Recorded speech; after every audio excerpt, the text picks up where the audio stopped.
Hello, my name is Marcus. I'm the compiler of a collection of therapy quotes entitled 1001 Windmills of the Mind. A collection of advanced self-help quotes taken from what's often called the psychodynamic or the psychoanalytic perspective, which long ago, as I understand it, was referred to by some as philosophical medicine or narrative medicine. For the love of narrative medicine, to borrow a line from the singer Steve Perry, who has a song called For the Love of Strange Medicine. So if I may, I'd like to just borrow that song title, For the Love of Narrative Medicine. Now, long ago, it was called philosophical medicine. For example, almost 3,000 years ago, Confucius said to his students once, or how many times, I'm not sure, dear students, when I'm in a party of three, I always have two teachers. To the one I admire, I study from him.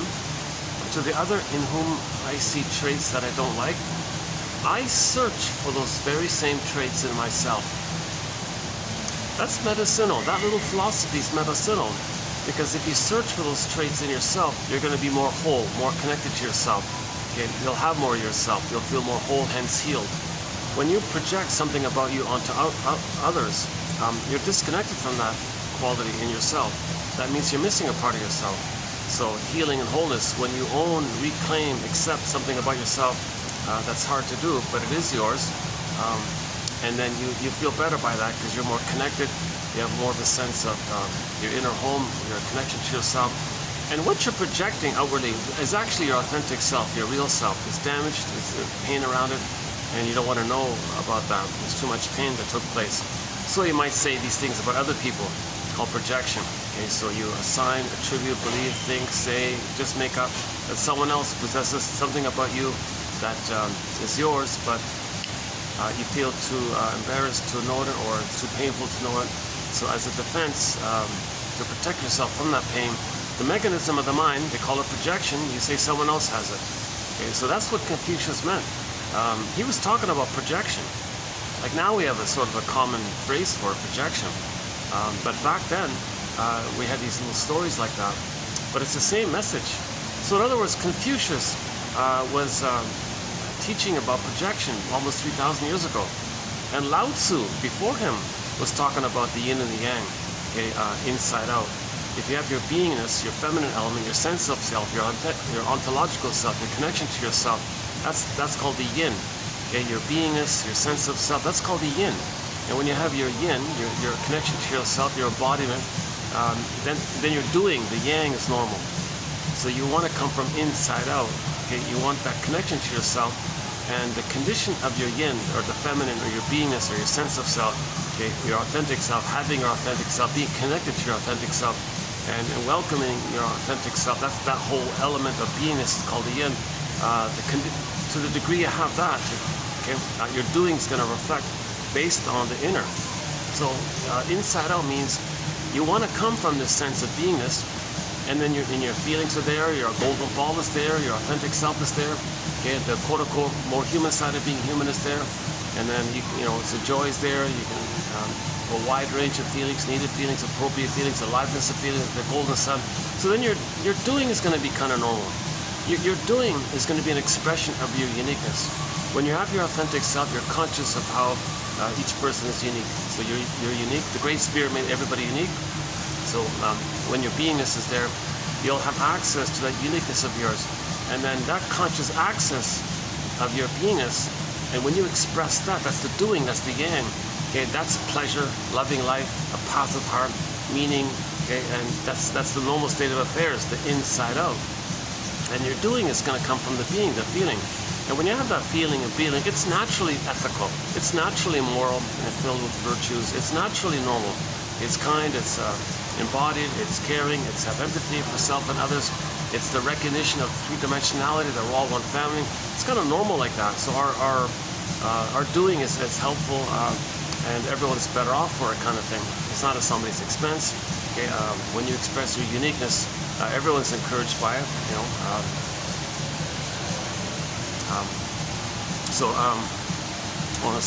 Oh yeah, this is just a spontaneous moment on my end. I was just wanted to cool off in the mall, so I don't usually come to this part of the mall. And I noticed, I don't know if this was always here, but they got this kind of work kind of space here. If you pay some very high fee, you can use the indoor workspace. But this outdoor part, if you buy a drink, they give you 2 hours. So I'll only be here for less than 2 hours. It took me about 10 minutes to cool off. So yeah, I'm during the week. I guess during the week, like around this time, 3 o'clock. It's kind of quietish. To my surprise, around here. So I'll do part of the video here, and then I noticed a little organic shop in the mall, a couple layers down. So I'm thinking when I have to leave here. Oh yeah, and it's only one. Like they only allow you one time. Like I can't buy another drink and sit for another 2 hours. Like they have a limit like that. Because otherwise I would have bought 2 drinks and I could sit for 4 hours. That would have been enough, right? So anyways, I'll go to another venue. Yeah, so I'll show you what I'm talking about. Yeah, so you can see I'm in the mall here.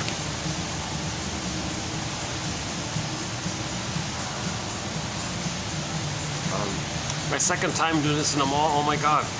2 videos ago, I did it in a mall. It was just so noisy. I was speaking loudly. It was ridiculous. So I'm kind of surprised I'm back in a mall like this. But it's quieter here, so I think you're hearing me better this time, right? Okay, enough about logistics. So yeah, so what we're talking. So we have 10,000 of these babies. I'm calling them babies lately.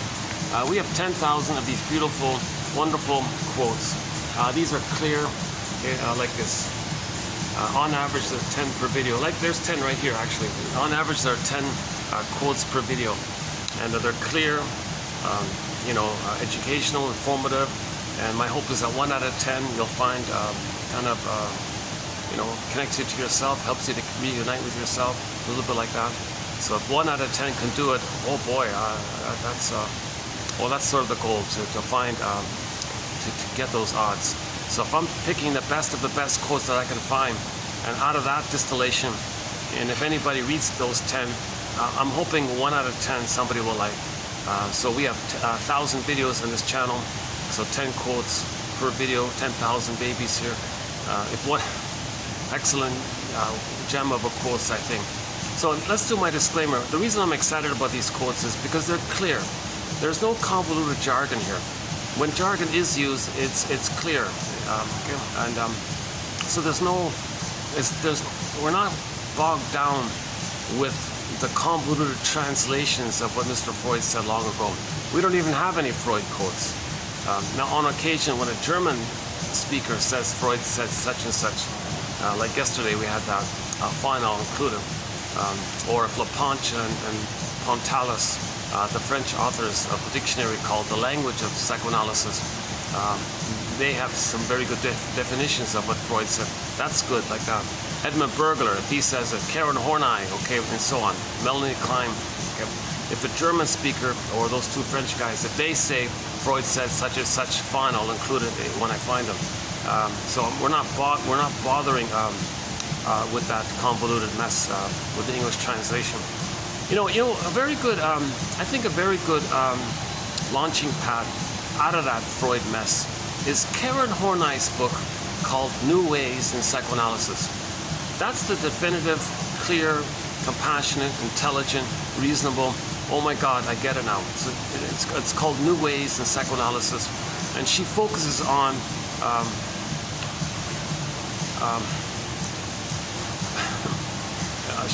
okay, I'll just leave it there. It's a good book.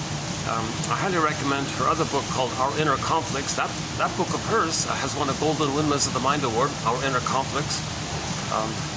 Her last book is a little bit famous, Neurosis and Human Growth. Actually, coming up in, not the next or the following, in 3 videos from now, we'll have a good quote of hers. And that I've got a bit of a backlog here. Yeah, she talks about the Peer Gynt story, very helpful in that area. So that's one of our threads, the Peer Gynt story. Yeah, so we have 60 chapters, topics, or e-booklets, or themes throughout the 10,000 quotes. So interpretations of myths and fairy tales, that's like 1 booklet. Okay, and then the body bears the burden one, like psychosomatic symptoms. That's another one. The conversion from water to ice, feelings to psychosomatic symptom. Capek says, when the baby's crying and angry, it's relational to the mother. But if the mother gaslights the baby, rejects the communication, the baby's crying and screaming outwardly to the mother says, no, don't bother me, what do you want, baby? His energy and his cries and his screams and all this kind of turn inward on himself, into the body. Now the organs are flooded and it's going to lead to a symptom. And then Capek was saying, those psychosomatic symptoms, you may think of them as a continuation or a covert, roundabout, detoured way to cry and scream to the mother. It's going through the symptoms. Now you don't hear it. You see, then you go to the doctor and he plays whack-a-mole with your symptoms, so your mother played whack-a-mole with your feelings, kind of thing.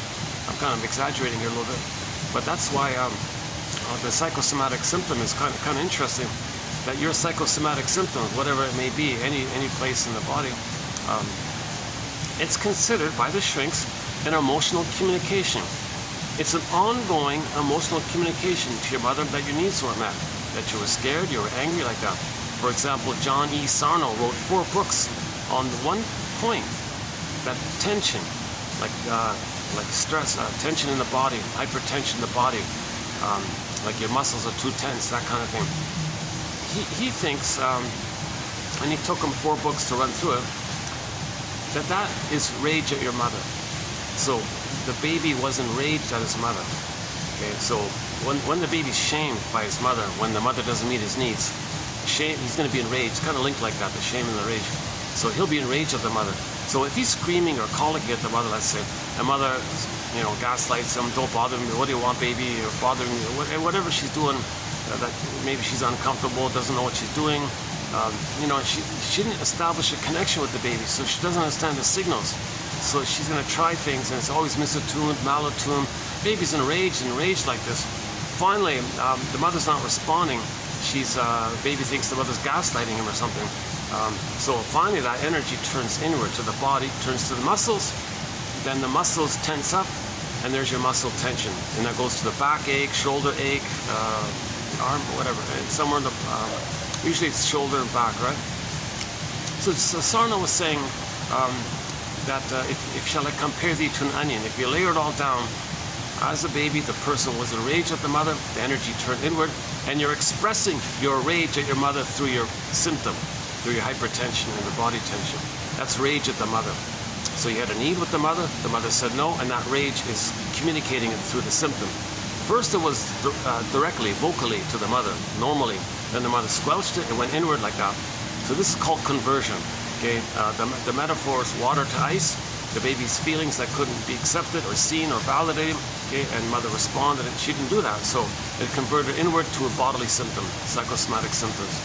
So psychosomatic symptoms reveal and conceal the emotional issue. Okay, so we're talking 99% of the time. Right? There's the occasional organic. We're not talking about those rare kind of cases.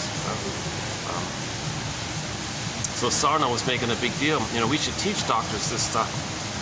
Dear doctors, when people come to you with their physical complaints and all that, that's code for emotions. Let's try to translate it. Oh, we don't have time for that. Just take a prescription. Well, you bury it, it's going to come out some other way. Sometimes it's necessary, but sometimes it makes things worse. Well, at least teach people to be aware of it. So there is a clip on YouTube where Sarno was trying to speak to some committee about this. They were humoring him. Oh yeah, okay, very good, good boy, Mr. Sarno. Oh, very nice. Oh, I believe you. Oh yeah. Oh, rage at your mother. Oh yeah, I believe him. When you told me that, I felt better. You were mocking. I think they were making fun of him or something in a polite way. I don't know. I'm not sure. It didn't look like it at first, but when I think about it, when I thought about it afterwards, oh, they were just humoring him. They were just placating him, because he's a respected. He's considered a respected, passionate kind of doctor like this, and. He's the kind of guy you don't want to make angry or something. So I think they placated him or something. But yeah, so he's sort of our lead author on that topic. But anyways, so Sarno, Capek, and Franz Alexander, sort of the head of it all. So we got a whole booklet on the body bears the burden. Okay, the mysterious link between mind and body, emotion to body. Okay, the body remembers. The body keeps the score. Every body tells a story. The body remembers. So when you get a psychosomatic symptom, you gotta realize it's an emotion trying to communicate to you. It wants your words, wants your validation. So you can even say to yourself, you know, if somebody notices some tension or pain somewhere, they can say to themselves, I must have a very good reason for feeling this tension or this pain. You do. You want to validate. It's legit. Okay, those needs that weren't met, that's legit.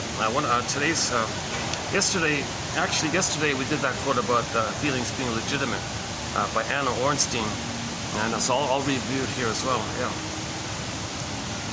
Psychological interpretations, myths and fairy tales, Odyssey, Orestia. Okay, some of the Grimm's tales that Robert Bly likes to tell. Some of the tales that Chinen likes, Alan Chinen. He did a pretty good thing. He compiled 50 fairy tales that addresses the midlife audit, the midlife examination period. Okay, so these are fairy tales kind of with the focus of people at midlife. You know, when there's like that transition, when you realize something's wrong, when you realize you're missing something, when you realize you're living the unlived life, the provisional life, feeling that something's missing. And this kind of comes up at midlife when there's a divorce or job loss or kids leave the house or something. It kind of comes up, or just time does it. It's just part of adult development that you're getting older and older, and your ability to deny the pain, deny the trauma, you know, the pain gets greater and greater. They have what's called a snowballing effect. If the child is traumatized and his soul is frozen, okay, so the image is Snow White in the glass box. A common image for what we're talking about is Snow White in a coma in the glass box. Right? Okay. Snow White is a metaphor for a person's beingness, their yin, the feminine element, the feelings, your ontological self, your sense of self, your feeling self, your connection to your home within, your embodiment, your sense of being in your body, your sense of being in the inner home, your comfort within, being comfortable in your own skin, if you mean it this way, in a more healthy, deeper way, your genuine connection to yourself. Okay, that's Snow White. But she's in a glass box and she's in a coma, so you're not connected to it. Plus the glass, the barrier there, so you're disconnected from that. That's what happens in trauma. Baby has a need, mother says no. What does the baby do? He puts his soul in a glass box. Sometimes it's flash frozen, like the woolly mammoth in the block of ice up in Siberia or somewhere. Or sometimes it turns to a statue. One image for trauma is that the soul, the embodiment, becomes a statue. Petrification, turn to ice. Turn to, or the emotional coma, hypothermia, some image like that, or the velveteen rabbit feeling unreal, or not feeling alive, really like the statue one. So that means inwardly we're disconnected from ourself, our ontological self, our sense of self, and related to it is our positive feelings that come from that. The golden ball goes down the well. I feel der Fram. Now, when we say I feel der Fram, we're talking about the authentic amness. If that authentic amness is frozen, then the natural positive feelings from that amness is unavailable. Okay, it's frozen as well. So that's usually the golden ball goes down the well. Or Disney film Inside Out, Joy and Sadness got zooped away in that too. Even in the sequel coming out next month, Joy and Sadness went into the glass bottle, like Snow White in the glass box, similar idea. So in the Iron John, the person's embodiment and golden ball were both together locked in a cage. So the person wanted to free his soul like that, meaning your embodiment and your feelings, the positive feelings, the quote-unquote more human side of being human feelings, the basic primary feelings. Okay, that's the golden ball. They were locked in a cage and the embodiment was locked in a cage. In the story, the person said, oh, there's my soul, I want to get it. Wait a minute, the thing's locked here. Okay, he learns the keys under his mother's pillow. The metaphors, the mother used the baby for some reason to comfort her. The mother had a baby and she enjoyed that blissful oneness for herself because she didn't get it herself. So she used the baby to indulge in that blissful, youthful feeling of being in that blissful oneness kind of feeling. Like when the two are one, it's a blissful kind of feeling, right? So the mother indulged in that.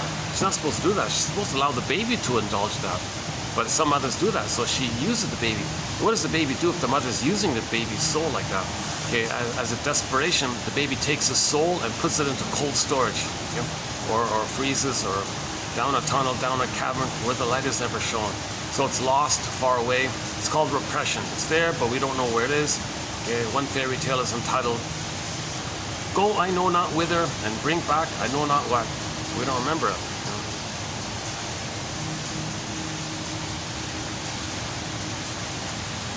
Yeah, this is a.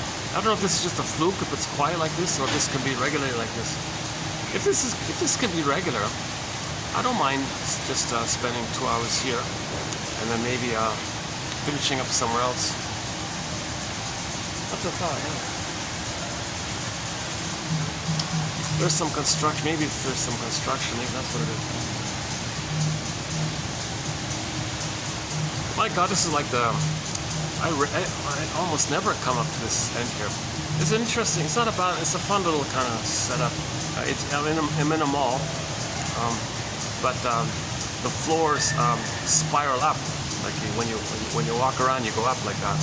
Of course, you can take the elevator as well, but and as you're walking around up, you're passing all these restaurants. And I'm near the top, so ironically. There are fewer people the higher you go up. Maybe it's more expensive.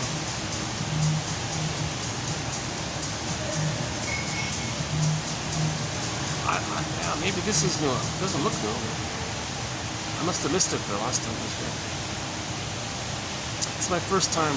You know, they have this deal. If you pay a ridiculously high fee, like a monthly fee, almost like renting an apartment fee like that, you can use it full time.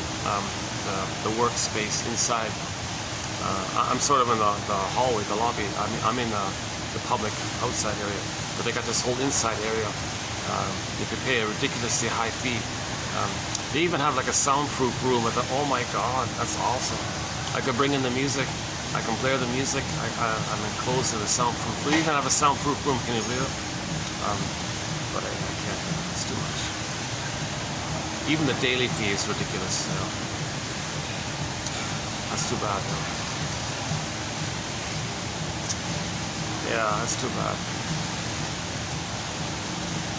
I'll make do with what I can.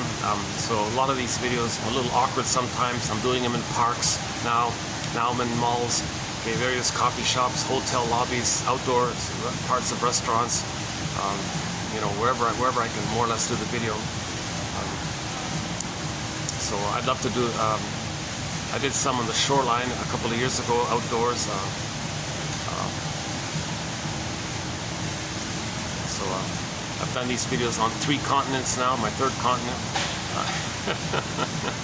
And these insights it's philosophical medicine. It's narrative medicine. So this is going to endure. I think this is a valuable collection of quotes. Nothing like it has ever been compiled like this. The closest thing I could find is about several decades ago, a guy named Gregory Bauer compiled a collection of psychoanalytic quotes into his book called Wit and Wisdom in Dynamic Psychotherapy. It's just a teaser. Number one, if you take out the convoluted Freud quotes, you got your heart. From what's left, it's just a sample of what we have. Plus, out of that remaining sample, I plucked out the best few that I found in there. So they're in our collection here. So there's nothing like it out. This is an encyclopedia of the best analytic thoughts by the soul doctors. Not just Sarno, not just Karen Horney, Edmund Berger, James Gottstein, Thomas Ogden, Althea Horner, Dorothea MacArthur, Arthur Janoff, Rinsley, Solani, Guntrip, Melanie Klein, Margaret Mahler, William Fairbairn. Oh my God, there's a long list of authors. Ferenczi, Rank, Otto Rank. A new guy we're covering at the moment, Stanley Teitelbaum, is that right? Peter Hartokolis. A lot of names you haven't even heard of, right? And it goes on. You know. Let's see what else. Oh, another new guy. What's his name? It's J.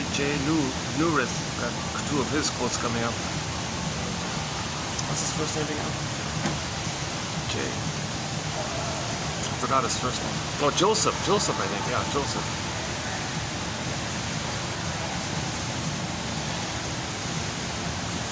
So back to my disclaimer.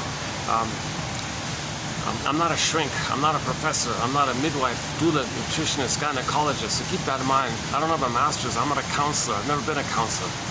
I only have a basic BA, and I never even took Psychology 101. So, you know, and at midlife, I wanted to learn this stuff, and nobody's teaching it. There's a lot of fake, controlled nonsense by the controlled, quote-unquote, controlled opposition. Useful idiots, I guess. who are just misleading people with convoluted stuff, because people don't know better, and that draws their attention like that. They're just like red herrings, basically. So nobody's authentically teaching psychoanalysis, and so to go to a shrink school, you got to have a minimum of a master's of social work, right, or a PhD in psychology, plus years of experience and that kind of thing. I don't even have 101 in psychology, so I thought, oh my God, how am I going to learn this? Now I look for this analytic process myself. It doesn't, honestly speaking, in my felt opinion, like when I was I wanted to do analysis myself. I looked around, kind of thing, and then I looked at the journals and the names and who are the shrinks available, kind of thing. So I would try to I would look up their articles to see if I can connect with anyone, or they're just vague filler stuff. It's just, honestly speaking, I couldn't really connect with anyone when I read this stuff, and I phoned around a little bit, and oh my God, it doesn't exist. It doesn't exist. In my opinion, in Canada, it doesn't really exist. So I felt a little discouraged by that, and if I had the funds, I'd fly to New York and all that and do it properly, kind of thing. It costs a fortune to do that. I couldn't do that. So somebody said, well, if you want to learn something, teach it. Okay, so the next best thing is, well, if I'm discussing these excellent quotes, I'm kind of learning it like that. So I'm just trying to learn it myself. So my disclaimer, I only have a BA. I'm trying to learn this. I haven't been analyzed. I'm going to make mistakes. Robert Bly, when he speaks to an audience, Robert Bly, a guest mentor in our collection, when he speaks to an audience, he says to the audience, dear audience, 30% of what you're going to hear in this lecture tonight is wrong. It's up to you, dear audience, to figure out which 30%. Okay, likewise, with these videos, 30% of what you're going to hear is wrong. It's up to you, dear possible listener, viewer, anytime, now or in the future. You got to figure out and be your own detective. This perspective is not a magic breast. There's no magical words, abracadabra. Okay? The metaphors, like milk, like in the unconscious, feeding, like words, milk. There's no magic breast here. There's no magic words here. Okay? The healing is when a person raises their own individual consciousness. Each person has to take it upon themselves to decide that they're going to be their own detective. They're going to be a detective. You have to be, each person is sort of tasked at midlife, that's the hero's journey, the second journey, midlife, to be their own psychological detective, existential detective, emotional detective. Okay? So, why they've got to be a detective? Like, what's the mystery here? Well, the mystery is our authentic self is frozen and we don't even know it. That's like a kind of a crime that took place, so we got to solve this mystery here. And did we commit? Are we guilty? Did we do something wrong? No, but we may think that way. We may think, as a continuation from the timelessness of the babyhood time, that it was our job to save the mother. We couldn't save the mother. We feel guilty. Is that because we're defective? Is something wrong? Unconscious shame. Oh my God! What a mistake! Got to be a detective here. No, clearly, it's never ever any baby's job to heal the mother. Now, here's a very good apology by a poet named Anne Sexton, 1960. She wanted to the poem's about an older woman apologizing to her daughter in her 40s. Dear daughter in your 40s, your life's not been very happy. I gotta confess here, I used you. When I had you, I didn't think about you or who you are, or what you needed. I didn't see you in that way at all. I took advantage of my power differential. And I brainwashed you to take care of me, to see me and serve me and be there for me and let me feel. And the line is, she said, I made you to find me. So that's very brave of her to try to make amends and to confess and apologize. So that woman in the poem was handing the key to the daughter. Robert Bly says that's very rare. Each person's kind of needs to take a little more initiative and be more active to get the key. To get that knowledge that the mother used the baby to meet her needs. Okay, so that's a very good poem by Anne 1960, Anne Sexton. The line is, "I made you to find me." Yikes! What a painful thing. Huh? But the truth will upset you free, and a lot of people, when they get a confession like that from their parents, I mean, when adults over 40 get this information from their parents who are in their 60s or 70s, they go, oh, now things make sense. What a relief. I had a hunch about it. I didn't know it. I sensed it. Now you're telling me. Now what a relief. Now it is true or something. So the parents didn't spend their whole lives gaslighting their children. The word of the year by the Merriam-Webster Dictionary Company for 2022 was gaslighting. A lot of parents are gaslighting their babies. This takes place, by the way, when the connection isn't established. When the baby comes out, you gotta leave the cord, leave the placenta. Again, disclaimer, I'm not a doctor, but barring emergencies, unless there's an emergency, leave it all there. It's called a lotus birth. Okay, the cord, the placenta belong to the child. Still pulsating with oxygen, blood, food, nutrients to the child. Still alive like that. It's a part of the child. The placenta is a part of the child. Leave it all there. Leave the smells. Keep the room warm. The mother produces hormones to facilitate the attachment. Hand the baby to the bosom directly. The baby's going to look for the nipple, and he'll latch on, suckle, and all is good. Oh, hold on a second. I guess the guests are going to pass by. I might be able to just move it a bit. I can't believe this. I'm in a very busy mall.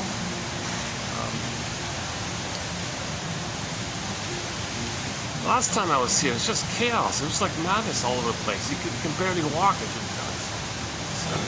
swishing between people. This is weird, eh? Oh, if this really is a regular, not just some fluke thing, maybe there's a holiday, I don't know what's going on. Or maybe there's some kind of holiday. Sometimes there's a local holiday I'm not aware of. Oh, maybe, yeah, maybe.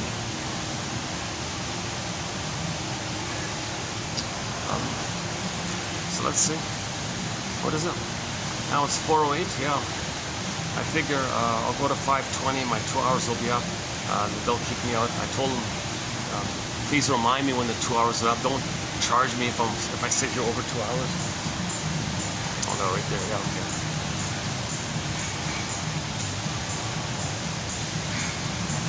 Actually, that's okay.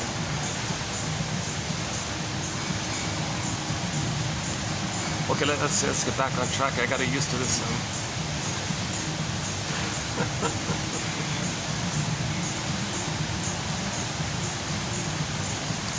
But I'm still freaking out seeing that soundproof room in there. My God, I could bring in a speaker and play the good songs, do the video. I haven't played the music in such a long time. Oh my God, yeah. So the most recently added song to our soundtrack is Friends of Mine by Steve Perry, from the album For the Love of Strange Medicine. Interesting story. Steve Perry made that song in '88, but put it in the drawer, and it finally got released almost 20 years later for that second album. Just a fun blues rock kind of song. And I included it because Steve Perry's an only child, and I'm thinking in the future maybe we'll do some quotes about the only child syndrome. And his song is about friends. How do you make friends? Wanting friends. I wish I had these friends. Friends of mine. Are you friends of mine? I think you're friends of mine, aren't you? So I think the issues with only children is they spend a lot of their focus and attention keeping their parents together, pleasing their parents, being the receptacle of being a proxy for each of the parents. They're very swept up in the emotional triangle between the parents. The tension between the parents, the both of them use the child as a container, so to speak. And the child is functioning like a parent to the parents almost. A lot of children are trying to keep their parents together, pleasing the two. And so they're very focused on the parents like that. A lot of only children, they have a heavy responsibility like that. They have that template of the heavy burden responsibility like that. They didn't get to relax and play with their siblings and all that. So there seems to be a pattern that a lot of only children maybe have a slightly harder time making friends. So Steve Perry, an only child, is talking about, here's a song about friends of mine. One of the lines in there is, it doesn't matter who you are, you can't buy friends with caviar. My unconscious sense is he's wanting friends, yearning for friends. And I heard an interview with him once. He said, oh yeah, those bandmates, they kind of excluded me. They didn't respect me. We weren't really friends, he said.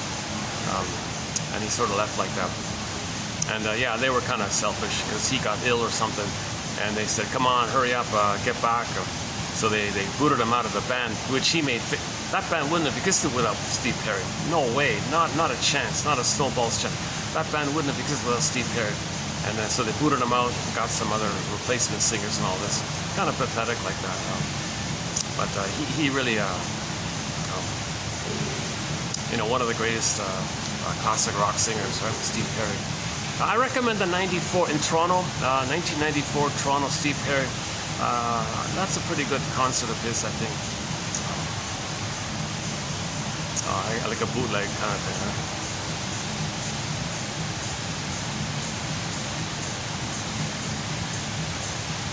Yeah, he plays all the famous Journey songs and a couple of his solo songs, but I haven't found any live versions of Friends of Mine. There's only that one studio version. It's a blues rock song. It's a fun song. It's my personal favorite solo song of his. Okay, enough about Journey. Well, let's go back to this journey. So this journey is called the second journey of midlife. We're talking about the second journey of midlife. These quotes that we're talking about, this philosophical perspective, this narrative medicine, philosophical medicine we're talking about, it comes into play for people usually at midlife.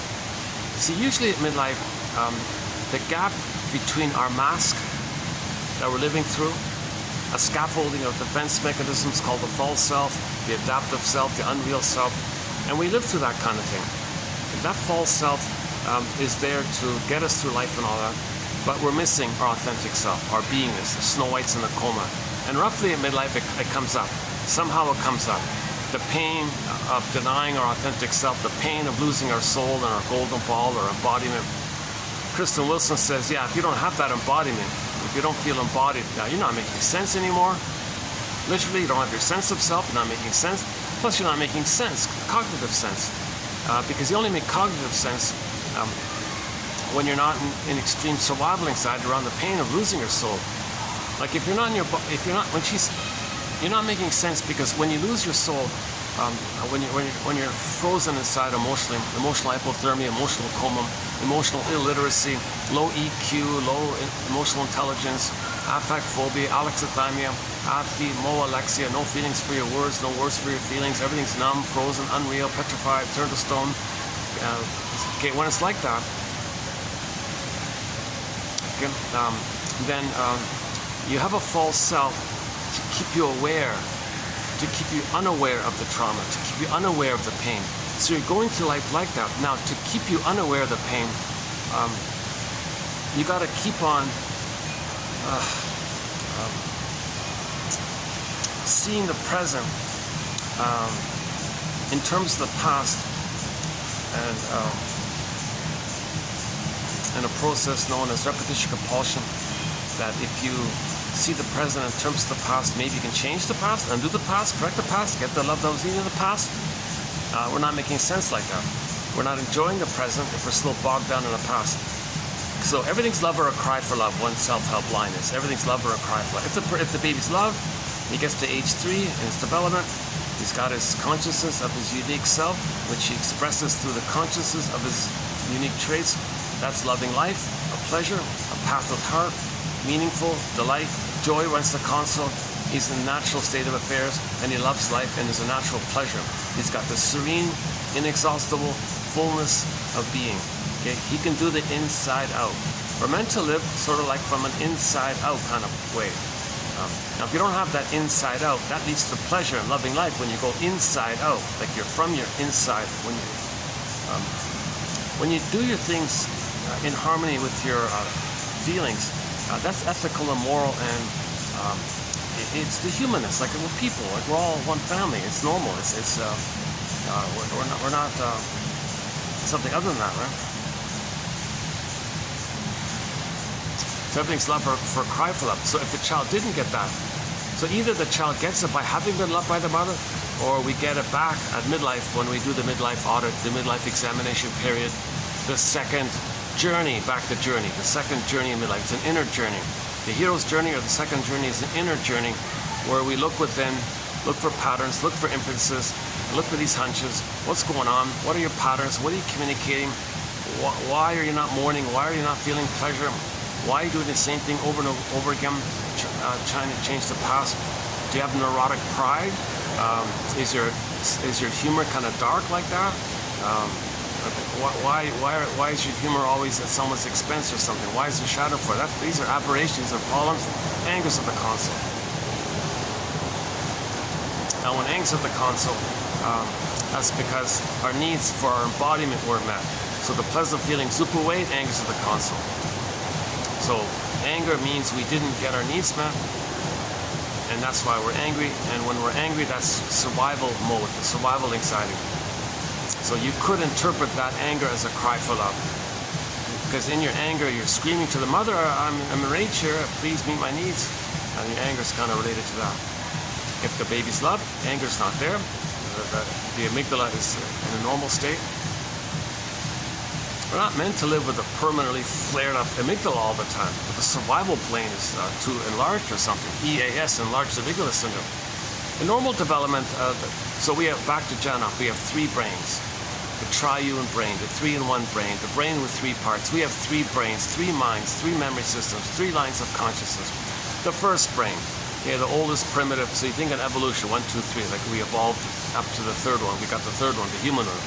So we start off with the so-called survival brain. The language is visceral sensations.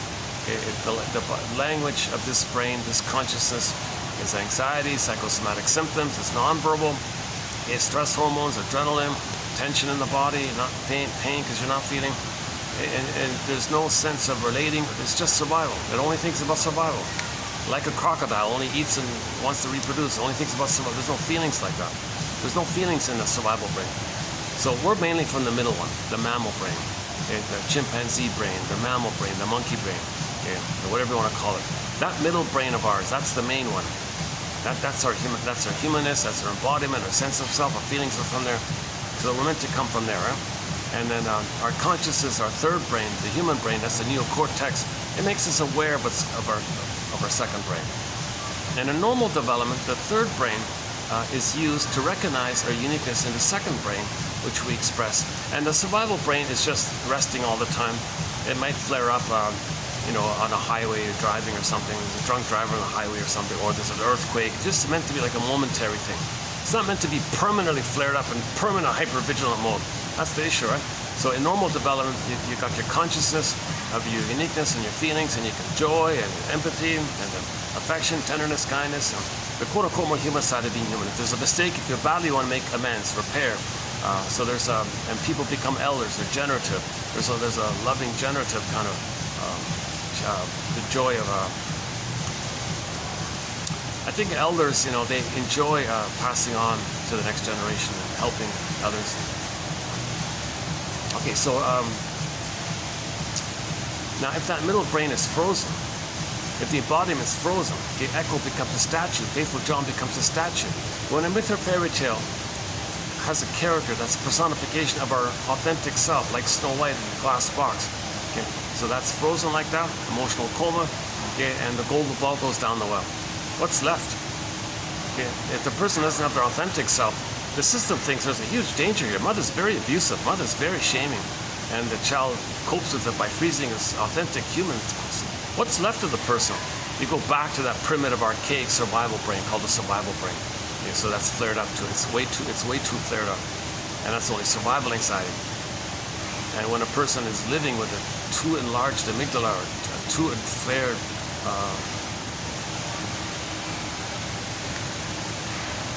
then you only think in terms of survival. And you can see what people's slogans are like, all the various jungle slogans are like, my greed or your greed. And they only see things in that survival way. Yeah. Like when the baby's enraged with the mother. He thinks the mother's enraged because the fusion. He's enraged, mother's enraged. He's hungry, mother's hungry. It's all one like that. So if the mother's hungry and enraged, and he's got maybe he thinks he better be just like her. Otherwise, he's going to be eaten by her. So you may have a slogan, my greed or your greed. Yeah, that's nonsense. Not all babies are traumatized so early on like that. But some people are. You can hear. There's a famous short seller on YouTube, and somebody asked him, "Why are you so greedy all the time?" Well, if I'm not greedy, you're going to be greedy. That's all there is only greed. What a savage, what a sorry It's funny because the false self can still get 10 PhDs, it can still sound reasonable, it can fool you with its rhetoric and propaganda, philosophical meanderings. It can still find a way to fool you and all this, but it's being driven by that survival brain. Well, my greed or your greed. And it uses and it co-opts the third brain to make rationalizations to hide the real issue, because you're operating from the survival brain, and it uses the third brain. Fool people, will you? We got to survive here. And okay, I won't redo all the slogans of the Stinger personality patterns, the survival slogans like that. But there's quite a few there, and we mentioned some of the songs they like. Okay, I think I recently covered that area. Was it last video? I did a bit of it in the last video, and actually the truth is I kind of cover it in most videos. Let's not do it this time. Hold on a sec.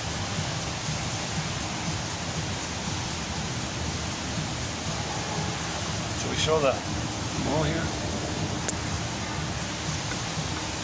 See, I haven't really even looked too well here. Look at this. Oh, yeah. Got a lot of balloons down there. What is that, balloons or something?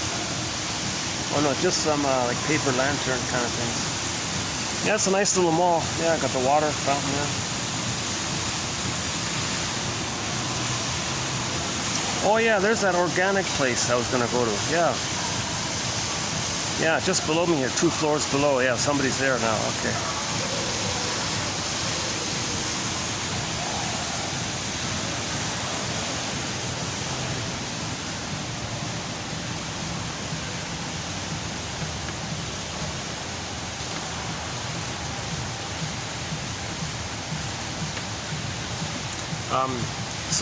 There's a huge topic called repetition compulsion. When the baby's traumatized, the system is trying to get out of it. So the baby has needs with the mother, but the pain, but there's a lot of pain around that. So now he doesn't know the needs, but he still has the needs. And there's no time, but he still has the needs, but the pain is there. This is a huge inner conflict, and we can call it the cry for love. So memories are relational. Baby cried, mother said no. Okay, so this relational memory, baby, mother, I need your love, mother said no. That gets grooved in the survival brain. Now all the child's life energy is into this loop because the baby still has those needs from mother's love. No person can just say, okay, forget about it. I didn't have a happy childhood, I'll just have a happy life. Nevertheless, it doesn't work like that. The psychic structure needed, the memory system in the brain, the memory is needed to love life in the present. This having been loved, because when you are loved as a baby, then you go through like a natural growing, emotional growing process. So instead of arrested development, stunted development, fixation, you go through this process called the separation individuation process. And this is related to the secure attachment style of 5 parts. Okay, no trauma in the uterus. Okay, no birth trauma. Okay, so those are 2 huge topics. Okay, no trauma for the first 4 to 5 months. That's a psychological egg, where the baby needs an extended paradise, and Shambhala, Shangri-La, Avalon, etc. Baby needs an extended blissful oneness to the mother. First 4 to 5. A lot of babies are not getting it. That's a trauma. Okay, part 4 is 4 to 5 months up to 18 months. Okay, the world is my oyster phase. And then 18 months to 36 months, the now Voyager rapprochement phase kind of thing. So we got 5 phases. Okay, uterus, birth, okay, egg, okay, Superman, world is my oyster, and then the now Voyager. So that's a 10-hour video right there to do those 5, run through those 5. That's the secure attachment style. If the child doesn't get that chance, doesn't get the safety with the mother, how is he going to know himself if he's terrified by the mother? If he's terrified by the mother, he's in hypervigilant mode, now wanting to spend the rest of his life to change the mother, to so quote-unquote master this, but really he's angry at her, hoping to change it. Now this goes on because that brain doesn't know time, and your energy is pushing you in this timeless memory. Now imagine this like a loop. Okay, so let's quickly do the metaphor again. So imagine this loop as a song called The Cry for Love, grooved in on a 45 disc record. Okay, everything's love or a cry for love. So neurotics only have this cry for love. meaning all of their energy, all of their life force, all of their passion, all their desire and motivation and searching and all that, longing and craving. It's, mother, I need your love. No. Mother, I need your love. No. Okay, so it's like, it's still being fed it. It's being looped into. It's kind of like driving it like that. Like his energy is kind of turning the turntable on. It's like the engine of it almost. Okay, and that's called unconscious motivation. Okay, we have the unconscious hope for the fulfillment of old unfulfilled needs, and it's got to be resolved somehow. Until the person's conscious of this, they're going to potentially, theoretically, they can spend their whole life just looping around like this. Okay, so man, this is called neurosis. Doing the same, it's neurosis to see the present as the emotional past, or the present is sometimes called the presenting past, or you transit the past to the present and you act out the past in the present because you're still in the past crying for love. And the present is just a constant melodrama, psychodrama, reenactment of the past because your emotions are still in the past. Yes, your false self can function in the present, but it's just a shield, camouflage, a mellow psychodrama for the emotional, deeper, authentic emotional issue to get mother's love, to replay that record. Okay, Edmund Berger, one of our mentors, puts it this way. Every neurotic is a music enthusiast, but he only has this one record, this 45, which he carries with him everywhere he goes. Every time he sees a turntable, with never-ending fiery ardor, Berger says. Okay, he runs to the turntable, looks for the plug, the power plug, puts on the fuse maybe, or fixes the electrical system, I don't know, assuming it works. Puts his 45 on the turntable, puts the power switch on. Now the thing's turning around. Picks up the needle, moves it over, gently sets it down to the beginning. You hear the scratches and the crackles, and he's going to play that tune, that memory circuit called the cry for love. That memory of him, mother, I need your love, mother said no. Mother, I need your love, mother said no. Like a song like that.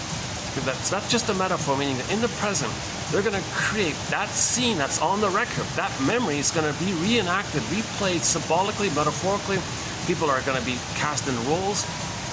Someone might say, okay, you play me as a baby, I'll play the mother. Or they might flip it, okay, you play the mother, I'll play me. And they're going to reenact, replay that thing, and they're not aware of it. This is in the negative side of it all, it's a defense against memory, because you can't remember, so when you repeat, you don't remember. At the same time, when you repeat, you're trying to remember to get your story. So when you repeat it, it's to tell you what happened in the past. We reenact, restage the past and the present to know what happened in the past. So in the present, they replay the record. Now, here's the key thing. There are two ways, okay, key point here, there are two ways this reenactment can take place. If the person is traumatized prior to 18 months, it's going to take it's going to be a more disturbed, so-called perverse way. If the trauma is post 18 months, it's considered hurtful, but not as disturbed like the first one. So post 18 months, they call it direct and benign. So let's do that one. So in the new situation, okay, they have the record. On the record it said that mother shamed them. So if the trauma for the person was post 18 months, they'll say, oh, okay, let me replay this. I'll be me. Okay, I'll look for a parent to help me with my development. Okay, that'll be disappointed. I'm not in the nursery. I'm not in a childhood home. No one can do that. I'll be disappointed. New situation, I'll play me. Others will play the imagined ideal parent. I'll idealize how great they are and see them as a strong, good parent. Disappointed. New situation, same illusion. I'm a little child. I need someone to help me, to mentor me, and not like mentor like an adult, not coaching, like more like help them with the development, like with that childhood phase, with a mother, in the way a mother, in terms of what the mother does with the baby between 18 months and 36 months. You can't replicate that post age 3. So he's going to do that again and again and again. So the person finally says to himself, oh my God, I'm doing the same thing. Is this an inference from me to tell me what happened in the past? That I needed some kind of support from a parent and I didn't get it? The parents are emotionally immature, they were unavailable, absent, whatever. So that they make the inference like that.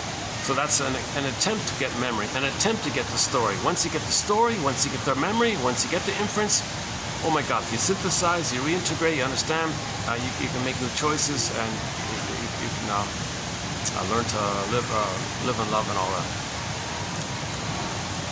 So that's considered direct and benign.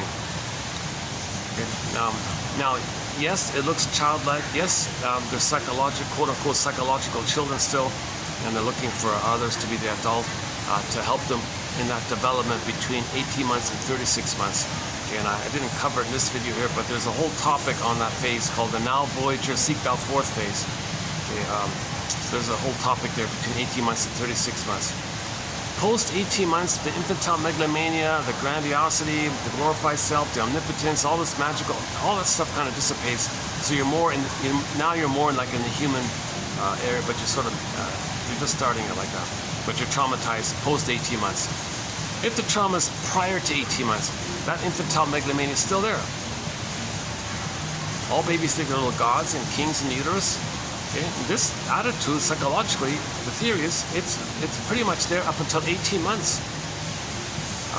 You know, it's mostly gone post 18 months, but that seems to be a major developmental milestone for a baby, for an infant, a junior toddler. At 18 months, that he realizes he's not a little god, not everything's for him, not everything's about him,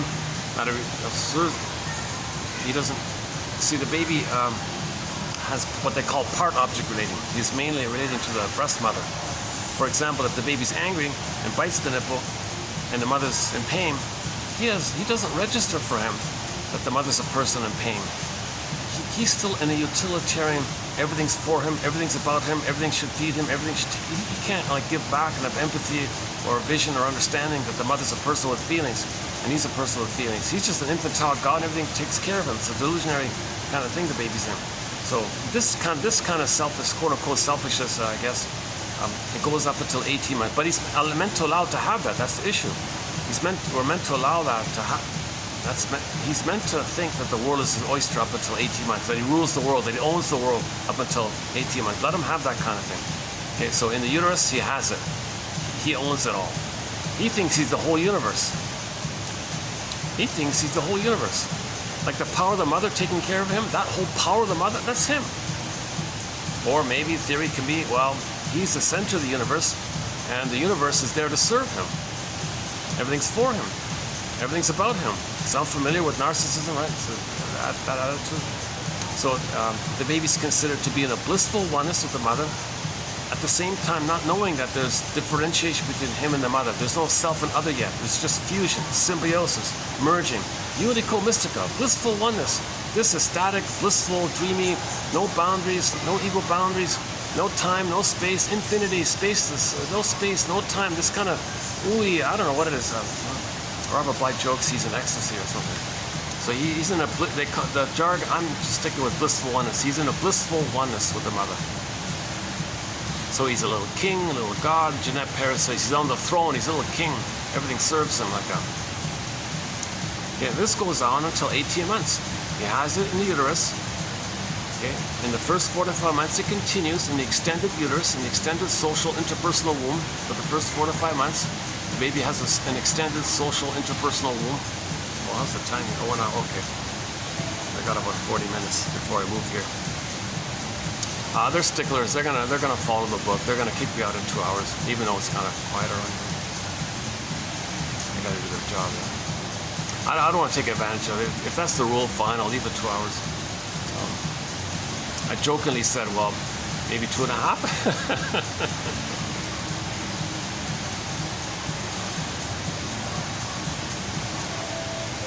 I was being a little childlike, I guess.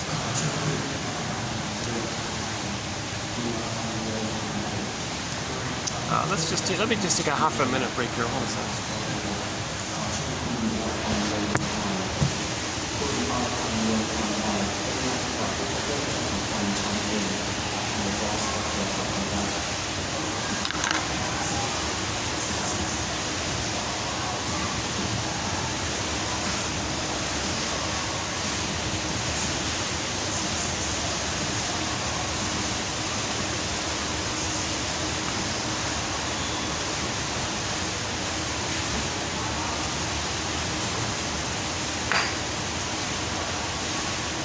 Yeah, one of our companion beverages, the 1001 Windmills of the Mind, is tangerine juice.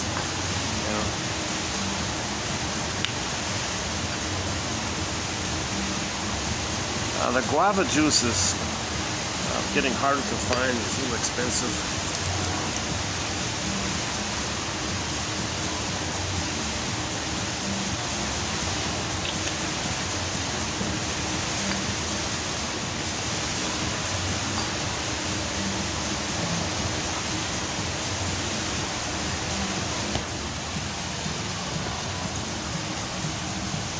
Okay. If the trauma is before 18 months, a lot's going on. So, yeah, I wasn't planning on covering it here. Let me just do briefly a part of it. So remember that as we were just saying, the baby thinks he's a little king, a little god like this. And this goes on up until 18 months.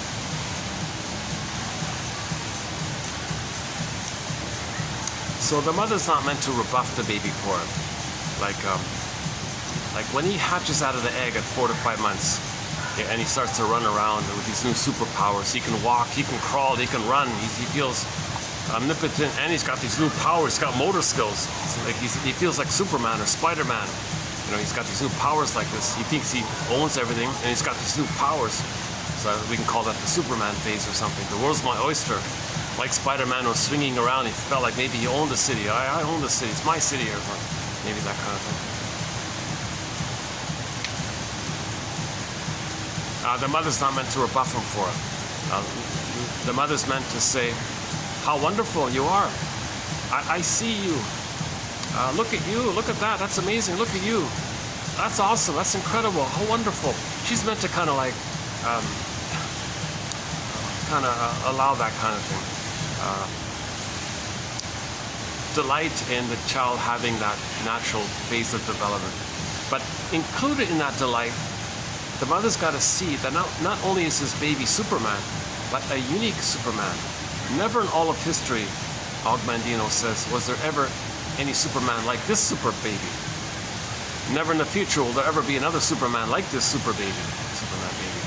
So she's got to see this uniqueness, this mystery, nature's greatest miracle. And she's got to have the attitude similar to Gibran's poem on children. Gibran, G-I-B as in Bob, R-A-N as in Nancy, Gibran. An easy way to remember it is the Gibb brothers from the Bee Gees. The Gibb, just think that one of them went for a run. Oh, he ran. Gibb ran.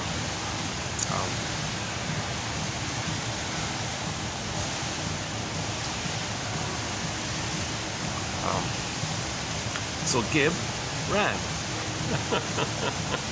Just with one B, G-I-B-R-A-N. Read that poem, your mission. So here's your first mission for this video. Should you choose to accept it, your mission, should you choose to accept it, is to read that poem by Gibran. No relation to the Bee Gees, but think of the Bee Gees to remember the poet's name, Gibran. Okay, the poem is called On Children. It's better to read it. One music band tried to sing it. They kind of missed it with the Honey on the Rock one. Some narrators kind of missed it. I haven't really found any good reading of it. But there have been some attempts. Just better to read it. Just better to read it. Okay. Life's longing for itself. Your children are not your children. It's a really powerful poem, yeah. One of the greatest poems.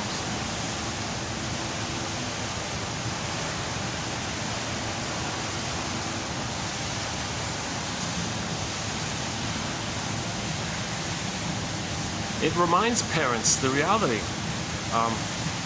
that your parents didn't, that your children don't come into this life just to like take care of you and serve you. You don't own them. They're not your possession. They don't belong to you. You don't. Right? So I'll leave it there. Just read check out your mission. That's one of your missions. Your first mission. We'll add one or two more missions before the end of this video.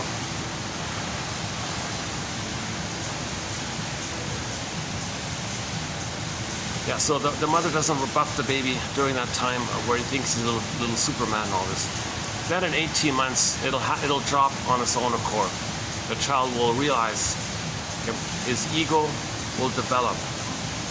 His ego will establish to the point where he recognizes reality. Oh my God. It's as if he says, oh my God, I'm not a little God and this whole thing's all mine. Oh, I'm like a little person. We're all like family here. Oh, cool. Okay. I get it now. Now it's the next phase. Now Voyager, seek thou fourth phase. And there's a whole topic about that. The rapprochement phase, the now Voyager phase, where the baby's got to learn that he can explore and not lose the mother doing so. See, some mothers freak out when the child's going to get autonomous, and the mother enjoyed that oneness. She enjoyed that connection, and she doesn't want to feel separated from her mother, meaning she's using the baby as her surrogate mother. She doesn't want to feel separated from the mother. So what she does is she says to the child, oh yeah, child, you're going to learn too much. You're going to be autonomous. You're going to have initiative. I'm going to abandon you. No, mother, don't leave me. I can't do that yet. What do you want? I want you to stay one with me. Okay, fine, I'll stay one with you. I'll sacrifice myself to please you so you can feel happy in the oneness. Then she rewards that. She rewards this symbiotic regression for her pleasure and punishes or withdraws her love for the child's autonomy by saying, oh yeah, baby, oh yeah, you're with me or against me. That's where that comes from. So she can easily brainwash the child. So the message is, from 18 months to 36 months, is that when the child learns stuff and runs to the mother to touch base, the mother says, okay, yeah, you're learning. And she does like a little improv, communicative matching, shares what she knows, but most importantly, gives the message, you can learn and you don't lose me. He still needs the mother around. It's a secure base. She's called a secure base at this point. And then it's called emotional refielding as well. The child explores, finds something. Mother, look what I found. Yeah, interesting. I know a little bit about it too. Really? You know about it? You can tell me something about it? Oh yeah, I can tell you. So you mean, mother, I can learn and you're not gonna be angry or something? Oh no, I'm a guardian for your growth and your development. Oh, that's awesome, mother. Oh, thank you so much. So the child gets the message he can learn to be himself, and there's no punishment by the mother for it. Now here's the thing, a lot of mothers do the punishing somewhere, either at that time or worse, prior to that time.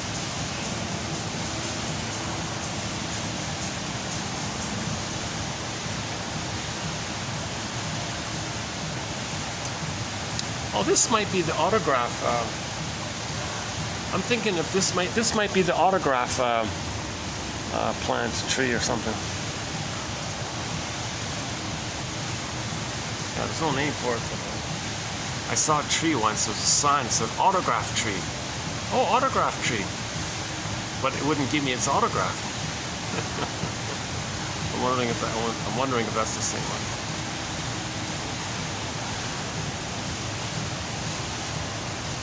So if the trauma takes place prior to 18 months, during that grandiosity phase where he thinks he owns everything, everything's for him, the world is his oyster and all this. So there's a huge thing there. Number one, this trauma before 18 months means there was too much pain with the mother. Too much misattunement, too much malattunement. There was no reverie, no attunement, no seeing. Mother strained the child again and again, day after day. She made it about her, used the baby to serve her, comfort her. It happened again and again. It's too much for the child. At some point, he puts his soul into cold storage and says, fine, I won't know it anymore. I'll give up on it. What does he have left for himself? If his authentic self, if he's going to deny his authentic self, what does he have left? He's so empty by this. All he has, he slips through back prior, like regresses, to the time in the uterus when he was safe and on the throne. Oh, I'll just think I'm not. I'll stay there. Let's talk about this pathological nostalgia. Yeah, talk about pathological nostalgia. So he'll have the identity that he's that little king that he was in the uterus and just keep it like that. And his authentic self, well, it's pain. Well, what you do is you project it. You say others are no good, others are defective, others are guilty, others are flawed, others are fill in the blank. And then he'll have all these put down insult terms, but he's talking about himself. Oh yeah, tomorrow we got a quote, from Mr. What's his name again? What was that? Mr. New Rith, is that right? New author for me, New Rith. Yeah, I'll quote it later. We'll see. He talked about this issue where a guy took that belief that he's a special, superior being and all that, but he felt really, I don't want to quote him, but he used some very disparaging, belittling kind of terms about himself. So he felt that. He felt like a fill in the blank, something really unpleasant. Very shame-based emotion or something, or an image related to the shame about what mother did to him. He felt very shamed by this. He felt like fill in the blank, right? So that's too much pain to know that. So projection, you say others are that. And you take the time on the throne when you were on the uterus. So the slogan will be, well, I'm a self-sufficient king like that. I'm a self-superiority complex, self-sufficient, don't need anybody. I'm a little god, I'm solitude, all things about me. Everything's for me, I don't need anybody, I got everything. So you kind of take that kind of self-superiority complex and say out of that, you say, well, I'm okay, of course. It's a delusion, it's like a, now as humanist, he projects onto others. As humanist, which he rejects and feels like a fill in the blank, oh, others are no good. So his mindset will be, well, I'm okay, you're not okay. Now when he says you, that means he evoked a proxy. Scapegoated, emotional triangle, family systems theory. He's got to find someone else, invent, manufacture an identity for that person, where that person is the proxy. Proxy means someone who has an identity for you, feels for you, does something for you, plays a role for you. So he finds someone else to play the proxy identity of his shamed, unloved, defective, no good self. Now they're no good. He's talking about himself. So usually your belief about others is how you feel about yourself. And it's too painful to truly emotionally feel that, so you have the belief that someone else is that. When you have the belief, it's cognitive and it's out like that, and it denies you from the feeling. So it's like a double defense. You project it and you intellectualize it. That's just part A, by the way. Yeah, we'll get to part B in a minute. Shall I compare thee to an onion? Now what about the child's attachment? All babies must attach to their mother. How does the baby attach to an abusive mother? Old cunning tale, betrayal trauma, attachment trauma, relational trauma, interpersonal trauma. How does the baby attach to the mother who's hurting him so, who's betraying him, who's exploiting him, who's using him? How does he attach to this shaming, hurtful mother? How does he attach? He's got to attach to this. How does he wants to attach to a loving mother, but there's no loving mother. So he's got to attach to an abusive mother. He can't just have no attachment. He wouldn't make it. No baby would make it on their own without an emotional connection or an emotional tie in their memory system to a mother. They can't do it. So how is he going to do that? That's a huge, complicated double bind he's in. He can't live without a mother, and he's got to turn to this mother who's hurting him. How does he bond to her? Okay, he does a very desperate kind of sad state of affairs. He won't have his own self-mind or connection to himself. Okay, it didn't develop because he wasn't safe with her. So there's like a vacuum like that. Now they're already one, they're already fused, right? So the mother's mind kind of fills in that space, and the child adopts that mother's wiring as his wiring, in effect. I'm paraphrasing Elizabeth Howell here, I'm not sure of the best way of saying it. It's called identification with the aggressor. Sandra Frenzy talks about it. It's called identification with the aggressor. He's going to be the aggressor now. So he will be just like the mother. He'll think like her, be like her, mimic her, act like her, believe he's her. They'll be one like that. So that way he has some way to buffer the pain of mother hurting him if he is her. I'm just like you. I don't gotta feel you hurting me. I'm just like you. I'll act just like you. I'll just be just like you. That's how he's trying to deal with the pain of her hurting him. I'm just acting like you like that. Now the problem with that is, what is she doing? She's hurting him. All right, mother, I'll be just like you, and you're hurting me. I'll hurt myself. But I'm the one who's gonna hurt me. Instead of you hurting me, I'll hurt me. Okay, there's a lot of pain like this. Okay, so enter evocation of a proxy. So yeah, I feel sad recalling this kind of thing. Yikes. So That's how he has an attachment to the mother. He's going to imitate her, mimic her, be like her. But what did she do to him? She hurt him, rejected him, shamed him, devalued him, exploited him, objectified him, thingified him, didn't see him, gaslit him, and so on. So he's got to do that to himself. That's his connection to the mother.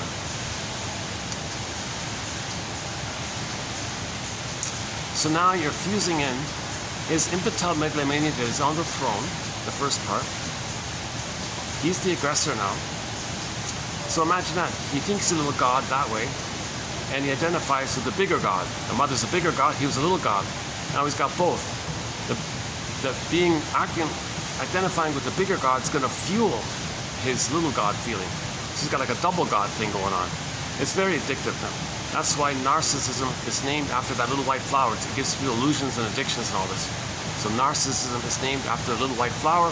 That little white flower, they say, gives people illusions if it's prepared in a certain way. I don't know about it, but just one of the quotes talking about that. Narcissism comes from the Greek word narke, which is linked to the illegal substance, and so on. So that blissful oneness he has with the mother, it's there. He's a little god, blissfully one with the mother. He's the mother who hurts him. He's the little god. He's the bigger god who hurts him.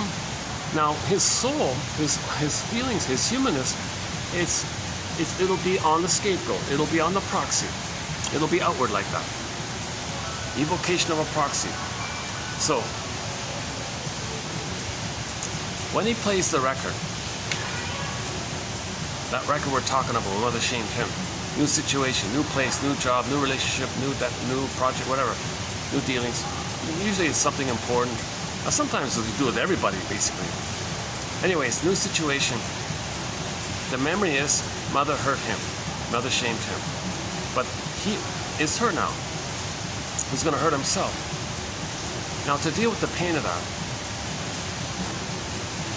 he is going to hurt himself again, but he won't be aware of it because he'll externalize his soul and see it in the proxy, someone else holding his soul.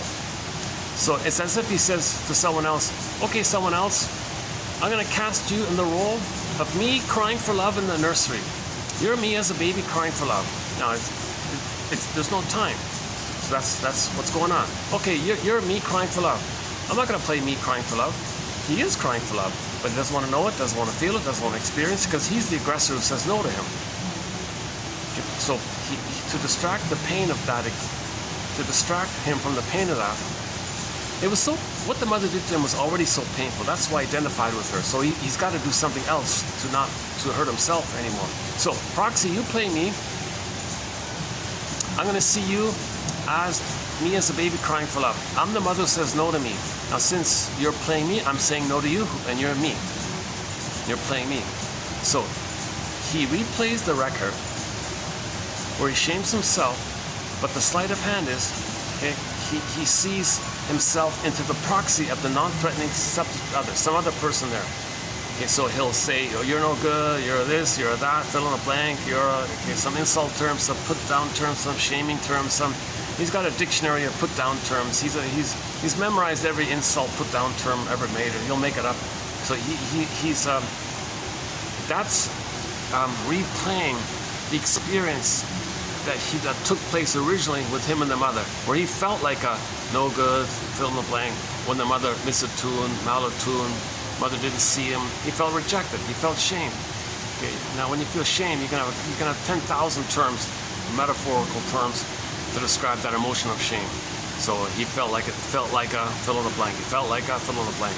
So you take all those felt like fill in the blanks, take all those fill in the blanks, okay, and then see someone else being your shame self, and you're the mother who does the shaming. So you being the mother who does the shaming, you say, you are, that other person is, fill in the blank, fill in the blank, fill in the blank. So if that keeps him in that mode of replaying the record, where he's the mother who does the shaming. So he's got an attachment, he feels important, he's addicted, he feels like a little god. It's fueled by him being the aggressor. So he replays the trauma bond with the mother. So he maintains the blissful flower. That's called schadenfreude. Okay? When he hurts others, he feels addicted. He's gleeful. He's excited. He hurts someone else in his dark humor, shaming humor, put down humor, likes to see bad things happen to innocent people. Okay, that perverted stuff. He's addicted to it because he's coming from the mode that all babies are in a blissful oneness with their mother in uterus. He's coming from that kind of psychology. He didn't unblend with the mother. He's become the mother. He didn't leave the mother. He is the mother, basically. It's called the mother complex. So he didn't separate from the mother. Now this is all just part A. Part B. There's still the truth of him wanting to change the mother. So to have an attachment, he's going to be the mother and imitate her. That's one part of it. But the truth is, he hates this. He's still angry at the mother. So how does he be the mother and be angry at her at the same time if he is her? Okay. So this unconscious mind in the baby's brain is called primary mentation, primary process thinking. Okay. So this primary mentation,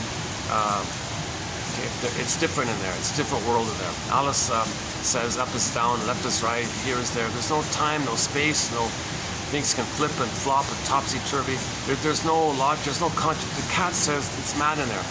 So things can morph, things can shapeshift, things can be there, things can be there, things can condense, this can symbolize for that, this can represent that. You can think this and feel that and think this, and it's just all over the place. There's no normal logic in there. This is called primary process mentation. The baby is living and swimming in this beta element, primary messy stuff, shaking around stuff, flying around stuff. There's no kind of consistent recognition that something is there, and the next day, a minute later, something's that, and maybe there's a cause and effect, or maybe, see, another thing is, since there's no time, everything's true for that moment. I think about somebody with the BPD personality pattern. They can lie, flip, twist, because they're coming from that emotionality of primary, but the primary mentation is fueling the BPD amalgam. So somebody with the BPD pattern, narcissistic pattern, bully pattern, Iago pattern, etc., they can flip, flop, twist, blame, accuse, twist, act like you said what they said. Pretend they said what you said. They can do house of mirrors, hall of mirrors, now you see me, now you don't, catch me if you can, the quicksilver. They don't admit anything because everything is timeless. Everything's only true in that moment. So you say to somebody with the stinger personality pattern, okay, 5 minutes ago you said that, now you said that. What's the problem?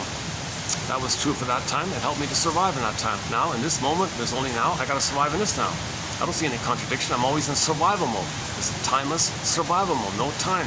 So every time is the current time. You're just trying to survive. No, but what you did 5 minutes ago was hurtful. You're hurtful. They're trying to survive. They'll blame you to survive. They can't admit a feeling. They can't admit a truth. They can't have empathy or feeling because they're in survival mode. Again, this trauma takes place when the baby is being force-fed, or mother prematurely withdraws the nipple because she wants to brainwash the child, or she's angry at the child and she's resentful of the child, or she wants to hurt the child, to control the child. The mother thinks the child's her mother, so she wants to control her mother. The baby's in survival mode like this. So later on, when you're coming from that place, they don't admit a feeling, they don't trust, they don't make I statements, they don't free associate, they can't tell the truth. They don't even know what the truth is. Like they're just lying all the time. Morbid lying, pathological lying, because they're in constant relational PTSD, survival anxiety. So this comes from the primary process mentation, and they can, 5 minutes ago you said that. Really? I don't remember. And it's true, maybe they don't remember. Or they can pretend to forget, or actually forget, whatever it takes to survive. They'll know where you're vulnerable and pour salt on it. Identify what's important to you and insult. Like they're just fighting with the breast mother. They're still in that mode. Come on, mother, don't give me the rubber nipple. Give me a safety with you. Don't hurt me. Don't withdraw. Don't feed me when I'm hungry. Don't withdraw when I am hungry. Mother, what are you doing? So he's in survival anxiety. So later on, that's why they have all these survival slogans, jungle slogans. They're fighting like this. They're coming from this beta elements of mind. Yeah, remember, the energy is in that primary mentation, and it's in the survival brain, and it's driving the person, and it co-ops the third brain to make up the excuses. Okay, third brain, make rationalizations, make justifications, make nice sounding excuses, get 10 PhDs, get 10 philosophy books, make it sound convincing. But I want to get away with, we're trying to survive here. So BS, so find good ways to BS. So he's co-opting the conscious mind to do the bidding of the survival anxiety mode. Oops, hold on a second here.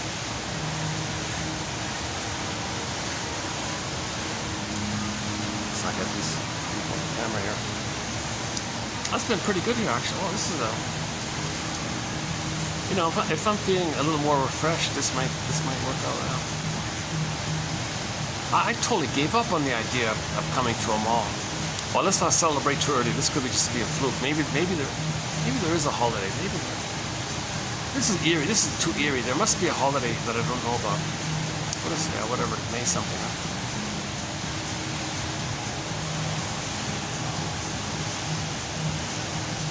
Oh, this has got to be a holiday. This has got to be a holiday.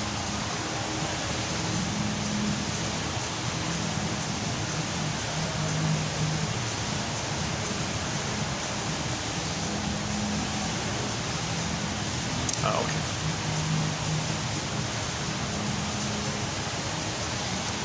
Yeah, one of the nicer malls, I think. It's got a, you know, they with the waterfall and the greenery. It's one of the nicer malls. Yeah.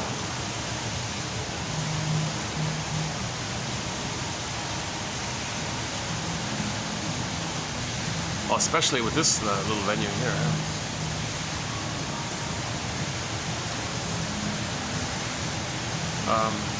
Okay, I got about 20 minutes left, right? Before I gotta move here. Unless I cram it all in. Okay, let's just see how it goes when I move now. No, I'll try that organic place two levels down from me. I'll buy juice, just a little juice or something.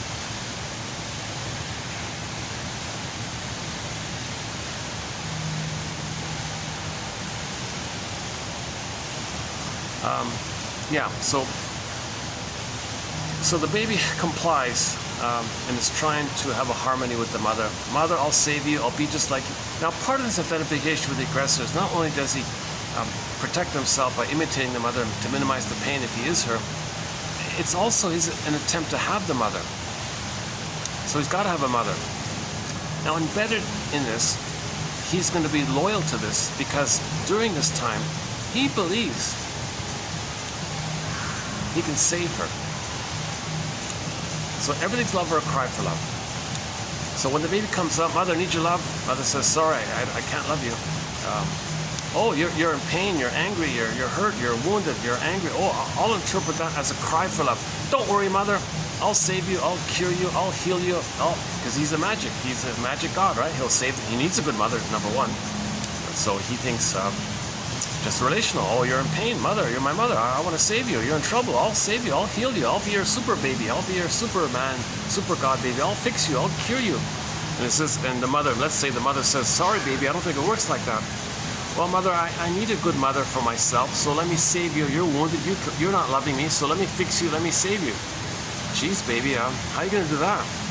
Well, tell me, mother, what did you need? Why are you so angry? What happened? Well, baby, when I was a baby, I didn't get my emerging needs. I wasn't seen, and I wasn't soothed. I wasn't accepted. I wasn't validated. I wasn't held and nursed. I wasn't mirrored. No one said how wonderful I was. No one said how amazing you are. No one said I see you. No one said look at you. I didn't get the safety. There wasn't attunement or reverie. There was no consideration for my needs and feelings. My mother was so blind to me. I didn't get her empathy or consideration. I missed a lot like this. Okay, don't worry, mother. I got the idea. You needed a blissful oneness with your mother. That's right, baby. Well, look at this, mother. You and I are in the blissful oneness, right? Well, go on. Well, since we're already in the blissful oneness state, I'll play that mother, and you play you as a baby, and I'll be the missing good mother for you. Oh, geez, baby, I don't think it works like that. I'm sorry to put you in this dilemma here.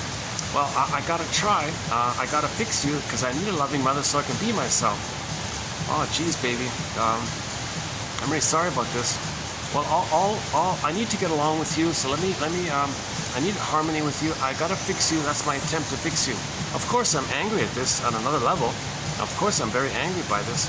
But so there's two going on. Let me save you. So while he identifies with the mother, while he acts like her, mimics her, and treats him the way she treated him, he's being loyal to her. So Morton Keysen says all this dysfunction is an attempt to save the mother, to protect the mother, heal the mother, cure the mother.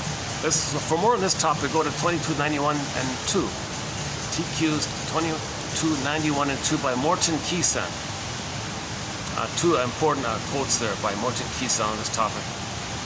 So he goes to life loyal to the mother. Dysfunction means loyalty to the mother.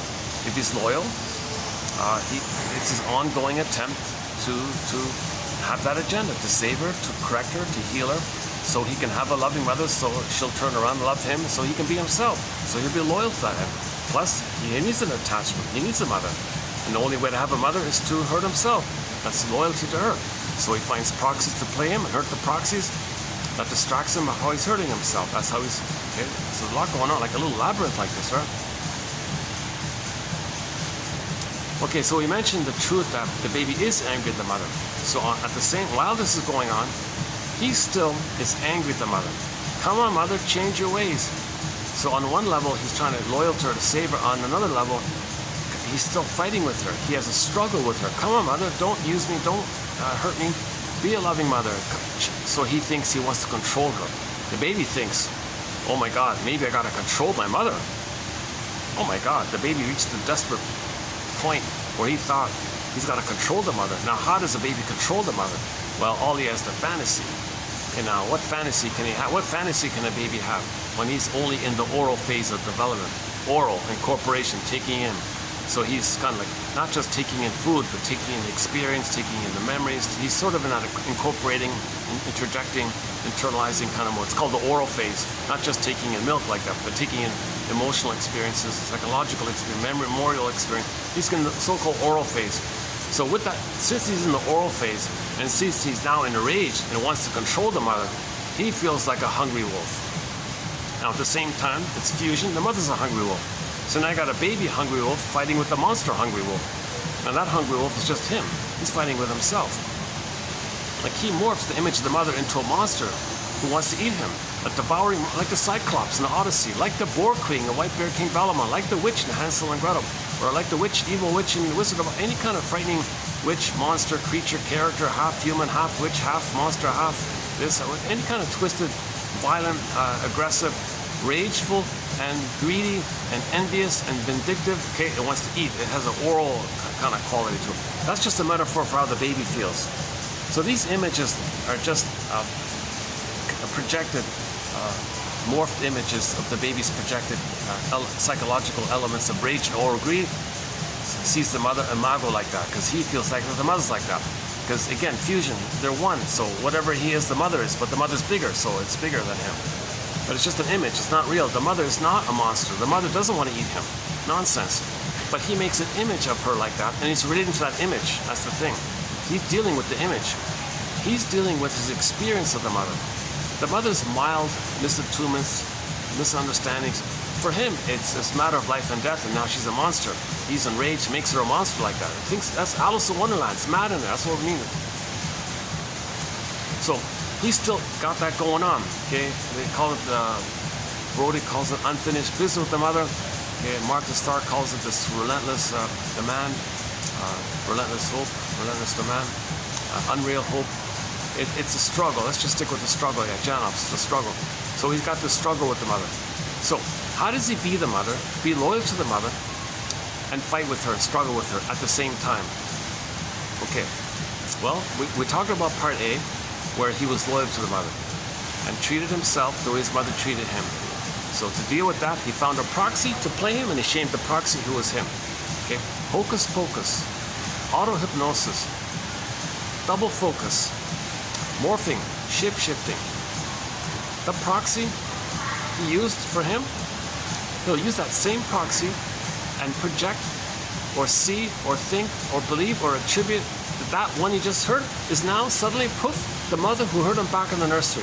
Now he can be himself and continue the struggle with his mother seen in the proxy. Now he wants to control the proxy, dominate the proxy, change the proxy. Come on, proxy mother, be a loving mother. So he wants to control that person, dominate that person, because he still comes from the emotionality at the nursing where he wants to control the breast, devour the breast. Because if he devours the breast, maybe he can control it, make it behave, make it be a loving mother. He's got this stuff going on. So he's in that kind of mode with the proxy. Now the poor proxy in all this cannot say to the person, hold the phone here. Number one, I'm not you from the nursery. And number two, I'm not your mother from the nursery. But you're acting like I'm both. He can't admit a reality. He can't admit a feeling. He's just too much in survival mode. So to mock any feedback, he'll attack the person, criticize the person, gaslight the person. What nonsense. He'll shame the person. How can you say such a ridiculous thing? He'll be bombastic, use rhetoric and propaganda, PR tricks. He'll just use all kind of psychological tricks to blame, to turn the tables, to make him feel badly for saying this. No, I'm trying to help you. I'm trying to make you realize that I'm not you from the nursery, neither am I you from the nursery, and nor am I your mother from the nursery. What kind of psychobabble is that? Are you crazy? Or how can you say such a thing? No, you're just you're wrong, and I got to control you. Why? What do I got to do with your nursery trauma? What are you talking about? And he'll believe you're a threat. How is it where are you getting this from? Well, I don't know. Don't ask me that. You make me angry. You're no good. You're dangerous. You're shameful and you're angry. No. Perhaps you as a baby felt shamed by your mother, and you're angry at her, and you become her. Maybe you're dealing with some trauma early on, and maybe you're dealing with this experience that babies don't understand time, and when there's trauma in that brain during the timeless trauma brain, the energy's in there, and you're looping it around in a struggle. So maybe you've got a record. Okay, let's just pause here. So let's go back to the record. When the stinger personality plays the record, so part A is the proxy plays them. Hey proxy, you're me as a baby crying for love. My mother said no to me, I'm her. You're me now crying for love, I'm saying no to you. So he's a stinger, he's hurting himself and he's hurting others. Okay, now, hocus pocus, the shape-shifting. Oh, you're my mother who hurt me. Now I can continue the battle with my mother. Now he wants to control the person. So first he hurts the person and hates the ones he just hurt. Can you believe it? And somebody went, don't you have any empathy, or don't you realize what you're doing is hurtful? Oh, okay. Now you're getting into the survival anxiety. Now they've got to use all their tricks and to blame you and say you're guilty. And Hall of Mirrors, hocus pocus. And they'll forget, they'll blame, they'll distract, they'll deny. What is this? It's endless, right?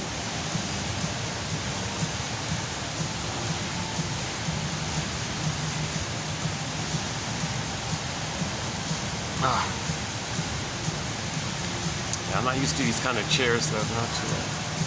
Actually, no, that's okay. That's okay.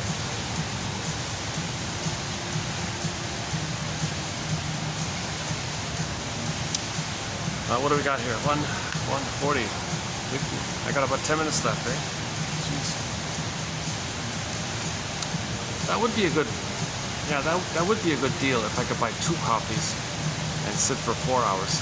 They won't go for that. Maybe they're anticipating the future. Maybe they're setting it a fixed kind of thing. I don't think this is brand new. This does look like it's been used a fair bit. This must have been around. I just never noticed it now.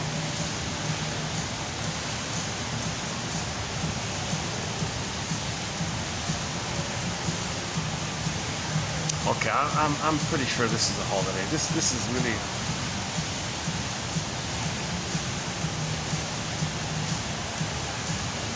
The last 2 or 3 times, I guess I've been here twice before, right? Both times I was here in the past, it was just packed everywhere, right?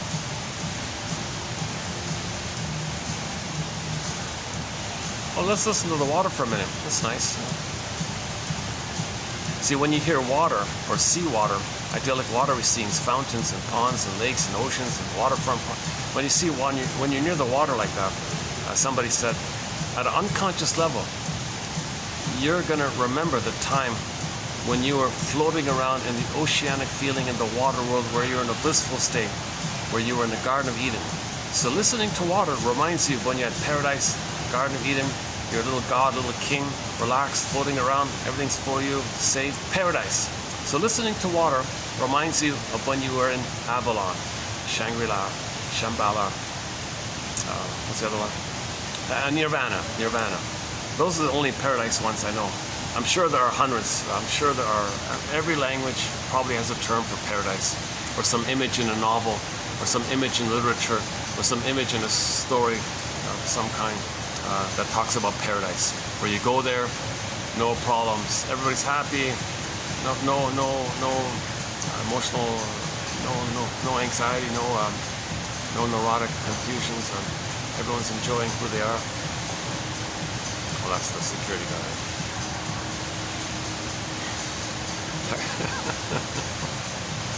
Oh, that guard. Yeah, I feel like he has that look about him where he's Atlas. He's got the weight of the world on his shoulders. He's carrying the world on his shoulders, kind of thing. He's got that slightly serious, slightly curvy shoulders, tense shoulders, slightly curved a little bit. Like he looks like no, not too much, but he looks very responsible. He's probably an only child. I bet you if I asked her, "Are you an only child?" He's got to be responsible for the whole mall. Yeah, so I imagine. Okay, I don't have many quotes about the birth order system, so let's pause it there. Oh, is the time already? Oh, I've got about 10 minutes, yeah.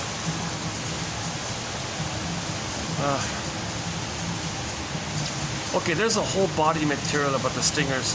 Okay, each of the personality patterns that develop prior to 18 months, okay, the various narcissistic types, okay, the cookie cutter exhibitionistic type that we're familiar with, okay, but you got the voyeur one, you got the turtle one, the clinging vine one, and so on. Then you got the bully pattern. Lower functioning BPD is considered like a fusion between the bully pattern and one of the narcissistic patterns, like an amalgam like that, or Swiss cheese narcissism, where they fall back to the bully pattern. Iago, oh boy, that's the whole topic about Iago. Let's not start in on that one, and so on. And there are other troublesome personality patterns. The commonality of distinct personality patterns is the infantile megalomania, okay? Seeing others no good. So the humor, you can imagine the humor. It's constant put down humor. It's constant shaming humor. Now, those who are drawn to violent TV shows and violent video games and horror films, they're kind of enraged like that. The main emotions are hate, greed, envy, grenvy, spite, vindictiveness, schadenfreude, grievance collecting. Okay, Edward Berger calls it injustice collecting. Constant. They don't mourn, right? There's no identity to mourn. Okay, so they become curmudgeons. So the OCD to be very controlling because they can't mourn. So one of the commonality of distinct personality patterns is inability to mourn or complicated grief, aggravated grief, the derailment of the grief process, pathological mourning, pathological nostalgia, melancholia. They don't grieve really, because in order to grieve, in order to feel sadness at the concept, you need a floor, you need a differentiation, you need an identity, you need a self. I feel that for am, authentic am, no authentic am, there's no basic feelings. Okay, you only go back to the anger and all that. The survival sensations are not considered technically feelings, although we confusingly call anger and greed and all that feelings. They're not technically feelings. We're talking about, so the Disney film showed you the two groups of feelings. The basic feelings of joy and sadness in the middle brain. But when the needs weren't met, joy and sadness got zooped away. Then you went back to the primitive survival brain, you saw fear and anger. Disgust was mainly shame or physiological response to distaste and dissmell, also physiological kind of area. We don't really say disgust is a feeling, right? It's like physiological stuff, physiological reactions. You know, the little kid is only a little baby, not ready to eat broccoli. The digestive system couldn't handle broccoli yet, so it kind of disgust was a physiological response. That kind of physiological, so anger and fear is considered sort of in that area. I'm not talking about assertive expression of expressing your real voice, and it might be a kind of assertion. Anger has like that aggressive hate based. Okay, so the main emotions for the string of personality patterns are like them. Okay, so greed, envy, grenvy, spite, vindictiveness, schadenfreude, grievance collecting, injustice collecting. Okay, constant search for infantile megalomania, constant search for that reinforced status that they're above others by putting you down. Now, when they say others are no good, they're talking about themselves. Because what they want is they're married to mom, they got to be loyal to mom, they got to shame themselves the way their mother shamed them. So to maintain that thing, they see others as them and shame them the way the mother shamed them. They're still loyal to the mother. So they got the mother complex. Now, if they're mother complex, there's a lot of anger around. That's why anger is the main emotion. If somebody is the mother complex, anger is the main emotion. Now, prejudice will be very strong there, because if somebody can be seen as being something, as can be seen as representing having been loved, that means they didn't get mother's love to have their personhood. So if they see somebody like from a different culture, different language and all this, they might think, gee, they're like a person, they're like individuated, they're like who they are. I didn't get that.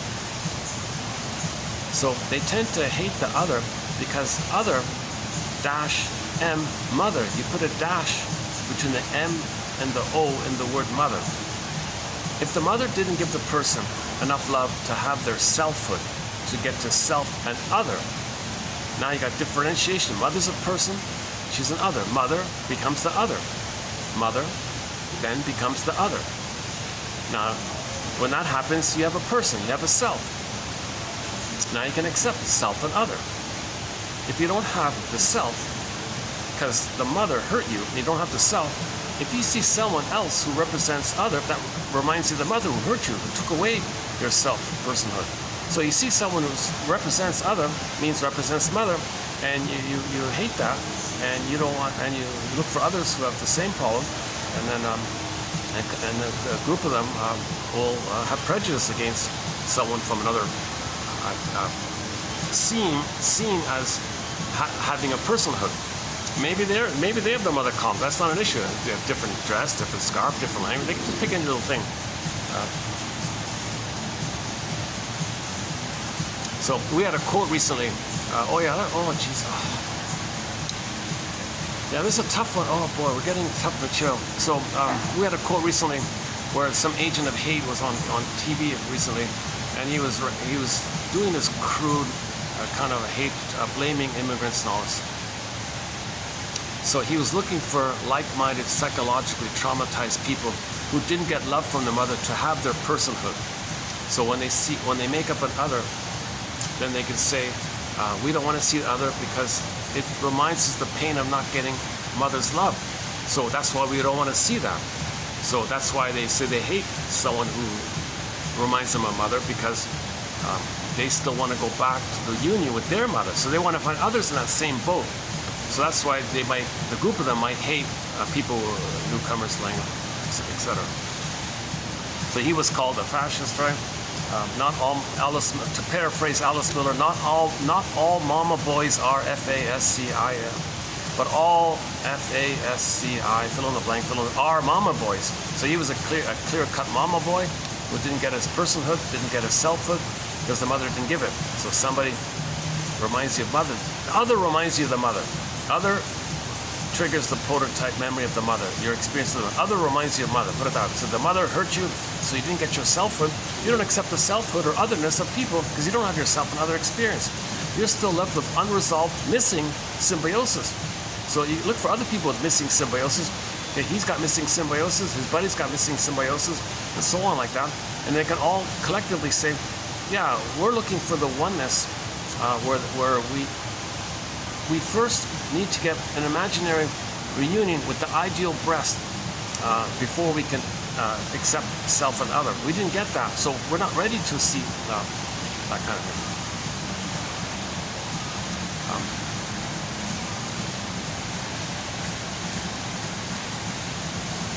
I think my time is up. She did tell me my time. I think let me just, while I'm on this topic,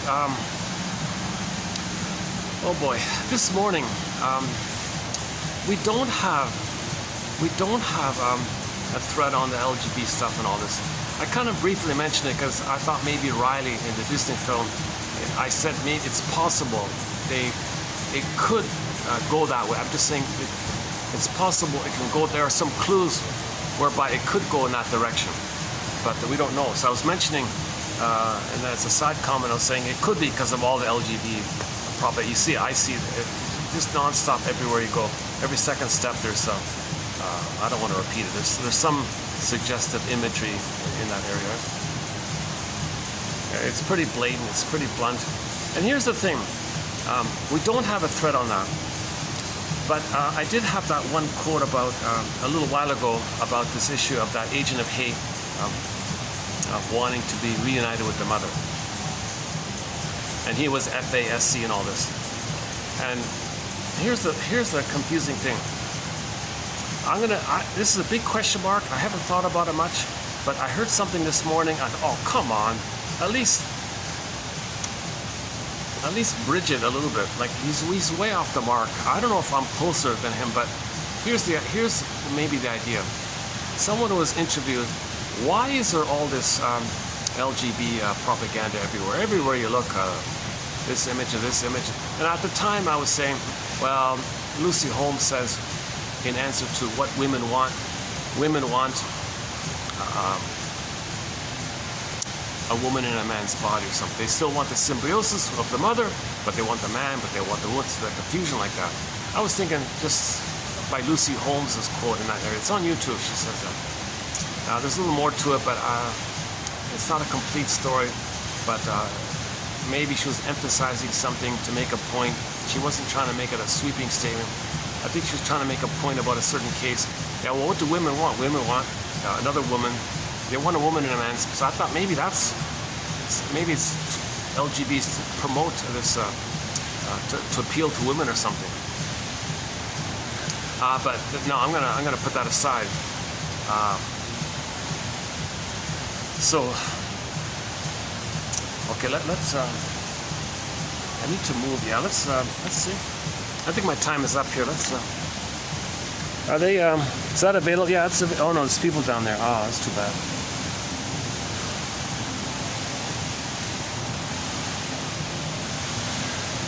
Oh, there's people down there. I was gonna go to that organic juice place. Actually, there's a little outdoor park. I can go briefly for 10 minutes. The heat will catch up with me.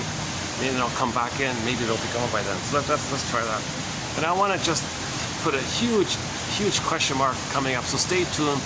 I'm going to say probably one of the most disturbing things I've ever said in this collection here. I have a huge qualifier. I got to have a huge question mark about it. I'm just exploring. I'm brainstorming. I don't know. I don't know. But what that guy said kind of triggered me a little bit. So let me find another spot and I'll tell you about the trigger. Hold a second.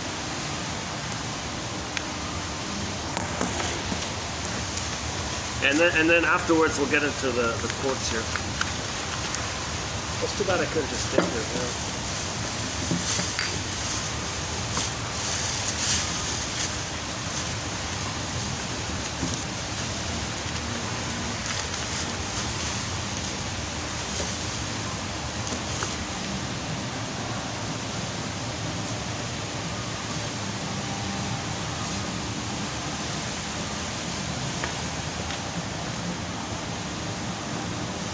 Thank you. I think it's 2 hours, right?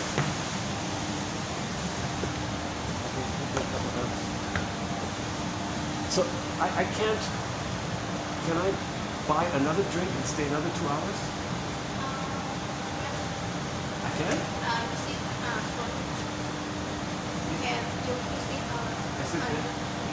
I can do another 2 hours. Yes. You sure? The other girl said I couldn't. But if you say I can, that's great. I'll buy another drink. Okay, great. I'll buy another latte. I'll buy another. Oh, I got it. Oh, yeah. You don't take cash, only the credit. No cash. No cash. Yeah. Okay, here you go. Another latte. Hot latte. Yeah.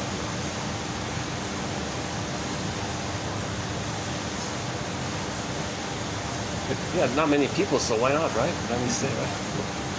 That's why you're the manager, huh? You make.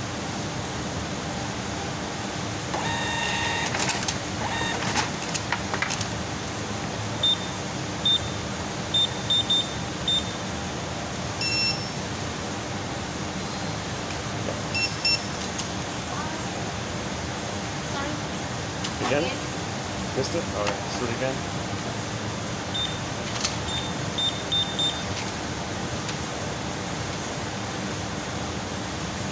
Well, you gotta do it here, I think. You gotta do it here. No, you have to. Here, here.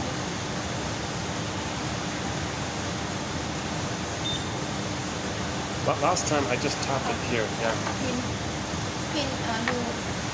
No, here. Can you reset it? And last time I just tapped it and it worked.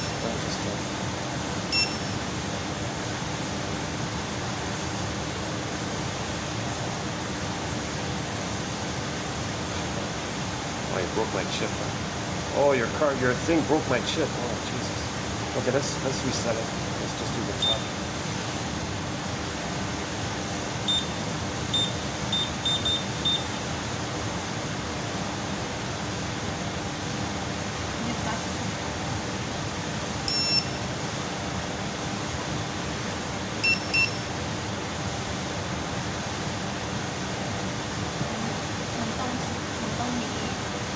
Well, last time I just tapped it, it worked. But now it's showing that the chip is broken. Because you put it in.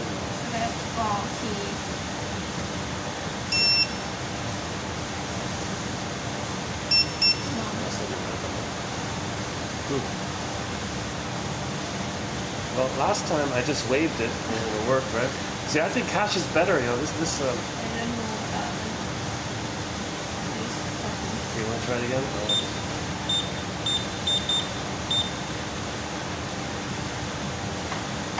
Like that?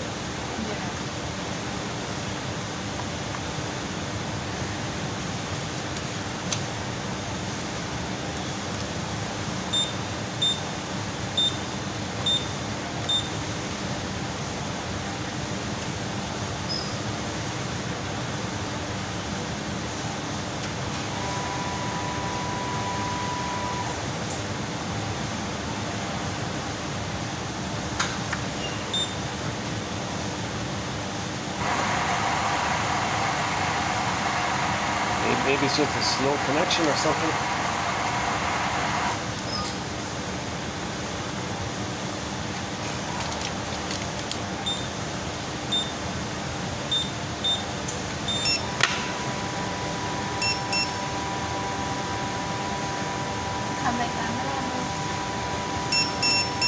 Nothing's working, right?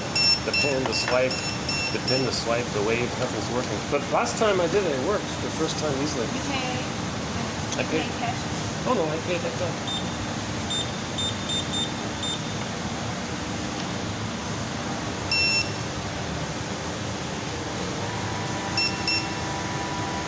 And you don't take cash, eh?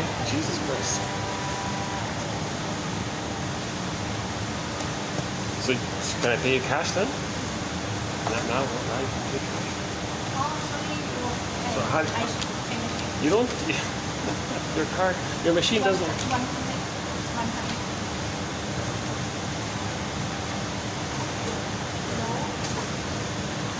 don't have change? Oh, okay. Problem is I'm filming right at the moment here. You want to try it again? Let's try it one more time. Whatever.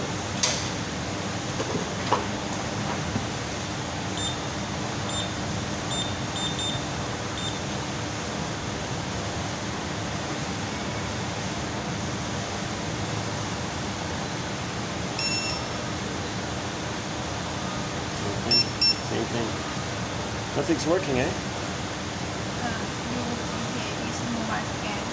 Yeah. I paid mobile scan.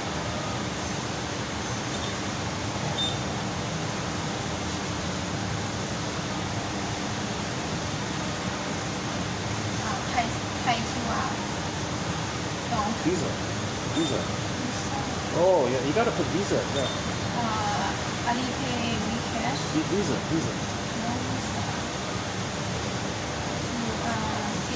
Yeah, number 4. Better.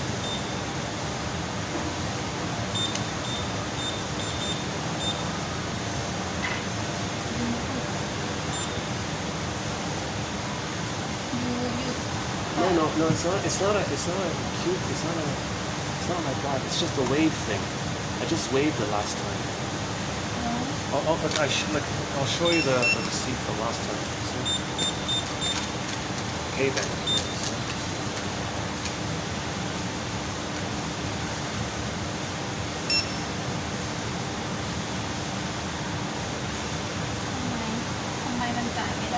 Okay, let me get change and I'll give you 100. How's that? All right? I'll go get change and then.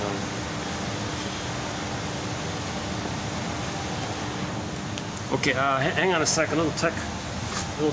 So, is that all right? I'll get change for you. Yeah. Okay. Hold on a second. The lady doesn't have change. They don't accept cash.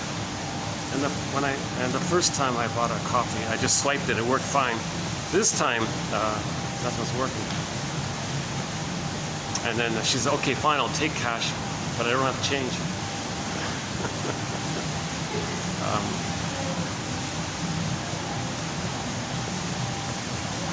Yeah. Hold on a second.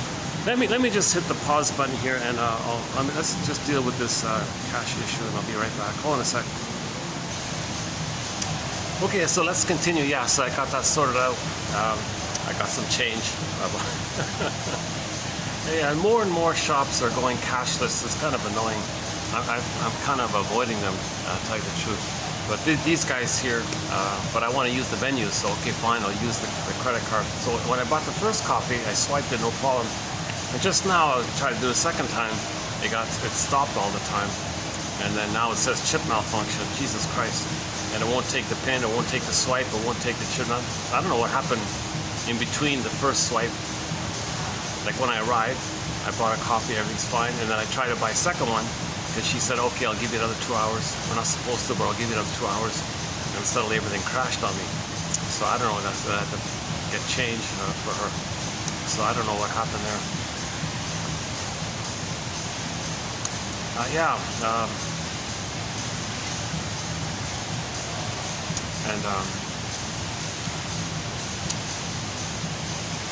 But on the plus side, she gave me the extra 2 hours. But then she hinted at the end that she's not supposed to.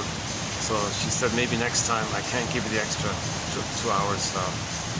So that's okay. I think maybe what I'll do is I'll do this for 2 hours, and then I'll go somewhere else. Why am I telling you about this? Yeah. Okay. I'm going to just mention this briefly. I'm not going to delve into it because it's a huge question mark here. But somebody was interviewed. I heard some interview. Somebody asking some famous guy or something, some knowledgeable guy, what's with all this propaganda with the LGBT propaganda? Why are we bombarded with it day after day? Everywhere you look, everything you turn on, there's something about that. It's just relentless. It's been going on for the past, I don't know, 10, 20 years or something. Just every show, every comedian, every scene, every movie, every film has something about it. It's kind of like it's relentless. It's this bombardment of this theme. And so somebody asks somebody, why? What is it? So he. I won't repeat his reply. I thought it was a little bit nonsensical. So I thought maybe I thought might be at least maybe a little better reply, not the answer, but maybe something a little better to what he said. Okay, so the question is there any kind of link between what these guys are talking about and the LGBT propaganda stuff? So in other words, is there a link between FASCIS, fill in the blank, and all this LGBT? And that's sort of the big question mark. If we just explore what commonality, or how one reflects the other, or how one is the underpinning of the other, like what is that about? So if we go by the theory that somebody,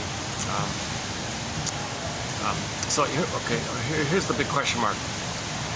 Is it the case? Can it be the case? Could it be the case, intentionally or unintentionally? I don't know. That the more we're bombarded with this LGBT stuff, propaganda, imagery, ideas about just relentless. What effect does that have later on? Like, what is the psychological underpinning? What psychological underpinning is being kind of encouraged or promoted or something? And how would that? What would be the societal manifestation of that, like, kind of thing? Like, what does that lean towards?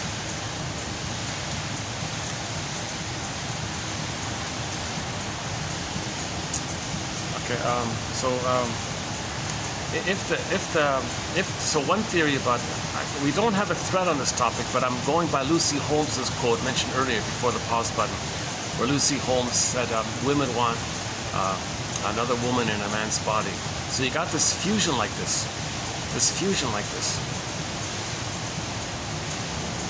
So the woman wants more fusion.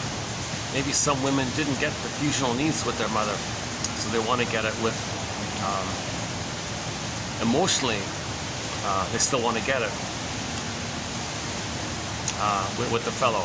So they hope the fellow would be kind of like a woman psychologically, but biologically a man, but psychologically, emotionally, like, maybe like that, right?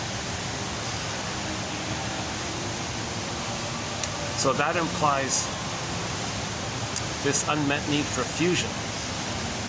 So this is an issue of fusion and symbiosis here. So we're talking about fusion and symbiosis, where babies are meant to be in a symbiotic, blissful fusion for the first 4 to 5 months. You know, as I'm talking to you about this difficult topic, I'm reviewing that little dialogue I had with that cashier there. Because she suddenly caught me off guard at the end. She said, "Oh, next time we can't give you the extra 2-hour thing." She just slipped it in like that. She was. I felt like maybe she thought I criticized her for messing up the thing there with the not knowing how to use the card, where the previous girl did it easily, quickly, in 1 second, no problem.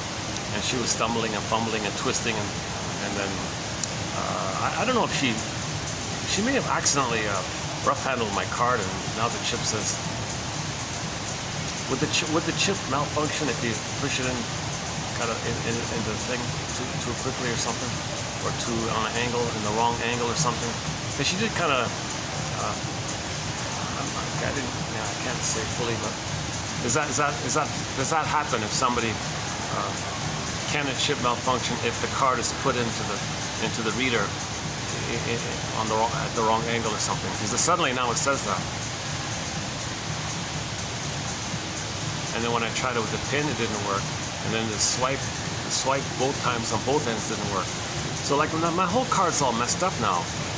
And now it's like I'm kind of hinting a little bit. Geez, what are you doing here? I didn't insult her or anything. I didn't, criticize her. But maybe she felt that my annoyance, maybe a slight little annoyance, little. Maybe she interpreted, "You're criticizing me? Okay, next time you can't do the extra 2 hours." I thought she lashed back to protect her vanity. I don't know.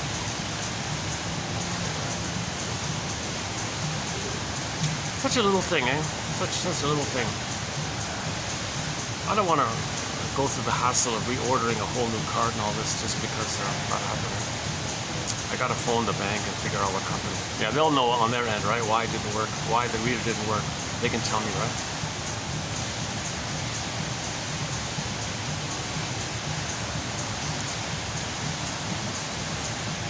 But I felt like, so what's the trigger? I feel a little trigger going on. Let me see if I can clear up this little trigger in me. So I did everything to accommodate her. I went to to get the change. She doesn't have change, right? And she wouldn't try to get change right now. No, don't worry, I'll get the change. So I bought something somewhere else, got the change. No thank you on her part, or no apology on her part. I'm so sorry, sir. Well, thank you, sir. Nothing like that. Oh, you can't, next time, I can't give you the extra 2 hours. Like, it's funny, right? Like, had she not given me the extra 2 hours, none of this would have happened. It's kind of like a strange kind of thing. But I was delighted when she said, oh, sure, I'll give you an extra 2 hours, no problem. I was thrilled about it, right? Because I could hang out here for it. I don't have to go to that. I should have just gone to the organic juice place. Let's see. Oh no, they're still there. Oh, there's all there. It's got more people.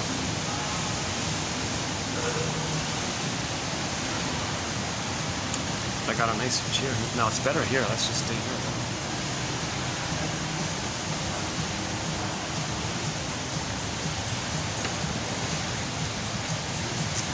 So a lot of people talk about this FASC thing. Is there a link between that and the LGBT propaganda? That's what I'm trying to say. Is there? That's the question. Is there any kind of link between people worried about or thinking about or having this issue of the FASC, fill in the blank, and the LGB stuff? Is there any kind of link like that? Like, does the LGB promote the FASC? You know, it is.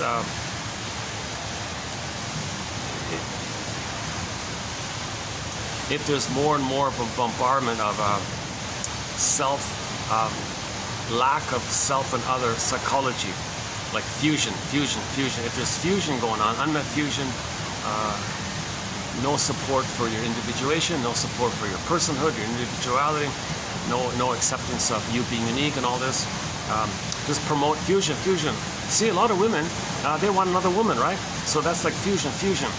And then some people joke, well, yeah, women are FASC. The French have a proverb, women are FA. Is it them? No. Not all women. There's some kind of proverb in that area where women tend to be more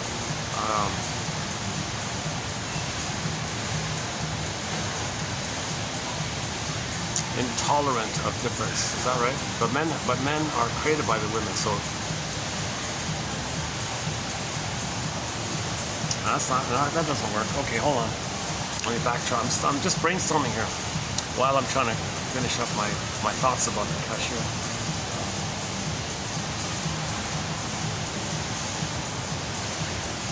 So the issue with the FASC and so on, right? Okay, the psychology is lack of self-other differentiation. The fusional needs weren't met. So when the fusional needs were met, you don't want to see other.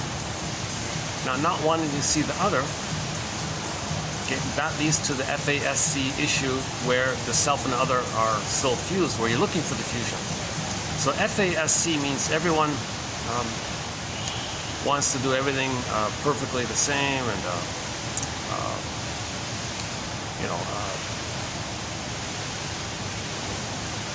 have a united hatred towards the other, okay? Because that reinforces your fantasy that one day you'll get that utopian, blissful oneness with your mother, breast, the narcissistic reunion with the breast mother, the archaic mother, the breast mother, and you're striving for that. So you hate the other. Okay? So when you promote fusion, which maybe we can say one angle on the LGB is the promotion of the fusion. If you're promoting fusion, let's say, just a question mark, then does that feed into the promotion of the mentality? Well, I don't want to see otherness, I just want fusion. I've been brainwashed to think about fusion. Well, then that means you don't accept other, like someone who's different or other. Now, isn't that what part of the FAS nonsense is about? Where everyone is bonds over the hatred of the other, and that controls people. And then the people who are in control, now they're the flying monkeys to pillage and plunder. So So once you create a group like that or something,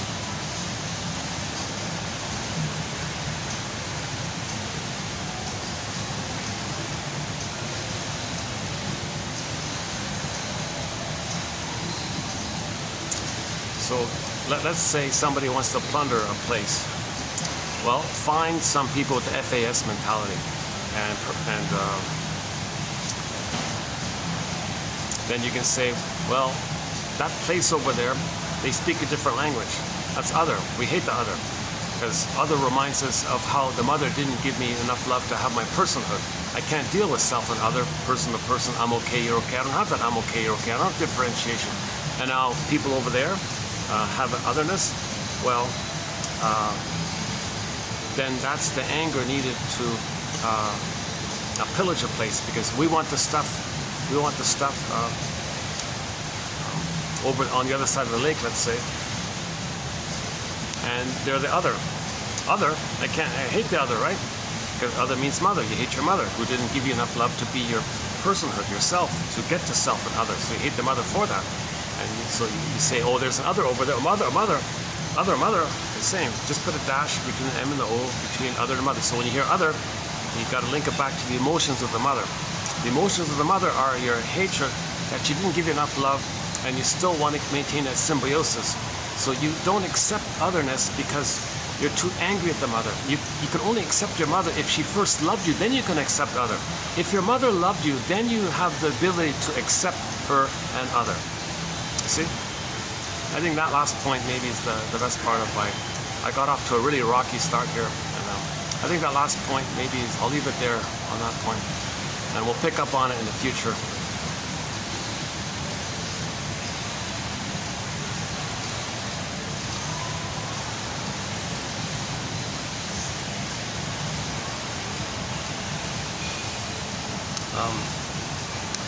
Okay, let's get into today's quotes here. Before I run through today's quotes, let me just highlight a couple of the key quotes from the last video.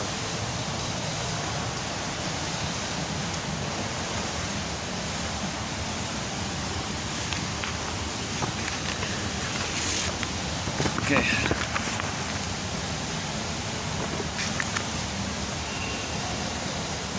So two very famous authors, Sandra Frenzy and Otto Rank. We talked about them yesterday. Okay, yeah, Otto Rank wrote the essay called The Double, and his famous book about birth trauma. Yeah, Otto Rank thinks anxiety, your anxiety, living your life, you're always reminded of that birth trauma, that immense fear. And you were passive, helpless, and you had birth trauma, a lot of fear like that. Now you're going through life trying to prepare for it all the time. Like it's still going to happen. Like you act like the trauma is going to occur again. But this time you're going to be prepared for it. It's going to happen again. There's no time. You're repeating it around and around. No time, no time. But it's going to prepare. No time, prepare, no time. So your anxiety is this attempt to prepare for that trauma, for that birth trauma experience. That's neurosis. The present isn't the past, but things in the present can trigger the past. Now that past trauma is still unprocessed, unmetabolized, unadmitted. Like it's just so in a state of timelessness. So anxiety comes from this ongoing effort to deal with the repetition of that old fear. So in the clip, in the Disney film trailer, the anxiety character said, "I prepare for the future." You know, and what she means by that is she's going to prepare herself now for the old fear with the mother back in the past. Now, originally, with the first primary fear with the mother, the baby was passive and helpless, unprepared, betrayed, totally unprepared, totally betrayed like this. But that memory is still looping around. Now, when she says prepare for the future, well, that old fear, that old struggle with the mother is going to come up again. I'm going to be more prepared, more vigilant, more careful, more alert, more hyper-vigilant like that. That's what she means. She's going to be prepared for the re-triggering of the past and the present as she's going to the future. So she's not prepared for the future like the way you normally kind of think of. She's preparing for that in the future she's going to re-experience the past and now be prepared for it. That's what I think they really mean. So Otto Rank would say, all this anxiety, well, that's from the birth trauma. John F. says it could be prenatal trauma, or birth trauma, or trauma shortly afterwards. Sandra Frenzy is famous for the phrase identification with the aggressor. And that famous boat trip that Freud and Mr. Jung took on the boat, there was a third, there were 3 shrinks that came. Frenzy was the third. I read somewhere that Freud, I don't know, it's just a sarcastic mistranslation or something. Yeah, I might have, you know what, it's an English translation, forget it, I'm not going to quote it, yeah. It's funny, yeah. Those English translations, they're pretty cynical. They're pretty cynical.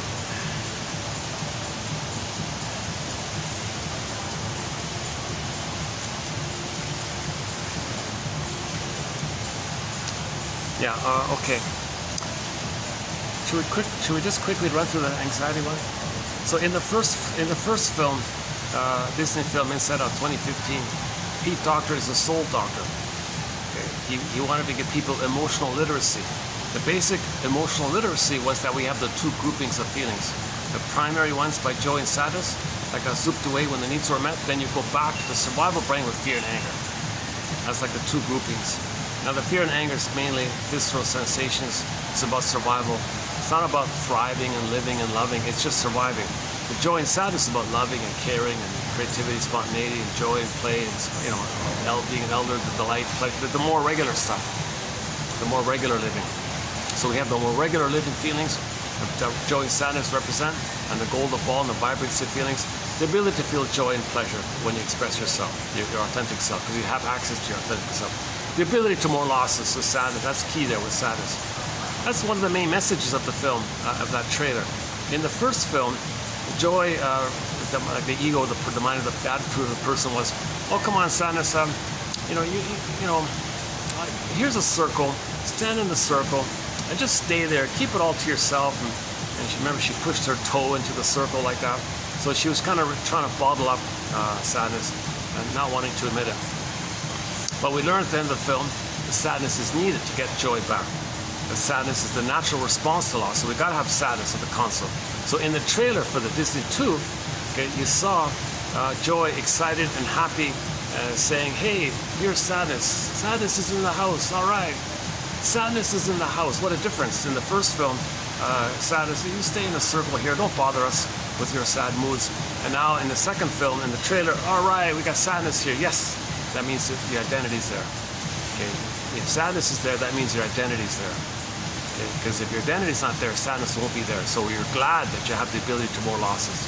You're glad that you got the emotional sadness. If you don't have the emotional sadness available to you, when there's a loss, I mean, when you admit a loss, you're gonna have a lot of pain and tension like that. Then you got to blow off steam all the time. You're angry, blowing off steam because you can't feel the sadness because you don't have the identity. So if sadness is there, hooray!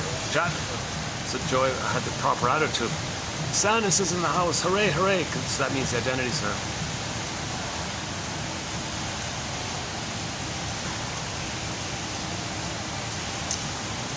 Okay.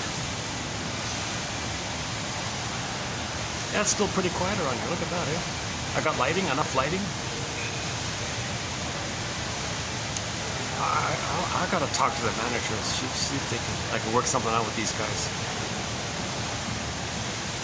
They have a day pass and a monthly pass. They're both both out of my zone.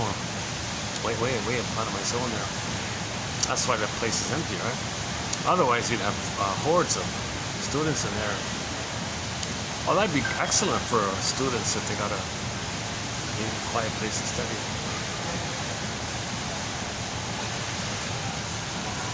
I mean, seriously, you can almost rent a whole studio. Not in the immediate downtown, not in this little area here, but for the price they're asking, you can pretty much rent a whole apartment. You take a SkyTrain for half an hour or something.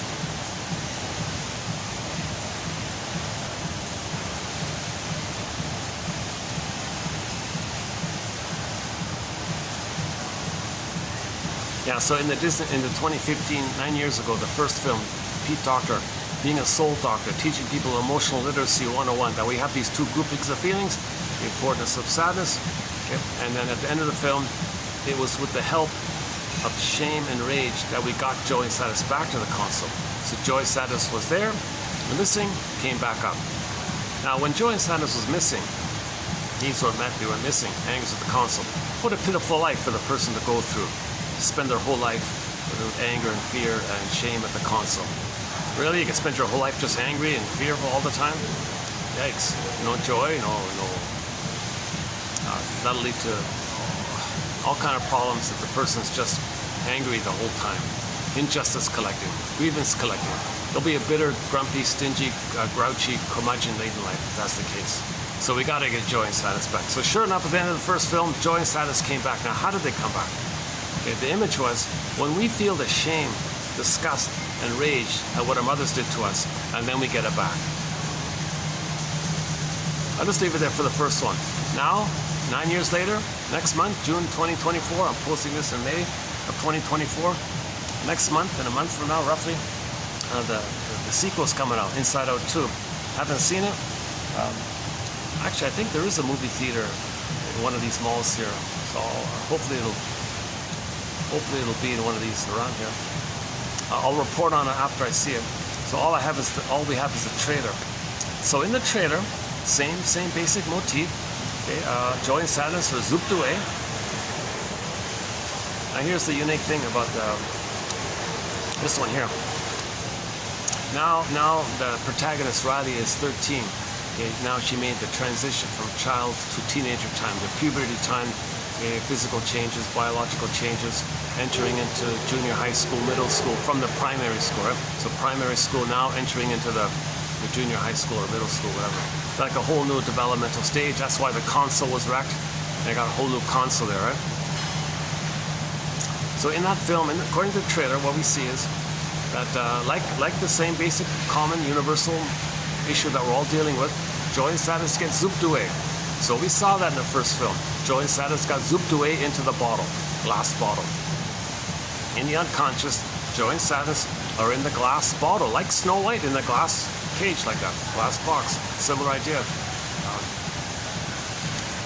Now, what they did was, they also put the other three characters from the first movie in the glass bottle as well.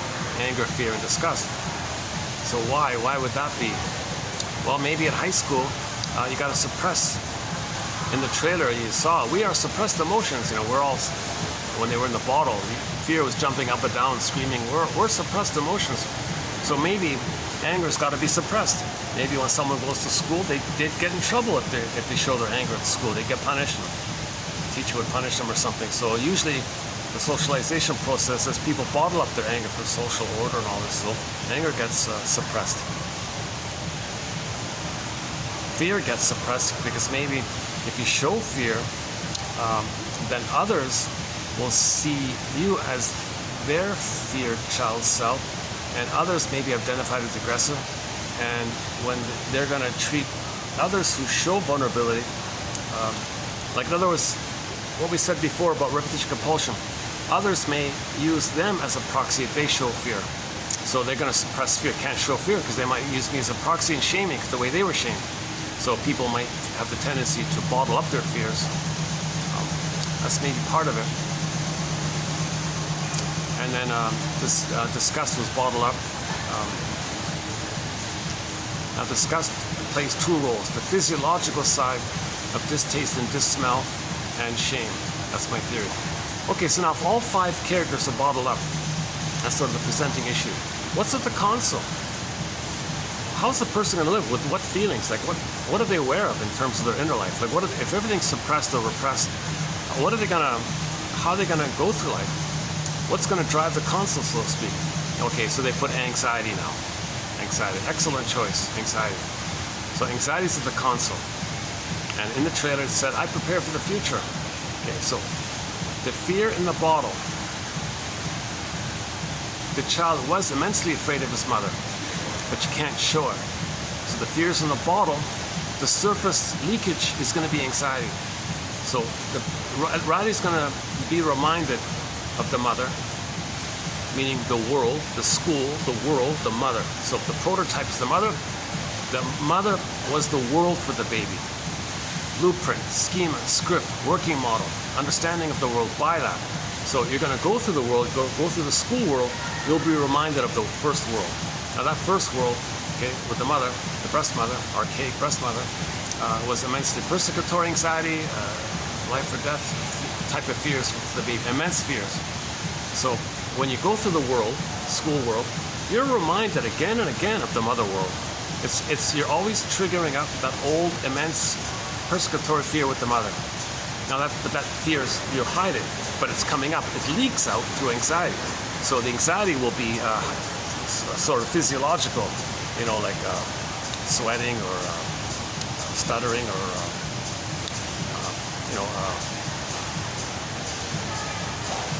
forgetfulness or poor blood circulation maybe, or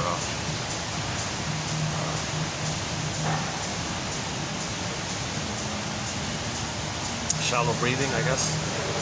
So the usual list of physiological things, because the language of the old fear is going to be physiological response. And of course anxiety, meaning you're going through life afraid and you don't know what. So you're afraid, but you don't remember what. Is it an actual fear? No, it's a past fear which is still alive and it's triggered up to you. So you're afraid from something that happened in the past and you're getting the physiological responses of that old fear called anxiety.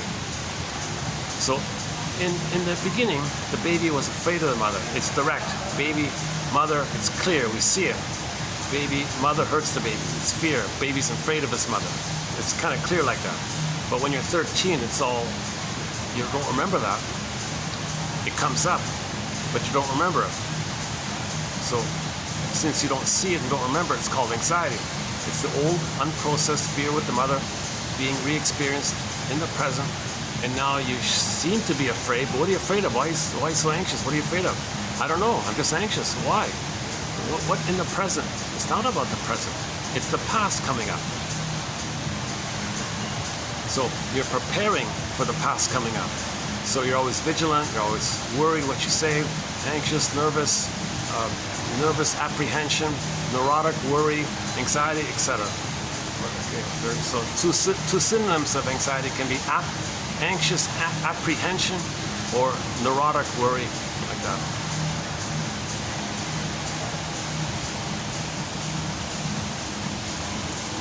Oh, they cranked up the music here. Oh, maybe the night crowd's gonna come. Oh, I hope it doesn't get much louder.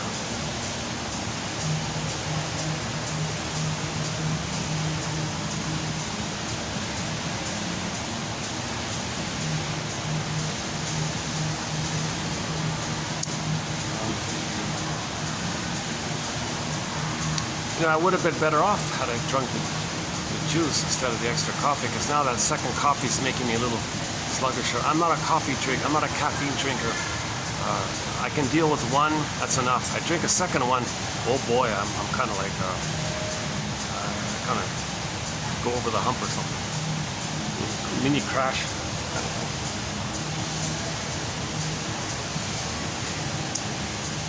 Okay, yeah. So how are we doing that? Okay, so anxiety represents fear in the bottle. The surface manifestation is anxiety. Going through life, being reminded of the old fears of the mother, being very anxious like that. So now sadness is in the bottle. Okay. So that's the issue. Joy and sadness get in the bottle. So when the needs for the authentic self are not met, joy and sadness go in the bottle. So once again, joy and sadness are in the bottle. So sadness is in the bottle. So we could say that anxiety can also represent the fact that sadness is in the bottle. Because if Riley were to experience any kind of loss in the second film, and she would want to try to feel sad, she couldn't. Sadness is in the bottle. Now sadness is in the bottle because the identity is missing. Now when you face that issue, where's my identity, my authentic identity, and you face that, that's going to bring up immense fears. That's your anxiety. So anxiety is doing double duty, I think. Anxiety is representing how both fear and sadness are in the bottle.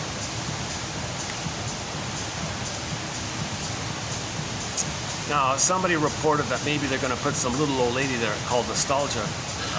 So if Riley can't mourn losses, she'll just think about the good old days at grandma's house or something.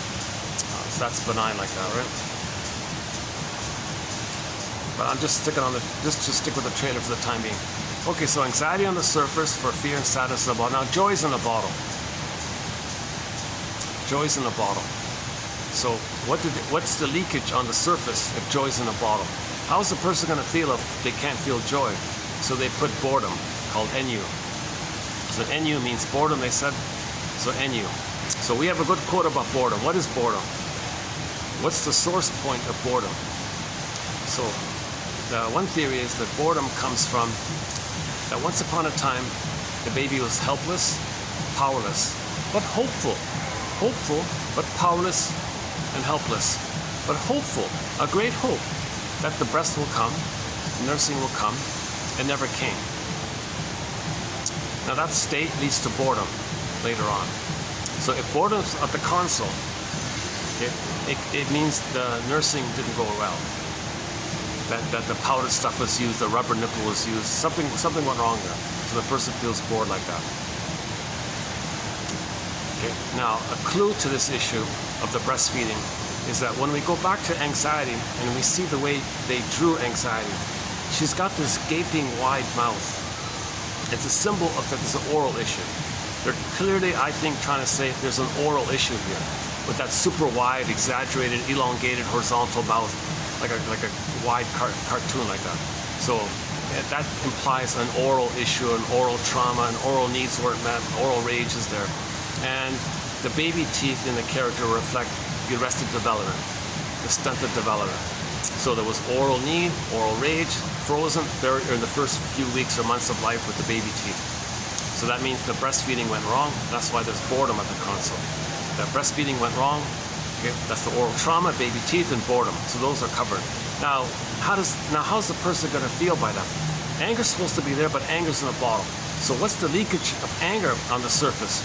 Okay, they chose to go with envy. Interesting choice, because that makes sense. When babies are traumatized very early on, the baby interprets the mother as not the ideal, loving, good enough breast. It's the envy breast. The baby thinks the mother hated his goodness. He becomes the mother, identification with the aggressor. To have a mother, he's got to hate goodness. So envy means hatred of the good. So envy's at the console.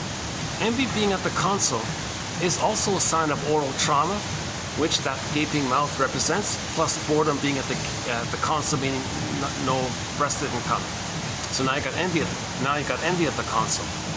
Now she's only 13, so they're probably not going to show her as being too envious. So we'll see which way they take it with her. Okay, so now envy at the console.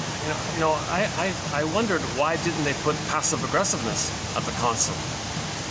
So usually if you're angry, but you can't show it, your anger's suppressed, your anger is bottled up, but you are angry, it can be covertly, sneakily sneaked out through what's called passive aggressiveness. Just being late or something, or deliberate inefficiency, or I wonder maybe she was being a little passive aggressive when she was feeling angry by my slight what's going on here? Why it was working before? Why is it not working? Maybe there was a tone in me that said, get your act together. Come on, the thing works. And she actually said, oh, maybe your credit card is out of funds. Oh, really? I just bought a little coffee. Suddenly there's no, just from a coffee? Like she's looking for every angle to put it on me. She couldn't say any kind of sorry. I'm sorry for the inconvenience. I'm sorry we're having this. She was nothing on that end. It was all like attack, like on me a little bit, right? And then finally, that's passive aggressive. So he was angry, but she leaked it out by these little kind of innuendos. You got no funds in your card. Ready for a coffee? I got no funds. Or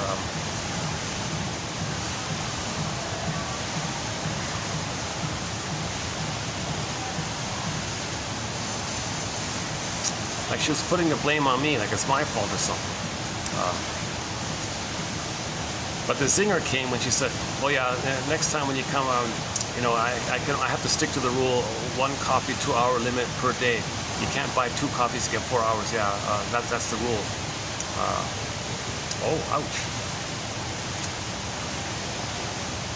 But I was, other than that, I was polite and patient. I'll get the change. You know, I was even trying to be a little playful a little bit at one point. I was trying to make a joke, but she kept silent. Doesn't speak enough English. And then later she speaks English. Oh, jeez. Oh, that's a very good way to show passive aggressiveness. If you know English, and just say, "I'm so angry at you, I'm not going to speak. I'm going to pretend I don't know English." Oh yeah, we haven't mentioned that before. One way to show passive aggressiveness is to pretend you don't know the language, because you're so angry you don't want to voluntarily communicate, connect, and all this. I'm not connecting with you. I'm angry at you. I'm going to withdraw, so I'm going to pretend I don't speak the language.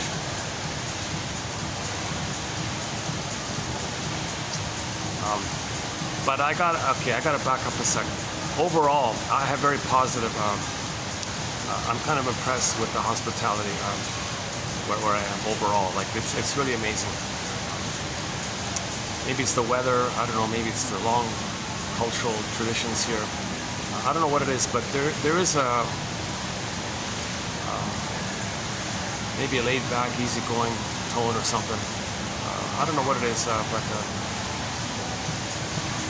combination of factors. If there are any kind of annoyances, it's usually with like other foreigners visiting or touristing or living or whatever.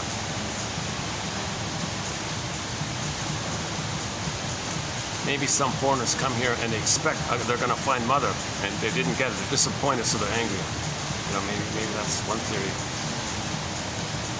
Because when you move to another country, that can be like a pursuit. Well, maybe this place will be the perfect mother experience that I need.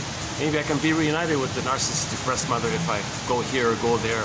Maybe this will do it. Maybe they try all these things. No, reality. Every place is a byproduct of their history and the way they are raised and their history and all this. You can't just deny the reality of what you see and only see what you want to see and be disappointed from that, right?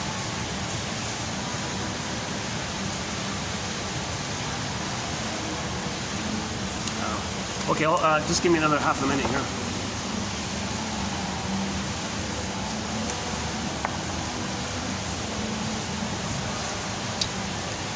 But I'm enjoying the AC. I gotta say this. I got AC here. Oh, what a relief.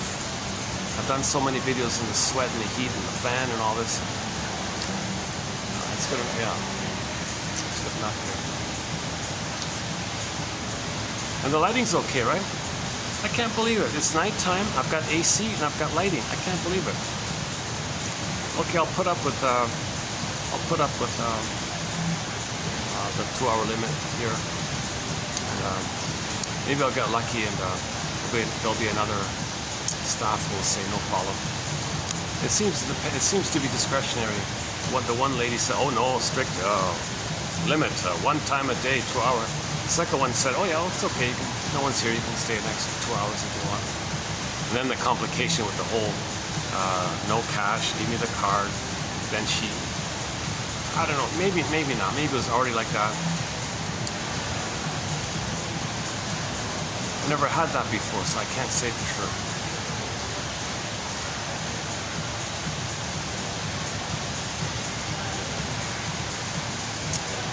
Yeah, she missed it. Now I get it. The first time I bought the coffee, I just did the swipe.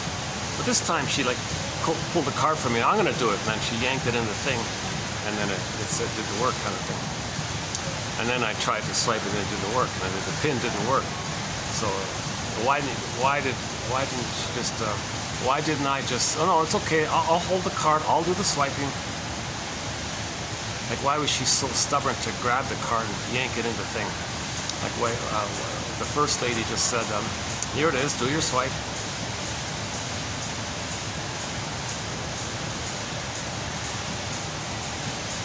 Maybe it's a control issue. I want to control this. Give me the card. I'm going to control this whole thing. Maybe she's a controlling kind of person.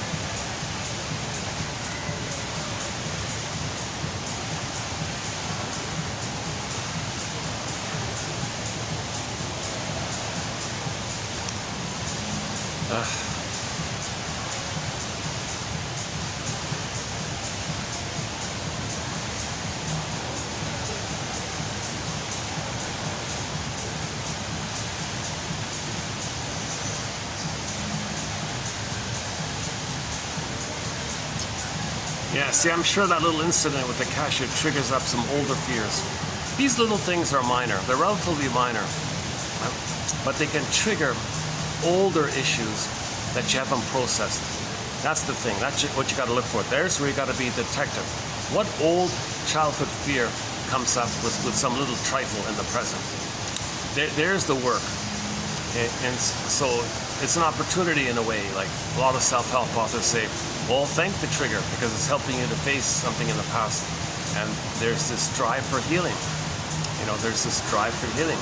You're meant to process and know the past and get your story. So it's going to come up again and again. And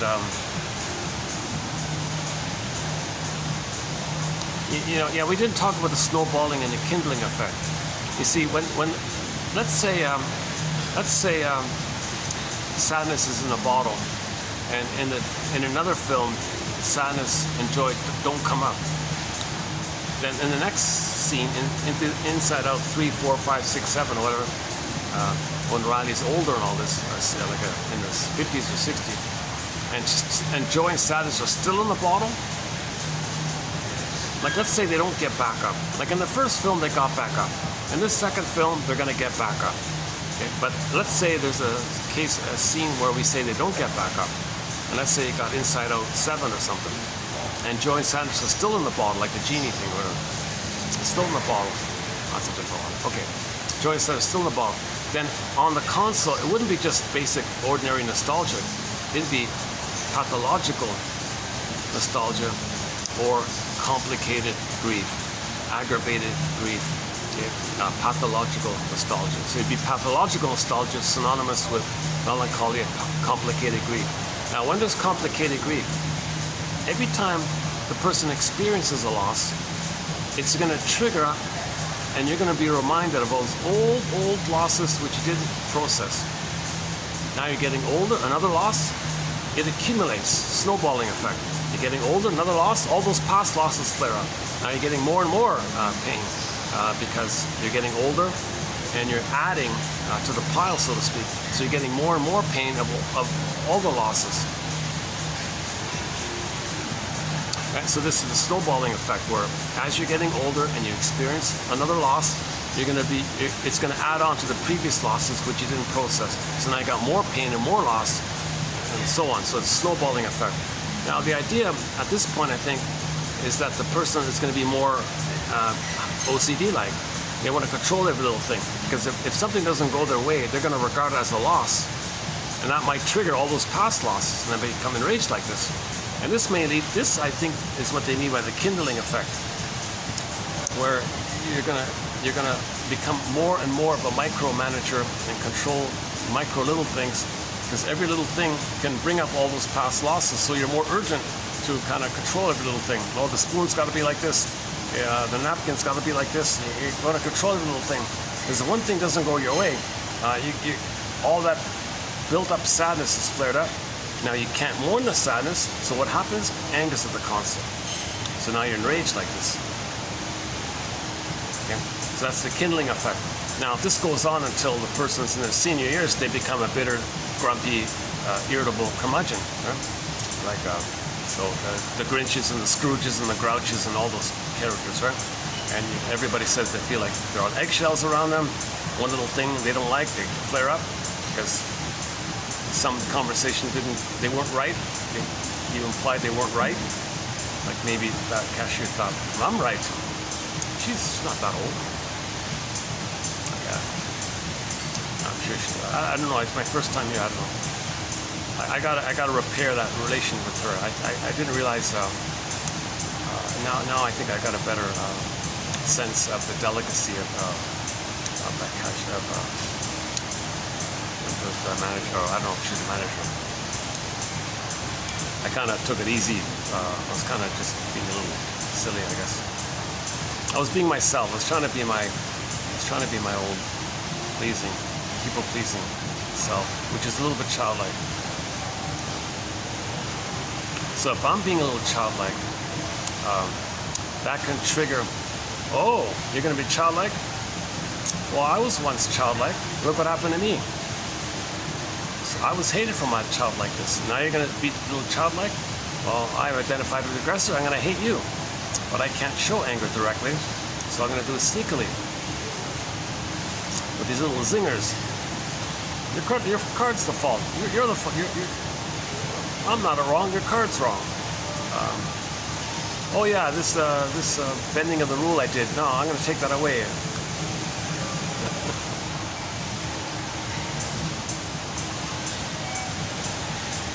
It's getting a little busier, yeah.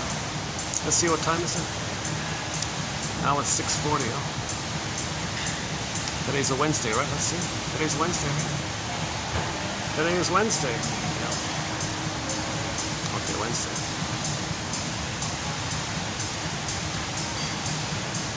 Yeah. So okay, let's pause it there for the theoretical possibility that if joy and sadness cannot come to the surface, then that nostalgic character, that sweet old grandmother, will turn into a wicked, vicious witch. Right? She'll turn into an angry, evil witch, right? And because Snow White is in the glass box. Remember Snow White, the witch, right? So it'll be like that. But no, it's a positive story. You gotta have a happy ending, so joy and sadness will come back. Okay, so what else is in the bottle? So we talked about anger's in the bottle, sadness in the bottle, fear's in the bottle, joy's in the bottle. Joy, sadness, anger, fear, okay, and disgust, which also plays shame. So what's the surface representation of shame being in the bottle? Because probably in school, you don't want to show any embarrassment. Like, you don't want to show you're vulnerable. Because likewise, others may see you as a proxy of their vulnerable state, and others, when they were a baby, they got shamed for it. So if they see you showing signs of a projection hook, they'll hook their projection on the hook of you showing any kind of shame, embarrassment or something, and then they'll shame you because they were shamed. So you want to bottle up your shame or disgust, right? And then, but what's going to leak out? The leakage they put is embarrassment. So if the person's triggered of shame, it'll be physiological with the blushing and the sweaty palms and all this stuff. Right? Embarrassment. It's linked to anxiety as well, right? Embarrassment and anxiety will be linked.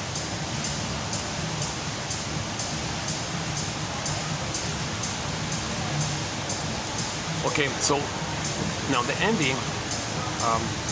Okay, now what we didn't talk about greed yet. So where's the greed? Because anxiety represents oral trauma. Where's the oral greed? So the only scene we have about greed in the trailer is that she has two good friends. She saw some other cool kids a few years her senior. She dumped them for the better, quote-unquote, better friends, the more friends. So she dumped her good friends, thinking she can get higher status friends. So there's the greed like that. Okay? Now, related to that is, what about her pleasure and gratitude for having those friends? Those two were clearly her friends, nice people and all this. Oh, there's that security guard again. Hold on a second. Oh, it's a different one. Hold on a second.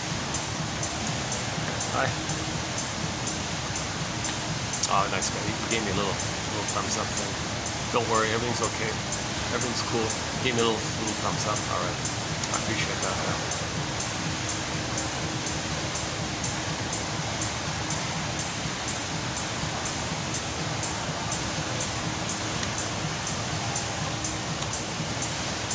Oh yeah, that's the second guard I saw here. The first one had the weight on the world. The first one had the weight of the world on his shoulders.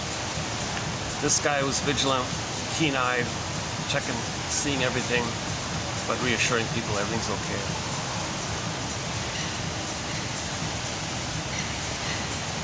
Plus, I'm right. The cameras are right in front of me.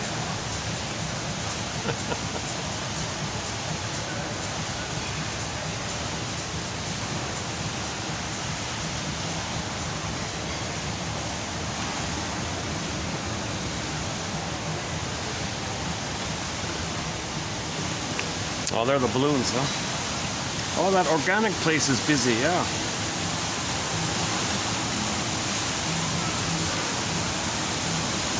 That's the one and only little organic deli they have there.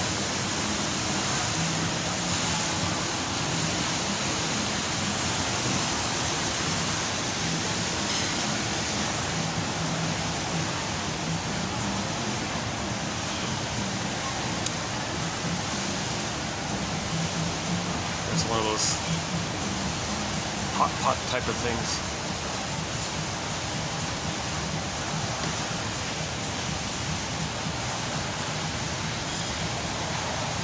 At the center of the table, you got a pot sunken down a little bit, and you put your ingredients into the hot pot while it's boiling, and then you pluck it out.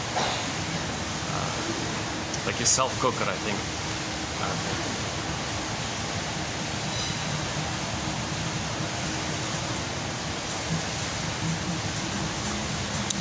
The name of that place reminds me of Pavlov's dog, one of their songs.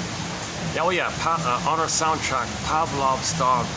We have 4 songs from that classic rock band on our soundtrack. Julia, Late November, Episode, great song. Another great song, Theme from Subway Sue. Those 2 are my favorite. Theme from Subway Sue, and Episode. Those are 2 great songs. Oh my God, I love those songs. Jeez, what great. If you want some good classic rock, go to Pavlov's Dog. Okay, Episode, Theme from Subway Sue, Julia is good, okay, and Late November, okay. A lot of people like the song Dance. I'm sort of half and half on that one. But that's the one where the singer David Surkamp sings the high C's. They're really 5 levels up or something.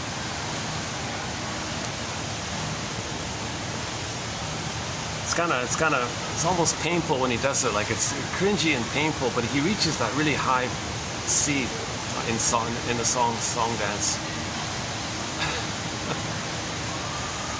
I don't know how he did it. You know, he's still around. Can you believe it? That band is still around. It's just they just do like little tiny venues. They were just like a 1 album hit wonder. They've got 4 good songs. Those 4 I mentioned, 4 good songs, and that was pretty much the end of it. But what a great songs, oh my God. Theme from Subway Sue, Episode, Late November, and Julia. Julia is sort of the melody, the ballad, the piano one. The nice piano beginning. Julia!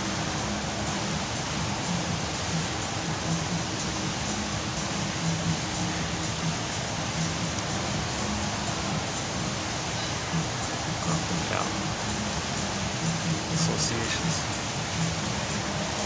So I saw the name of that restaurant. It reminded me of Pavlov's Dog. So I brought up a positive, pleasant feeling to compensate for my negative feeling with the faulty payment system. I think. Now maybe it's not faulty. Maybe it is on my bank's end. Maybe they freaked out. Wait a minute, you used that card for a flash and now you tried to do it with the PIN thing. Maybe it shut down on their end. Maybe they didn't like that. Like maybe it's on their end. Like, why'd you do that? Yeah, maybe the bank freaked out. Maybe the bank said, all right, well, we get that with the flash, fine. Now, 2 hours later, you're going to do it with the insert thing. We don't like that. Why'd you change? We're going to block it. I'll call them when this video is finished.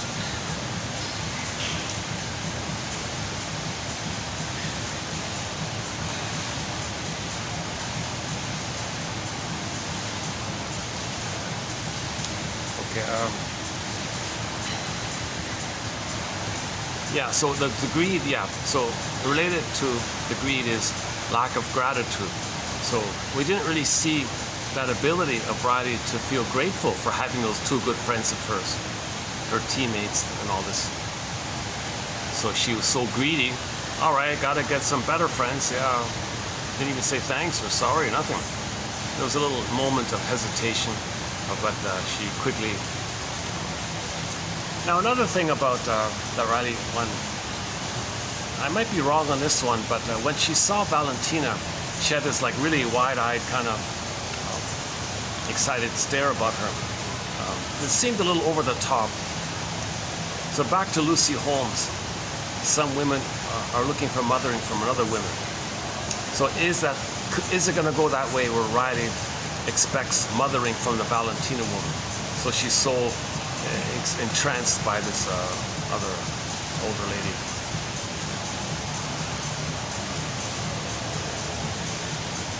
A big question mark, don't know what's going, but I was mentioned before, the way all the propaganda is going, I wouldn't be surprised if they did it like that. Now, the hockey, no. So what? She plays hockey. Big deal. That doesn't mean anything. Okay? And, okay, kids play with their hair, so she has a tomboyish look. That's not a clue. Those are not clues. The clue is oral trauma, okay, gaping mouth, baby teeth, envy, rage, like envy, boredom, not being breastfed, oral trauma, not being breastfed properly, okay, the envy by identification with the aggressor, unmothered. So maybe she's looking for mothering from the Valentina girl, and so her eyes were like, you know, a little big and all that. Had a big stare, an excited look, and all this. Maybe she was infatuated like this. It's a little over the top. I doubt a grade 7. I can imagine a grade 7 admiring the cool kids at grade 9. Oh, they're pretty cool. I like to hang out with them or something. But I have a hard time thinking someone's going to be that like infatuated, like somebody falling in love at first sight, that kind of thing. So we'll see how that goes. But as I mentioned earlier, something no one's going to mention in the trailer. Joy said, "Hooray! Sadness is in the house." The house, your ego, your conscious ego, is sometimes called the house. Your mind that you're aware, it's like a house. We want to be master in our own house, the ego. We want to have that conscious ego and not let it be taken over by our past traumas, repeating it. So we want to. That's Freud's famous line, right? We're not master in our own house. We're not masters of our own house. The unconscious past trauma is the master of the house. So she said, "Hey, hooray! Sadness is in the house." So that implies a healthy ego. Joy's at the console, and sadness at the console. Yeah. Now the other three can be at the console, but sort of take a back seat. But they're available if needed. They're not bottled up. But in grade 13, everything got bottled up. On the surface, anxiety, boredom, envy, and embarrassment. What a pitiful life to go through life. If it's frozen like that, let's say they don't come back, and it stays like that on the surface. Now, what a pitiful life. Can you imagine that? Somebody going through life with the boredom and envy, embarrassment, and anxiety the whole life? Yikes, right? Then those characters in the next film, okay, let's say anxiety gets bottled up. Let's say anxiety goes down, and the grandmother, nostalgia goes down, if there is a grandmother. And then let's say embarrassment goes down, and let's say envy goes down. Then you're going to have like the evil witch running the console. You'll have her flying monkeys, right? Her rageful tactics, her rageful excuses. Okay? Now you're dealing with, and then you'll have complicated grief, inability to mourn. So you'll probably have a character called cynicism. Oh, sarcasm might come up. Yeah. Oh yeah, sarcasm. No, the evil witch would be the sarcastic one. Okay. So what would happen if those 5 don't come up and there's a next film? Then things will get worse on the console. Let's say she's afraid to show anxiety. Let's say she takes pills and bottles up the anxiety. Now you have psychosomatic symptoms. Okay, now you have like body complaints. Complaints about, yeah. Then instead of anxiety, you'll have a character showing, representing psychosomatic complaints. So you have psychosomatic, Mr. Psychosomatic Complainer. The psychosomatic complainer. Let's say. Okay, if it's nostalgia, then it'll be pathological nostalgia. So, didn't need you anyways. That's how they deal with losses, contempt, denial, sour grapes. Didn't need them anyways. So, Mr. didn't need you anyways. So, don't be cynical like that. What else? The boredom might become more bored. Maybe the boredom is still there. And the pills would mask the embarrassment, but how would that leak out? That would go to the psychosomatic symptom. So the psychosomatic symptoms would be pronounced, I think. The witch would be like vindictive and envious and vindictive and more aggressive and angry. Okay, so then you have the wicked witch. You'd have psychosomatic symptoms. You'd have Mr. Didn't need him anyways, Mr. Cynical. What a pitiful situation. You see, and it goes on like that. Then if it's the next film, you'd have just the one Mr. Curmudgeon on there. You'd have some Mr. Grinch representing all of them or something. You'd have some kind of, you'd have like 5 Grinches or something, or 5 Grouches or something, or even just 1 or 2, whatever, different, representing different themes. So it's getting worse and worse, right? So that's why in the trailer we saw Joey was saying, Riley needs us. Riley needs us. Come on, guys. We got to get back up to the console. Riley needs us. Code. It means we need our soul back. We need our authentic self. We need our authentic self back, and with it is Joy, sadness, and everyone else at the console. We need to get back our soul. So when Joy says, Riley needs us. Come on, gang. We got to get up there. We got to get up to the console. So that's code for anybody saying, geez, I want to get back my authentic self. I want Snow White to wake up. I want to be embodied. I want to get my home. Odysseus, I got to get home. I got to get back to Ithaca. Okay, we all live in a psychic house called the Soul Castle. Okay, and in that story it was Ithaca, and the Penelope came back. Okay, when Miss Core got pulled down, she came back as Persephone.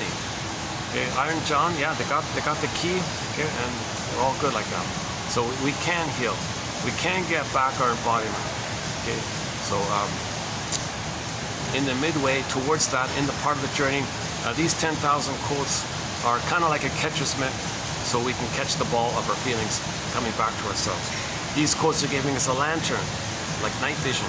Okay? Our unknown self, our repressed self, our secret self, our second self, all of us that we don't know, everything repressed about ourselves, kind of dark, we don't see it, we don't know it. So these quotes are kind of like a lantern, giving us night vision.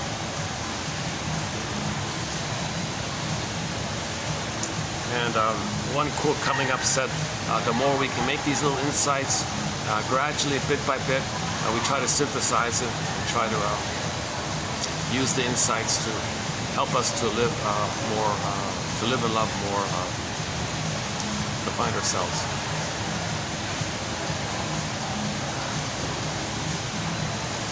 I didn't pay attention to the time. I think it's 3 hours, right? So I think I got another hour here, right?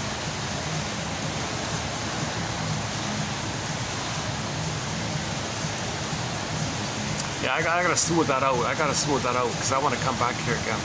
I didn't realize my little nervous personality.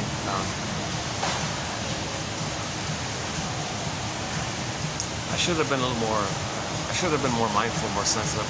Because I was holding the camera, I was filming, I was just trying to let's go, let's buy the coffee, just do the swipe. Thanks for the extra time. Can't I just swipe it like I did 2 hours ago? Why am I having all these polyps now? And instead of an apology or I'm sorry or geez, or she said, oh yeah, next time I can't do this. I can't give you these extra 2 hours. Oh jeez. You see, when you can't admit a vulnerable feeling like a sadness or a regret, one way to deal with that is to blame the other, think the other one's guilty. Like if you feel guilty or something, you think other ones feel guilty. Well, if they're guilty, that means when they were a baby, they felt guilty and mother hurt them. So they're just replaying what happened. The way you treat others is a kind of a clue to how your mother treated you. If you're negative towards others, that's a clue to know that your mother was negative towards you, in simplistic terms. If you're if things are not working out for you, you're recreating how things didn't work out with your mother.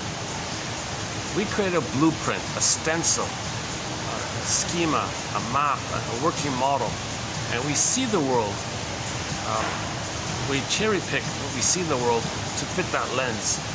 And so like, kind of like a self-fulfilling prophecy almost.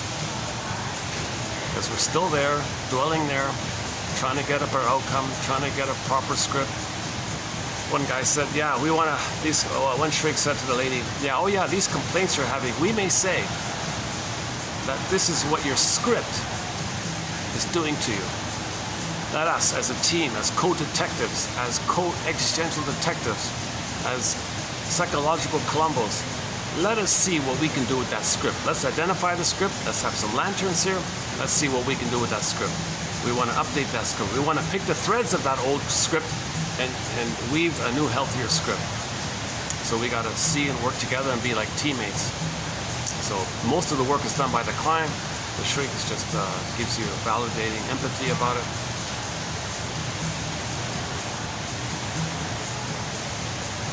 That means you feel safe. When you feel safe, you can, more material can come up to consciousness. If you don't feel safe, you don't get the material up to consciousness. Only when you feel safe, the repressed material comes up to consciousness. So you need to carry witness to feel safe, then it comes up, right? Kind of like a joke. You hear a joke, okay, the first part of the joke made you tense, the second part of the joke made you feel safe, okay? So that contrast of tension to safety, you got like a little release like that, a little humor like that. If it's a deeper issue, you might weep and grieve. If it's lifelong denial of your trauma, then you'll grieve like that. But the mechanism's the same. When you feel safe, okay, what's holding down can be released. So if it's mild, it'll be humor, based on your psychic structure, of course. If it's a deeper issue, if you have the psychic structure, it'll be grieving and mourning. So you need a very good safety. You need a lot of safety if you don't have the psychic structure to feel sadness. Because the extra safety, you need that extra safety to bring up that deeper sadness.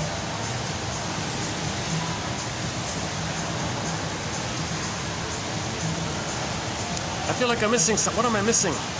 So joy's in the house, okay. Okay, we talked about anxiety is the re-triggering of the old fears, and you're going to feel it through your anxiety. So you're preparing. Now, see, the baby was passive, okay, with the mother. Now you're going to prepare for it. I'm going to get ready for it. It's going to happen again. I got to get ready. So I got to watch, prepare for the future. What's the future? You're going to experience the past coming up in the future. So you're going to prepare for it. So you're all anxious about it. It's dangerous. I don't want to feel that again. I got to be more prepared for it. So I got to watch out and be vigilant, a little bit like that. So that's anxiety, right? Now, we see with the anxiety character that that the issue of the fear is related to oral trauma. Okay, hence that exaggerated gaping mouth like that, the oral issues. It's a clear sign of oral trauma. Plus the baby teeth gives it away. Okay? That means the arrested development took place in the first few weeks, or when the teeth start coming in, whenever, the first couple of months, whatever. So it means very early on, oral trauma. So the breastfeeding went awry. And sure enough, I have a hard time imagining her mother being kind of a nurturing, loving mother. But to give her credit, to give Riley's mother credit, she did an excellent job by not abusing Riley when she was inside and giving her a natural birth. So in the first film, Riley got a normal birth, a natural normal birth, because the first memory, remember the first memory? Okay, the golden orb rolled down the tube. That's the first memory when she was born, and we saw her happy, smiling, giggling, a happy birth. So she made that transition. She went through the canal, woo, in New World, wow, everything's okay. She was happy like that. And she was smiling and giggling and gurgling. So the mother did a great job to give the baby a safe uterus time and a natural birth, a normal birth. So the first memories were golden like that. So she did a great job. Janoff would say she's an amazing mother, a wonderful mother, an excellent mother for that. That's key though, because a lot of babies are not getting that. A lot of babies are being abused, child abuse in the womb. If the mother smokes when pregnant, drinks when pregnant, too much caffeine when pregnant, argues when pregnant, bad mood, doing awful things in the present, going to heavy metal concerts, that's child abuse in the womb. Okay, 1 second. Let's let these guys pass here. Hold on a second.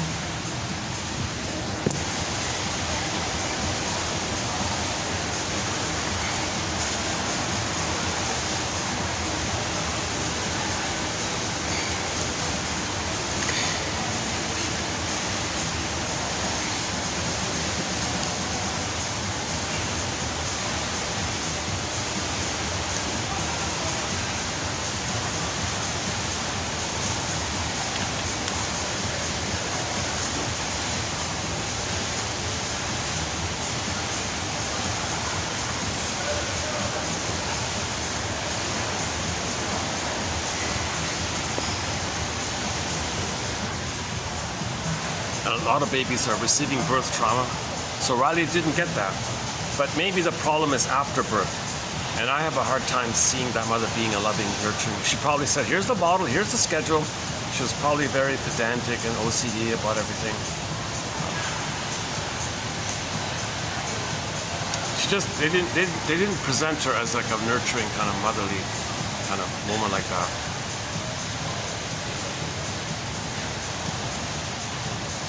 Okay, so yeah. So we mentioned oral trauma, baby teeth.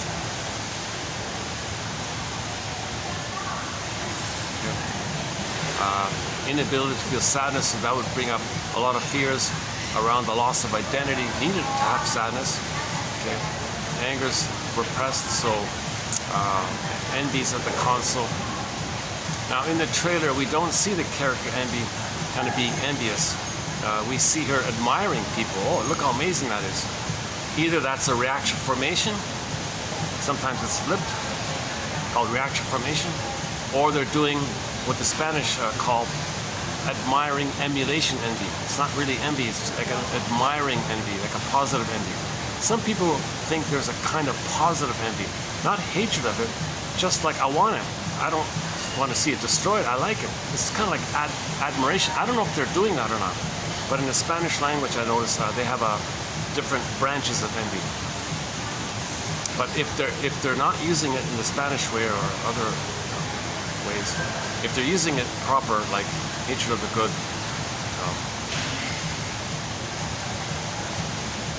then maybe there's a reaction formation. She's admiring it, but really she hates it.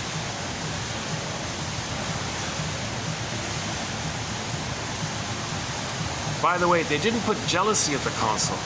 Okay, you need self-esteem for jealousy. She doesn't have the self yet. Joy and sadness represent the loss of self. Joy and sadness being bottled up means the loss of self. So you won't have jealousy at the console. You need a sense of self to be jealous. Jealousy is more advanced. It's not as bad as envy.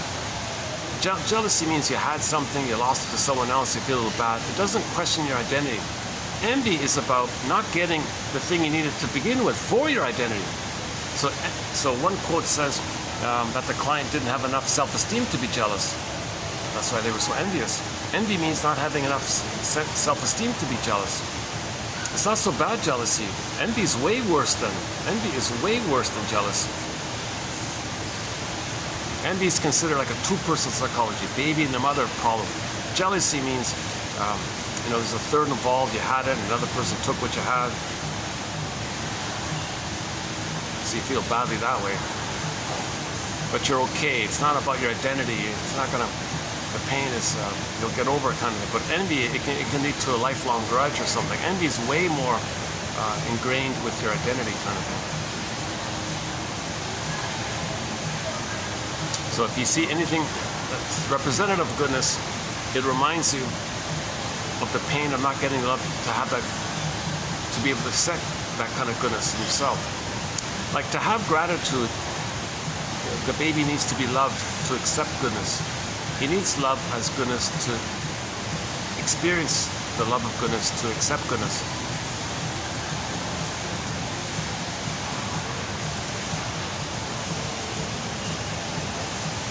I imagine that in that film that maybe if Riley dumped her friends out of greed and the joy and sadness come back, she'll regret. She'll be sad to her friends. You'll see her crying. I'm sorry, I dumped you for the other kids, for the cool kids table. I regret it immensely. You'll see her crying. I'm so sorry. Please forgive me. I didn't know what I was thinking. You guys are the best friends. You've been loyal to me. I didn't have gratitude at that time. I was greedy at that time. Now I've got back my feelings. I got back my trueness. I want to make it up to you guys or something. So maybe I'm gonna guess at the end of that film, we'll see Riley reunited with her best friends at the beginning that we saw. I mean, who would do that? Like, who would leave their best friends for some imaginary illusion of hanging out with the cool kids on the older table? Those older kids might just accept the younger one to taunt and tease or something. Maybe they're just making fun of them or something. She's gonna give up her good friends to be the butt of the jokes of the other older kids or something.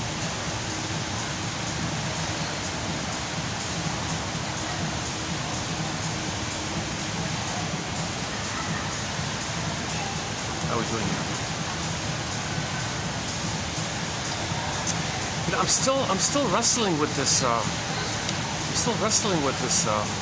Something got triggered in me with that interaction. I'm still wrestling with it.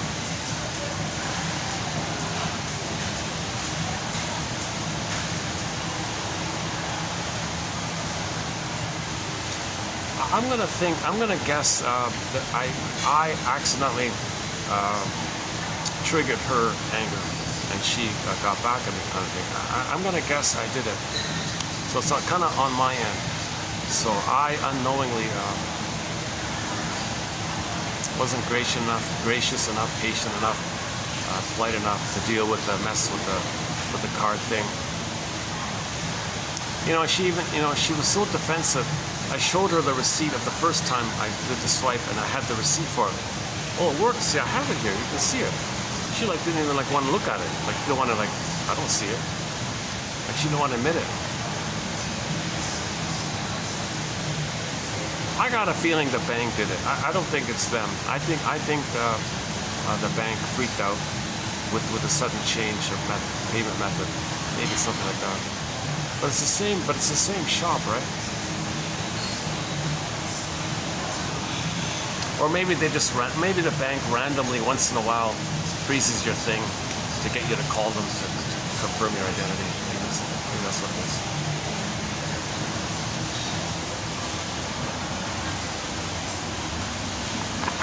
Remembering is treated as the actual aim of psychoanalytic work, whereas the desire to repeat instead of remembering is regarded as a symptom of resistance.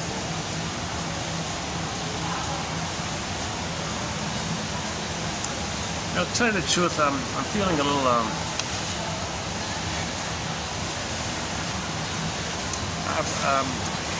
here's what I'm thinking. Let's just call this part 1, and I'll do a part 2.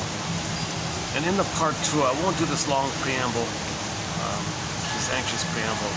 And in part 2, I'll run into the quotes. I'll try to deliver them more directly. So in part 2, I'll do a bit of a review of 2816, some of the good ones there, and then I'll focus on 2817. And maybe do a bit of a review for 18. How's that? Yeah, let's do that. So in part 2, we'll be doing a quick review of 16, but mainly this one here.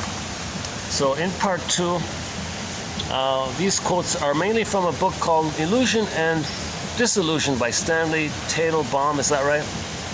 So we'll talk about the symbiosis a little bit. Yeah, okay, this issue of illusion and disillusion, one about Don Juan. Oh, one about the song Over the Rainbow, yeah, okay. So in The Wizard of Oz,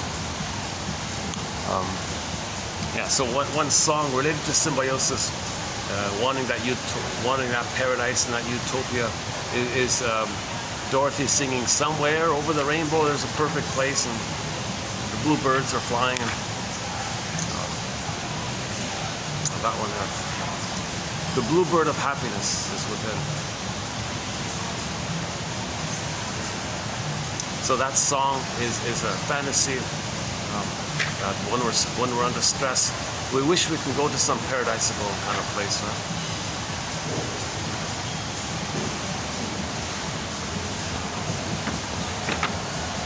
Okay, I like this Anna Ornstein quote. We'll do that one again. One about transference. Two about transference.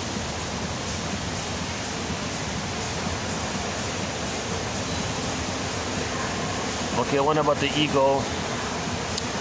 Okay, another one about transference. And yeah, the idea that we want to have a memory of a new kind of way of relating. We want to internalize a new object relationship, which is provided by the caring witness. Lowell. Yeah, okay, so there's some solid quotes here. And then in the preview, we'll do more on transference.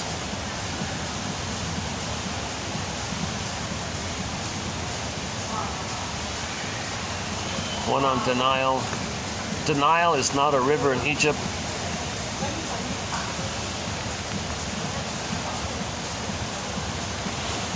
Okay. Oh yeah, and one about the Portney story. Okay, the Portney, the famous novel from the 60s. We got two quotes from that novel. I'm kind of surprised. It's listed as one of the greatest novels in the top 100.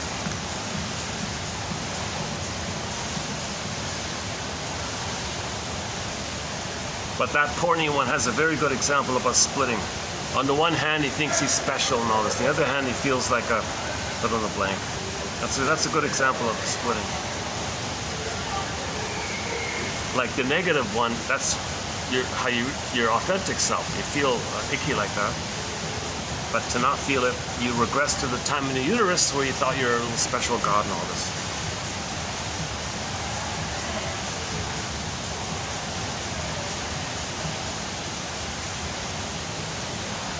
And just one about empathy here, about that if you see somebody who's dysfunctional, they're really trying to protect their nascent Snow White frozen in the box. You know, they're still trying to protect their soul like that. So anybody who's dysfunctional, the positive intention is they're trying to hold on and protect what little they have, what little is there, that they don't even know it's there. So anybody who's dysfunctional,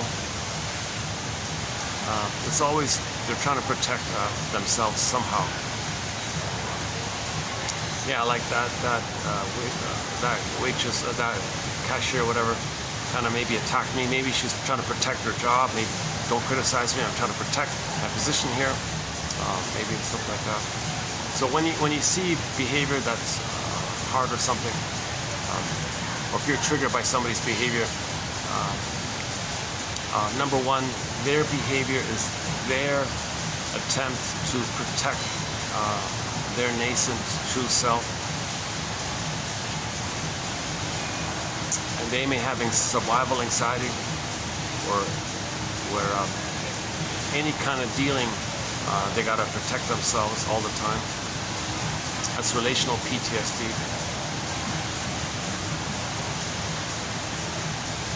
Now the person who felt ouched by it, maybe they're being childlike, was hoping for something with caretaking by the other person. Everything's love or a cry for love. Right?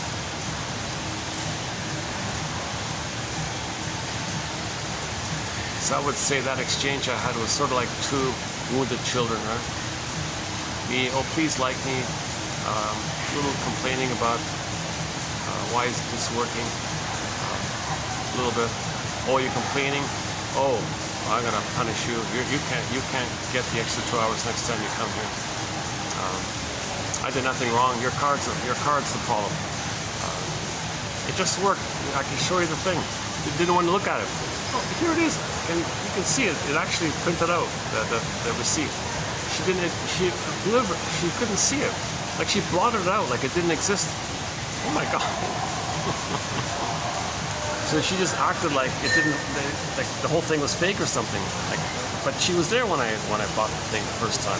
But she acted like it was a lie or something. You gotta be kidding. This is your printer from your machine. Your name is on. Your colleague's cashier's name is on. Jesus.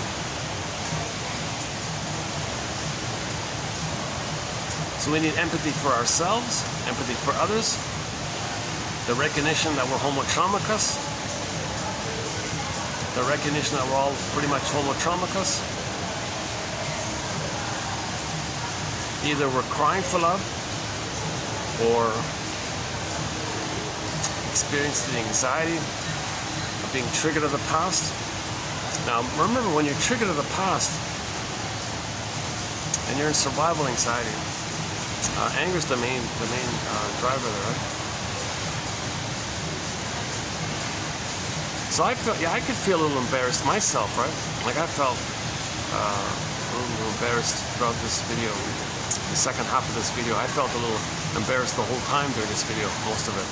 I could never really recover. I felt this lingering, and when I see her, I'm still there like that. I'm still trying to clear up what got triggered in me that I haven't pinpointed yet. As a child, I had a need for,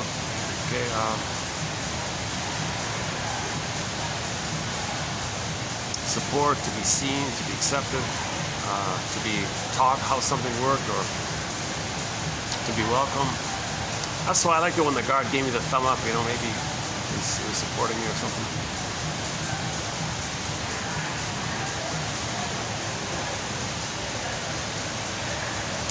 Oh, yeah, maybe he picked up what happened. Maybe he was kind of... I'm still working on it. What is it? So Marcus, what's the hardest thing about processing this trigger?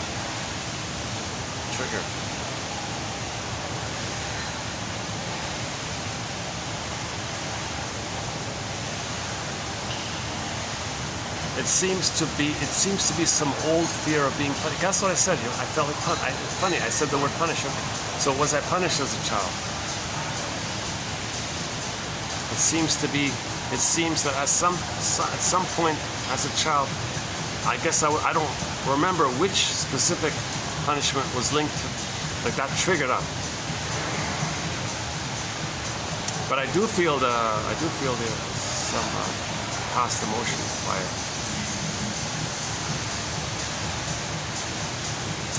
Okay, so Marcus, so I could say to myself, Marcus, you must have a very good reason for feeling embarrassed.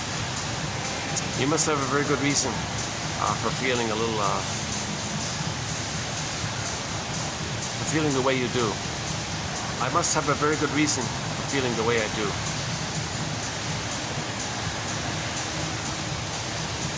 Okay, so yeah, for a long time,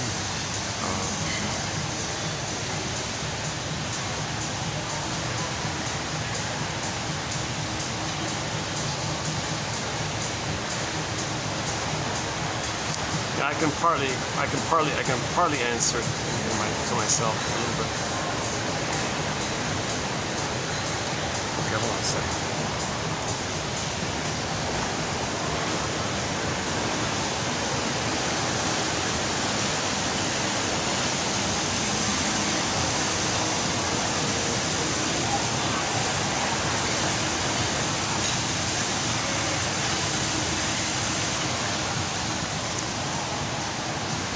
Why don't we go to, is it 2 hours? Oh, not yet. Okay. That's okay. Let's close up at the little outdoor section. There's a little outdoor section, a couple floors down. Maybe I'll go to the outdoor section and see if there's any kind of night view and close it up there. Yeah, okay, hold on a second.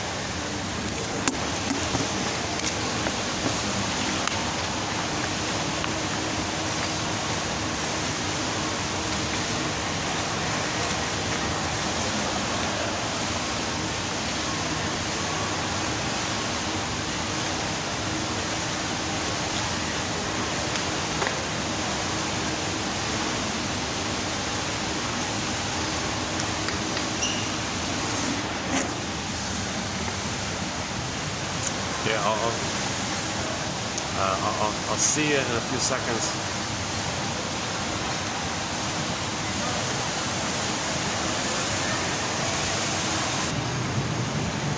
Okay, maybe we'll just start to wrap down this video here. I try to smooth things out with that cashier. I'm not sure how well it went. So hopefully I'll be able to do some more videos up there next time. Yeah, so in part 2, I'll get into the quotes. Excellent quotes coming up.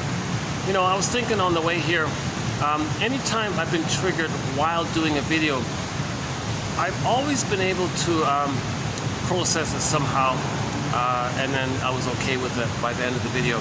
This is the first time it's still kind of lingering in me. I'm not sure what it is. Some kind of deeper feeling of childhood fear came up. I don't understand fully how or where that. I got to do a little more deeper. I'm gonna think about it some more, because that's my. I don't want to miss the lesson here. Like there's a chance here to understand something. So this is the first time I've been bogged down with a triggered feeling throughout a video.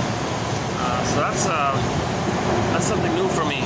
I don't know what I don't know if she reminds me of something, or I was expecting too much, or maybe the surprise, maybe like the nice new unexpected surprise of that venue.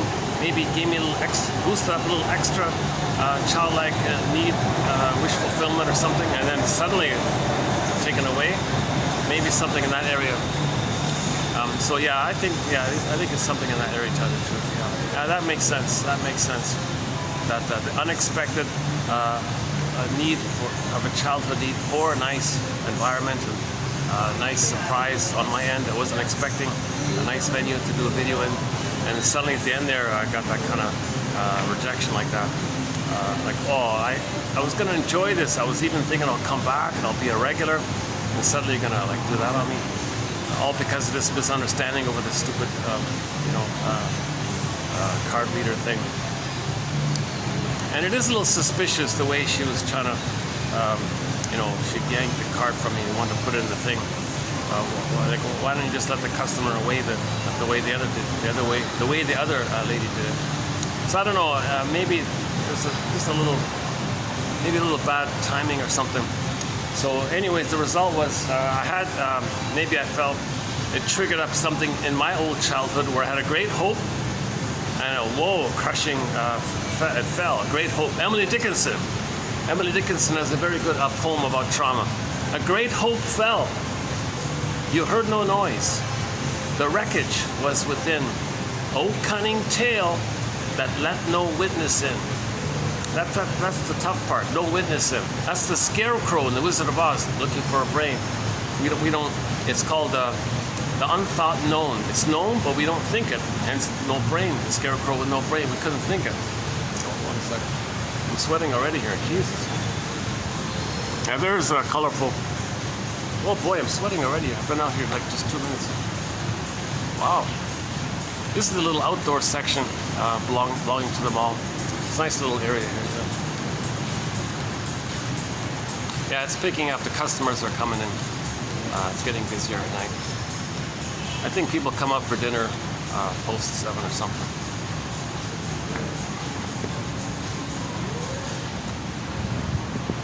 Yeah, okay. They have these cute little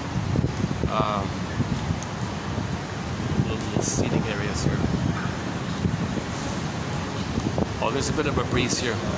Yeah, so a great hope fell. You heard no noise.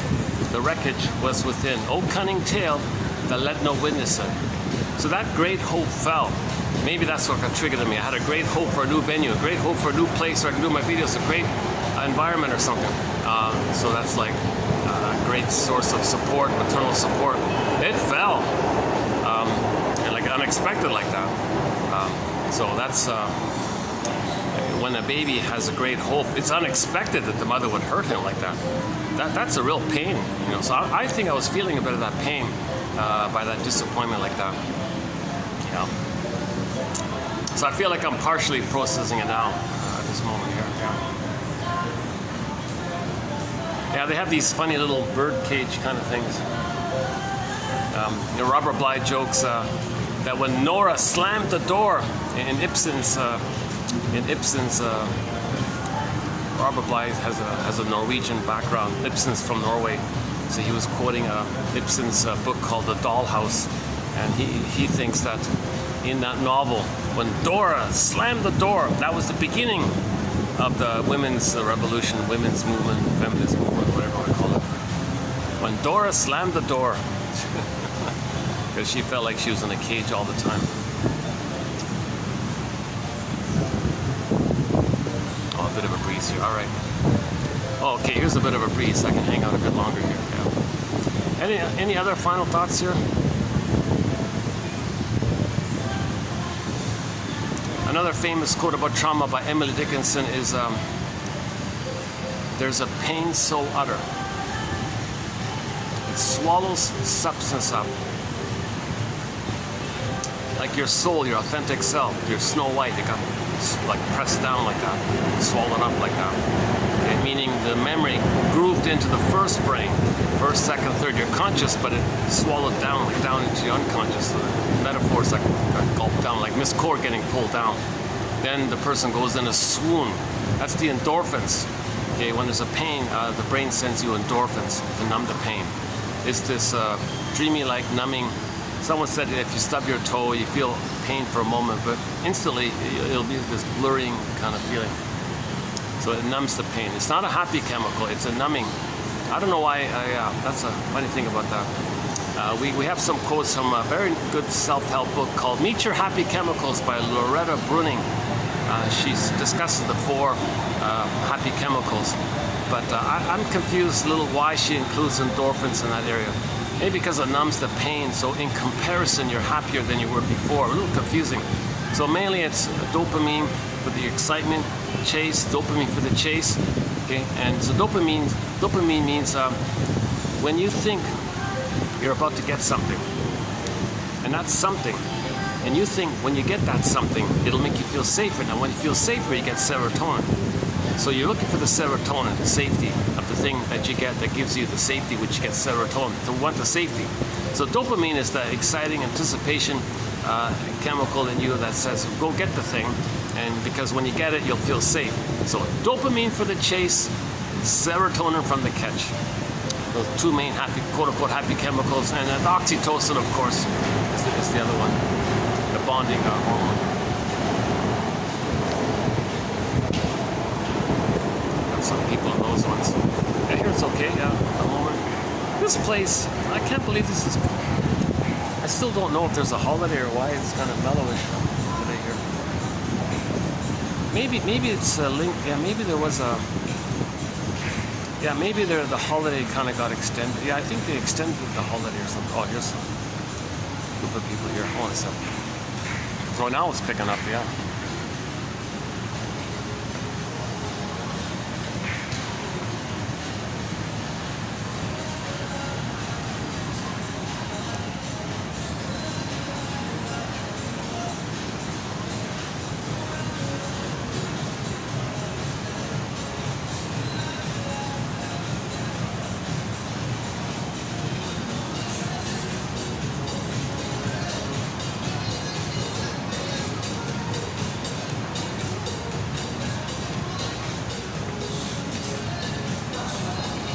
Oh, let's just hang out.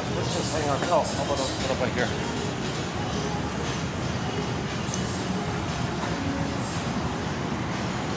How's the lighting here? Yeah. It's getting too dark in here, right? We need light? It's not too good here now. Yeah, let's just wrap it up around here. Yeah, here's lots of light. Yeah, Emily Dickinson, excellent poems by her. A Great Hope Fell, that one. There's a Pain So Utter, that one. That one by Anne Sexton, mentioned earlier, where she said to her daughter, "I'm sorry, daughter. I expected you to soothe me and take care of me and heal me and fix me. I made you to do that for me because I was finding myself, so I parentified you. I'm sorry I put that burden on you. I'm so sorry about that." So she apologized, that one there. Oh, what about here?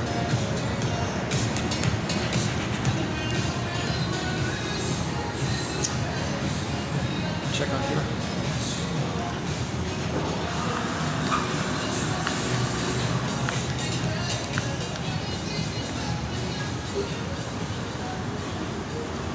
It's probably too dark here, right? It's too dark here. Yeah.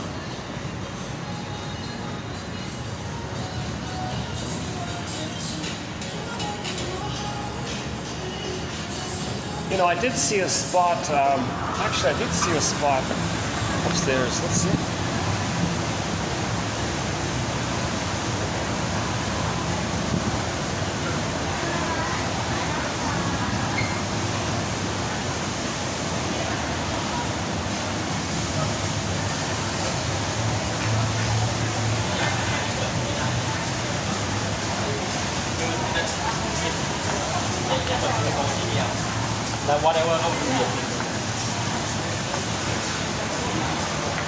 Oh, going up? Hold on. I think I did see a spot up. Yeah. It's an Hydra.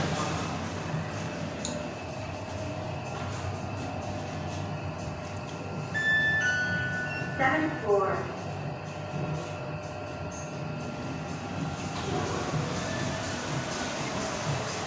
Doors are closing.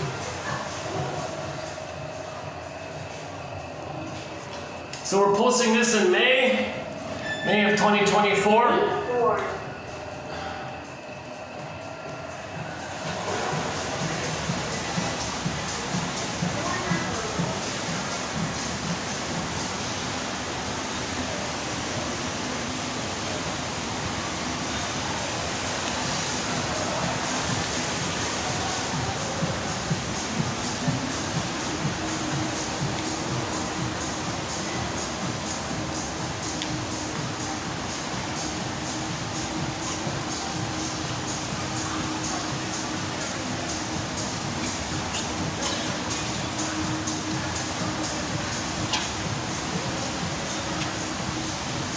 Yeah, these are under construction here. Yeah.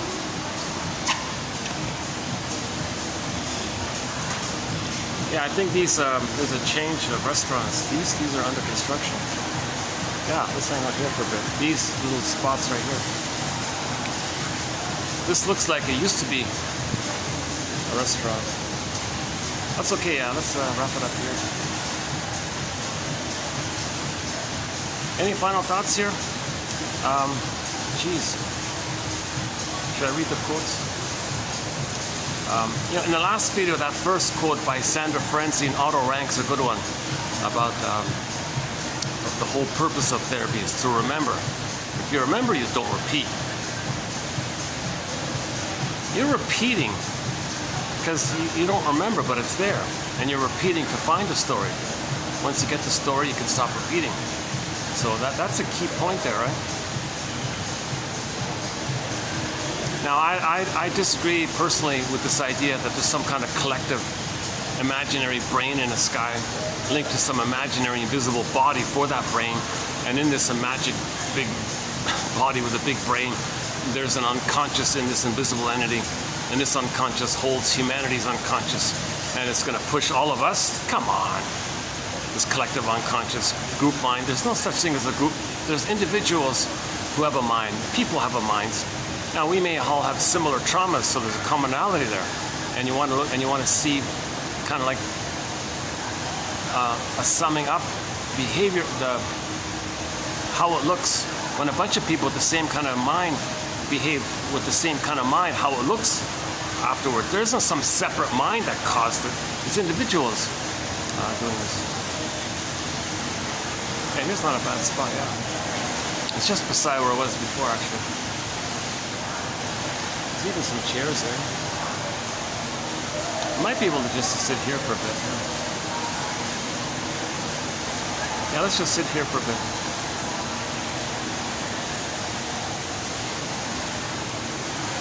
Or, hold on a second.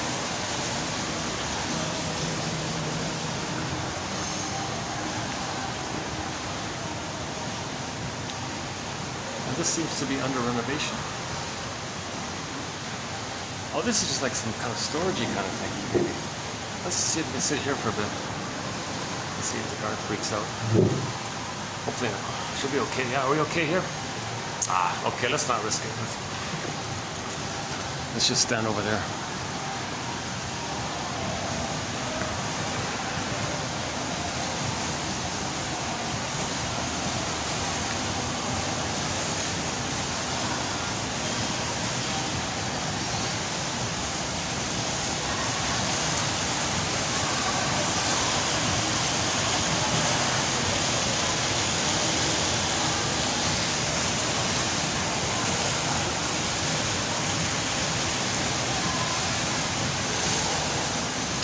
Oh, let's take a peek at the top floor. Let's check out one level up. Hold on a second.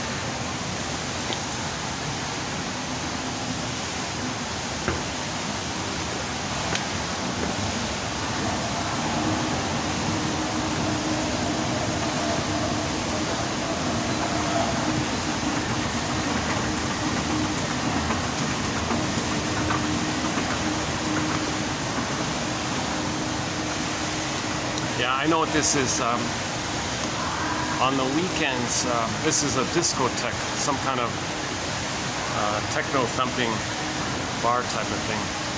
I think it's closed during the week. Yeah, or closed. Open at 7 p.m. Open at 7 p.m. It's past 7 p.m., right? It's 8 o'clock. So this must be a holiday. Otherwise, this should be open, right? Yeah, this is a very decorative kind of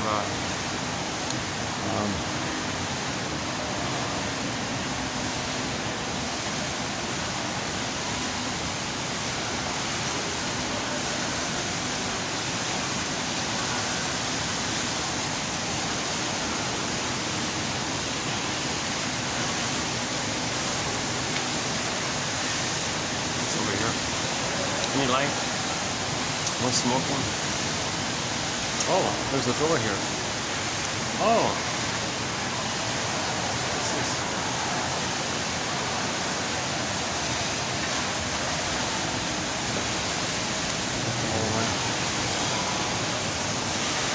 Yeah, any final thoughts here? Let's go back to the other spot.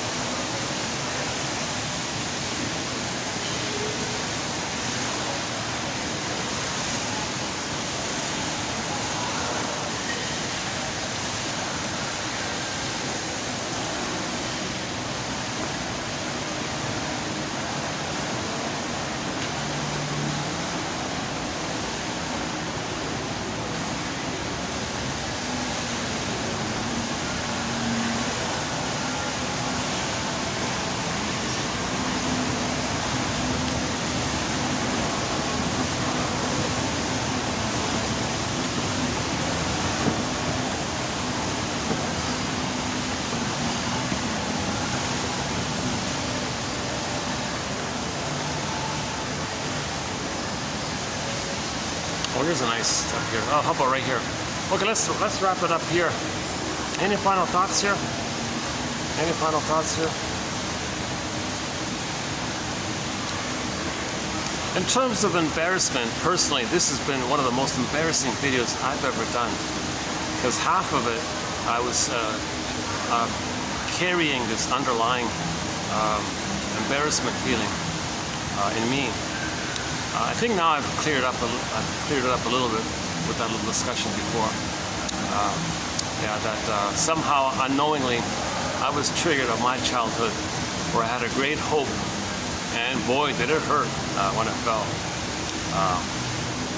And you heard no noise, okay? And then no witness. So now I'm trying to be a witness.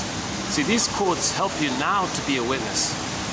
But as a baby, we can't be a witness. We don't have that ego development to witness and know and understand and give meaning and forgive the mother. Oh, mother's having a bad day. Mother's traumatized. She meant well. She's trying her best. Let's forgive her. Let's just assume that she loves you, even though she's hurting you because she's out of touch with her feeling of gratitude because she never received love. So she's replaying her trauma. Oh, let's forgive all that. So the baby can't have processed any of that stuff. When the mother's hurting the baby, he can't understand and forgive her. Oh, she's having a bad day. Oh, luck of the draw, I got a traumatized mother to be my mother. Yikes. Oh well. The baby can't do these kinds of things. So there's no witness. Okay, that scarecrow means that. The scarecrow image means that. That when there's trauma, we don't know what's going on. So that's why the scarecrow is looking for a brain. Now again, all those characters in The Wizard of Oz, they're not separate outer characters. They're all elements of one traumatized person's mind. Okay, so the scarecrow is the damaged, submerged, undeveloped, still submerged, undeveloped, frazzled up, damaged ego. That's the scarecrow. Okay, now the person not loving life. They don't have the path of heart. They're not loving life. There's love. So the Tin Man, missing the heart. Okay, and the Cowardly Lion is kind of like, well, you feel disembodied. With the Tin Man and the scarecrow being like that, the result is the person's going to feel disembodied, not embodied, right? So that's all part of one mind. So Dorothy is also part of the same psychic mind that's trying to line things up, heal things. So Dorothy is part of, it's the part of us that represents this innate drive for healing, to try to line up the three brains, okay, heart, mind, body. You know, we could almost say that the scarecrow kind of represents the mind, like, because he's a human character. Right? That's the more advanced image. So they put a man there, scare a man, right? And then the worse off case was the Tin Man. Yeah, so the scarecrow more resembles a man, right? The straw man, yeah, the straw man and the Tin Man. So those two are kind of more like the quote-unquote more human side of being us, right? The cortex, the thinking cap, the straw man, the thinking man. Okay, the feeling man, that's the Tin Man, but the Tin Man's missing the heart, so he's a Tin Man, but he's meant to be a feeling man. So we're meant to be a thinking man and a feeling man. Now the body of the lion, see now the lion, that's like a more primitive, regressed earlier state of us. That's more like earlier, right? It's not a man, right? The lion. So we got the more advanced part of us is the cortex and the middle brain, the two mans there, and the embodiment by the lion, the Cowardly Lion.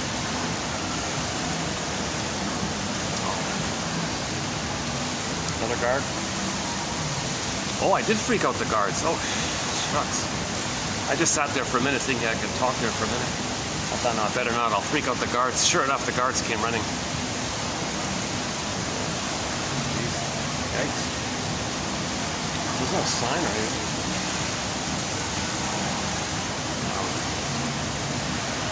It doesn't say private or keep out or something. I'm in the middle of a mall.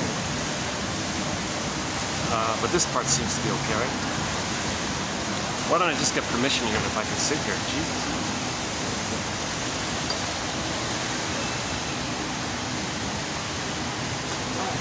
Is it okay if I sit here? It's okay.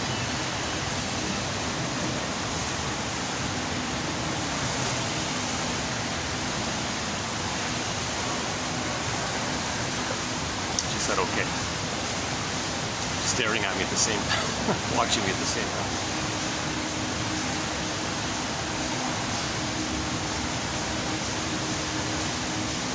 Let me move back over.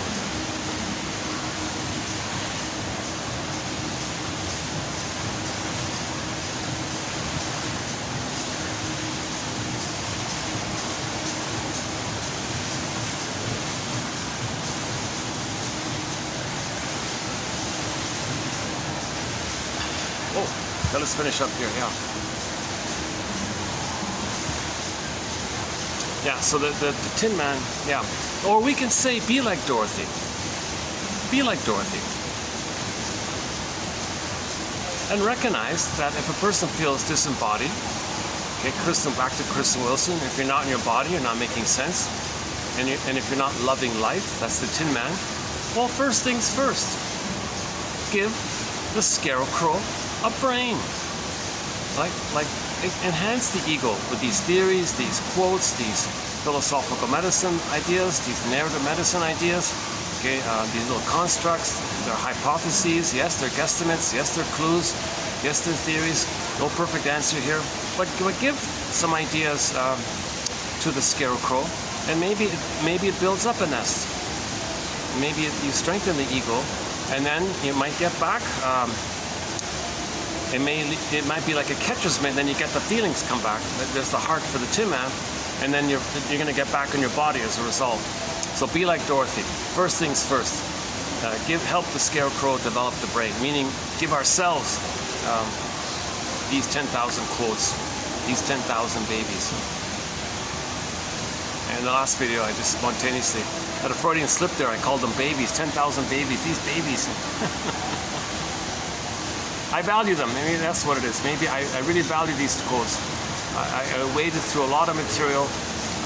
However anxious I appear to be on these, however many mistakes I make in these videos, however anxious I appear, the give back is that you're going to find the finest quotes from the psychoanalytic perspective. This is the best generous gifts from the soul doctors, thousands of soul doctors. Remember, these are medical doctors that took it to the next level. Yes, they could have stayed, they could have continued to play whack-a-mole with people's symptoms. Here, take a pill, whatever. They said, no, wait a minute. Let's go to the shrink school. Let's learn this humanistic, it's a very humanistic thing we're doing here. We're trying to find your story. Okay, when you find, that's narrative medicine, that's a humanistic thing.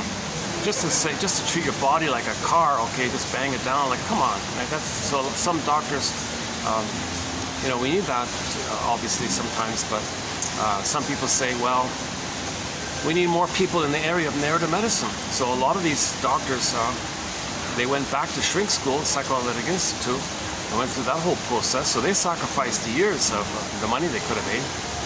And,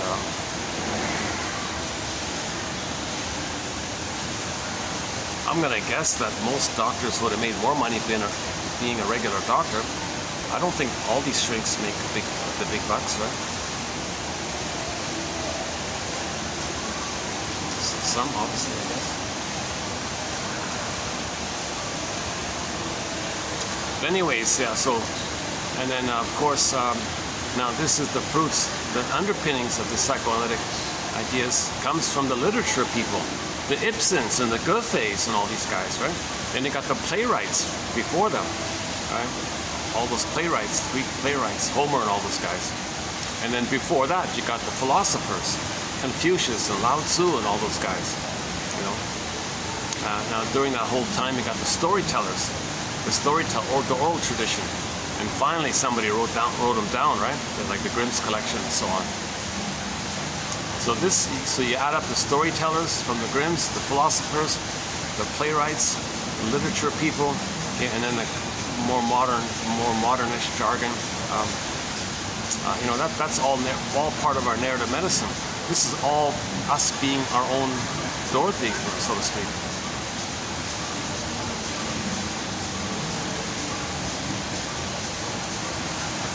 I'm not going to say there's an invisible Dorothy out there healing us. No, each person is tasked within themselves to get in touch with their Dorothy within. Meaning the part of us that wants to heal. The part of us that recognizes that we're wounded and we want to heal. Right? So Dorothy's playing double. She's a protagonist in the underworld, but she's not meant to be like an active agent, but we see her as an active agent. But you could say somebody on the outside is being active, and you see what's going on inside. So storytellers, movie makers have to make it entertaining, so they can't do it perfectly. You know, one variation maybe is that film Two Worlds, the French comedy fantasy film called Two Worlds. Now when I say that, I mean the comedy one, the fantasy comedy one, not the other one. It's about a guy who in his regular mundane world, his ordinary living world, not a very confident guy, not good at relationships, not good. Yes, he's dysfunctional and neurotic in his daily life. And then you see him magically zoop down some rabbit hole to this fairy tale unconscious world. And you saw that as things were going on in the unconscious, like what he gained from the conscious, he would apply in the unconscious. You'd see movement in the unconscious. And when there's movement in the dream world, like the dreams are trying to heal you, then you come back to the consciousness, you're a little better off. And then you can make improvements in your unconscious, conscious. So he went back and forth. He zooped back and forth between the two worlds. That's the name of the film, Two Worlds. We live in these two worlds, the conscious interpersonal world and our unconscious primary world, myths and fairy tales. And there's meant to be like a back and forth dialogue between the two, the yin and the yang, like a dialogue like that, right? The unconscious is considered your yin, and the act of doing in your daily life is the yang, but you want to feel, you want to have that connection to your feelings from which your doing will be loving and normal. Doing okay here?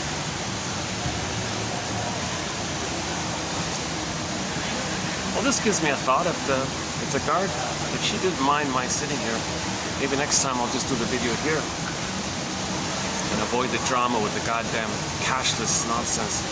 What a drama just to do this cashless thing. You know, I've been to a couple shops to buy a little thing. Oh, no cash, no cash. Oh, give me a break. I'm not set up for the local payment scheme. I'm kind of simple. Kind of a, I don't know, I've just been, there's just been so many hacking and so many scams and things and problems with this tech stuff. I'm kind of like, Jesus, like she even makes me nervous when she, like, you're not gonna copy my thing, are you? Is there something going on here with this little strange behavior? Like, but no, it's a respectable place, no, I doubt it. But you know, like I have these kind of little worries that,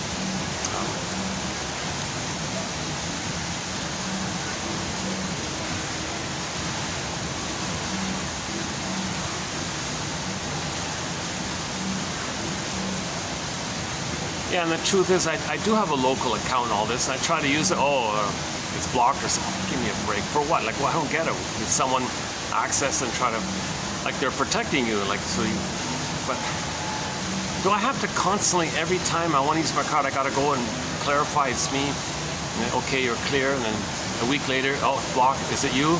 Jesus Christ. You know, like, maybe we just stick with cash now.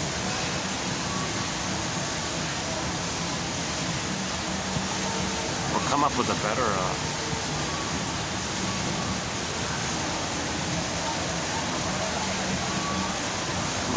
yeah, we don't have a thread on that kind. I don't talk too much about social, environmental, like outer events. Very rarely I'll come. If I'm triggered, I occasionally will need to clean it up for myself. So on occasion, I'll comment. Like that one today about the link between FASC and this annoying constant bombardment of the LGBT propaganda thing. Like everybody says, enough's enough. Like it's just relentless. It's bombardment. And somebody said, what's this about? And his reply, oh no, you're way off the mark. I think at least maybe this idea of the fusion, okay, like, a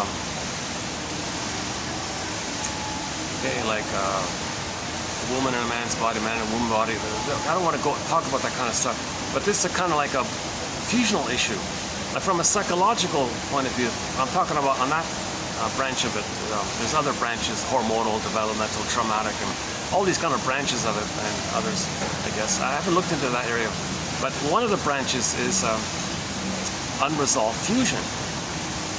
Now, if we go on that branch, and you're promoting, advertising, encouraging unresolved fusion, okay, if you're doing that, okay, then that's what that hate monger I saw was doing. I don't like the other, because I have unresolved fusion. Now, he was an FASC fellow.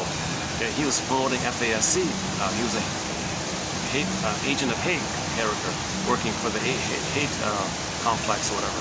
So he was promoting FASC, fill in the blank, right? Because he can't see the other, so FASC is promoting his unresolved fusion. Okay, LGBT propaganda, one branch of it, fusion, unresolved fusion. So maybe there's a, I'm guessing, again with the question mark, is there any kind of link between LGBT propaganda and all this FAS stuff? And but when we talk about the FAS stuff, we're talking about, I mean it in the context, or the theoretical context, that there's unresolved, unmet fusional symbiotic needs, and you're still looking for it. And when you're still looking for it, you can't see other. You don't want to be reminded of the mother who caused you the pain of not getting your personhood, your authentic self, and you're still looking for the blissful oneness. So if you don't accept otherness, you're looking for the blissful oneness. So then the commonality is you find others who are looking for blissful oneness. We're all looking for, okay, a bunch of people looking for blissful oneness. The commonality is what bonds them is we don't want to see otherness.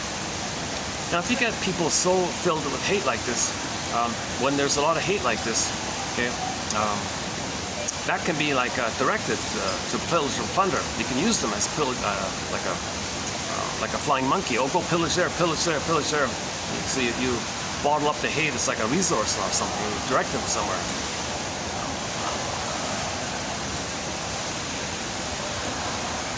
Yeah, so I don't want to get into this. You know, another thing that triggered me. There was what was it again? Oh yeah. Hold on a second. Oh, I forgot it. There was a similar thing in the news in that area. I forgot.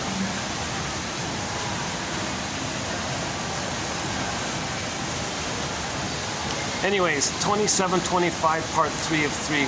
There's a 7.5-hour video on this topic called The 48 Symptoms of Homo Traumacus. We talk about the pillage and the prejudice and religion when it's used as a tool of the pillage and the plunder, pollution, and mother gives you emotional poverty, so outer poverty, because mother gave you emotional poverty. So you're inside out, as above, so below. Another version of this inside out issue is that you're going to see outwardly an expression of your inward. As above, so below, inside out, like that. That's a different way of thinking about it. So if you heal the inside, your outside will be normal. Miriam Woodman, the author of the famous book, Addiction to Perfection. See, addiction to perfection, addiction to narcissism, addiction to hate, addiction to control, addiction to perfection, right? So she kind of made it euphemistic a little bit. But the addiction is the blissful oneness, the missing blissful oneness. So when you're wanting everything to be perfect all the time, that's controlling. Okay, that's the fantasy that you're dealing with the mother, that you're struggling with the mother. So there's your addiction part.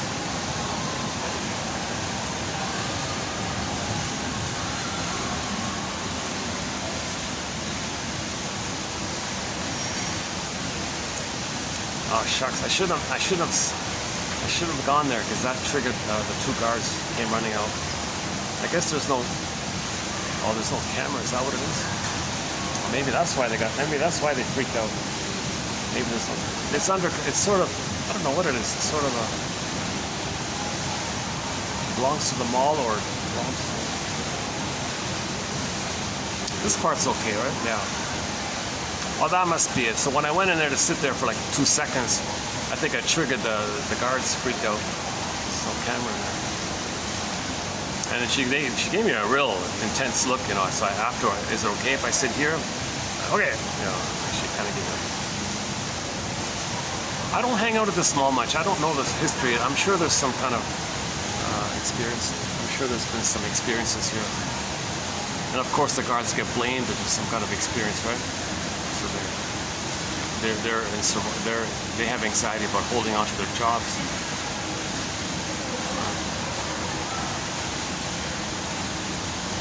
I gotta confess, this is the first time I've been in a mall where it's been mellow like this. Too bad I couldn't bring a chair here. Okay, if I can work it out with those guys over there, I'll do another video here.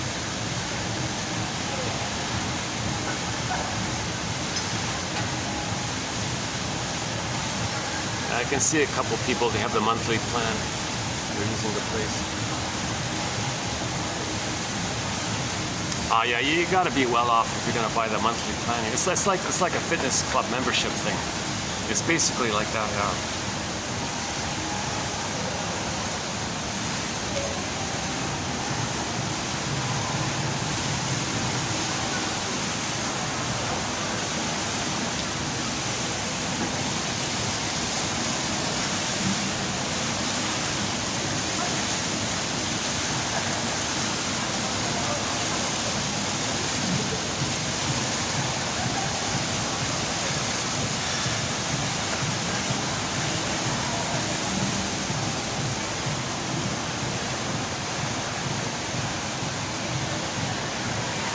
Yeah, but if somebody really does need an office, maybe that is an affordable way. Maybe that is an affordable way. Why wouldn't they work from home?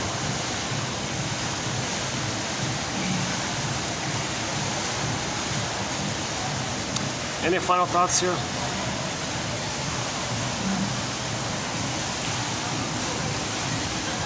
Okay, well, how's this? Yeah, we'll do the quotes. We'll do the quotes tomorrow.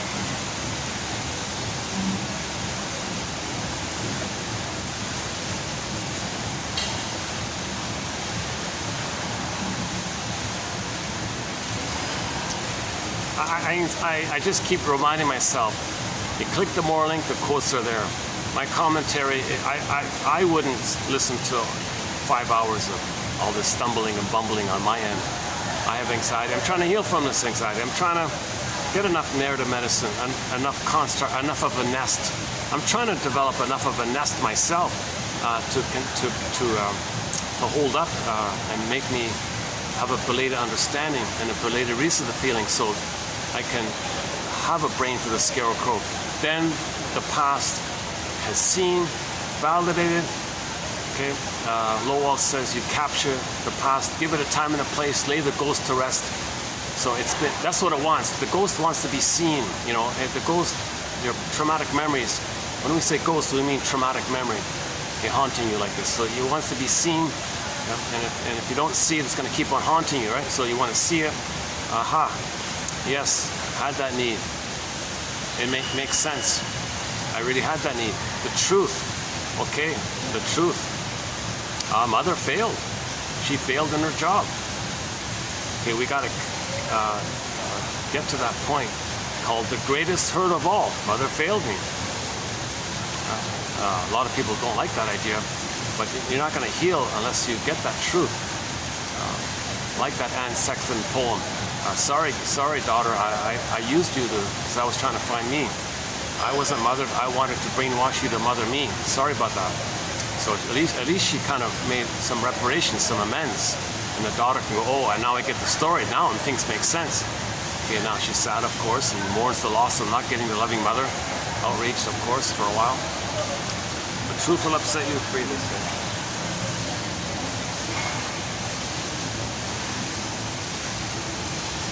Is there anything else I can show you? It's a little hot here. It's funny, I'm still cooling off. I went outside for 5 minutes. I'm still kind of sweating still. Jesus.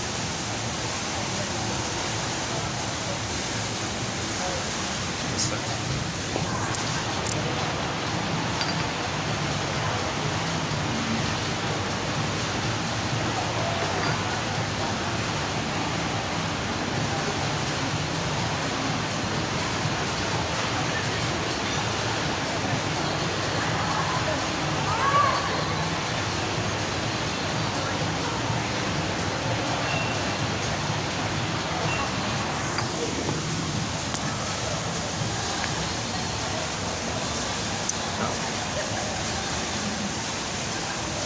Should we just close it up outside, maybe? Back outside?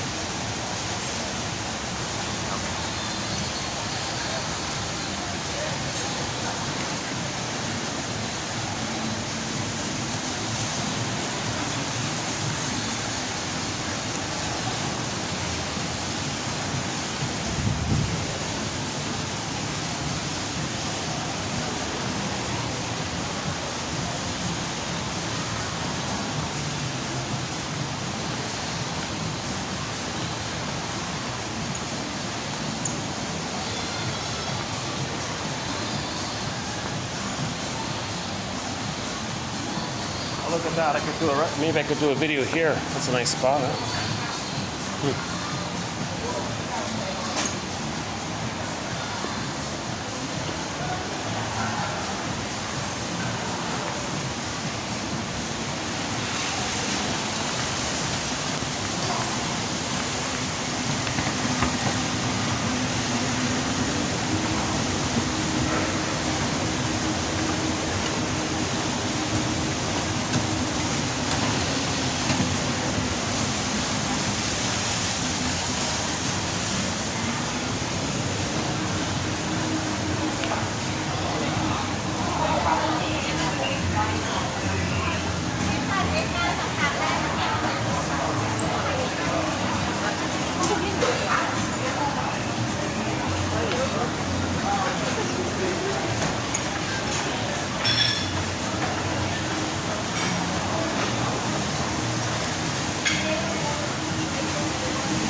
think I have any final humorous thing.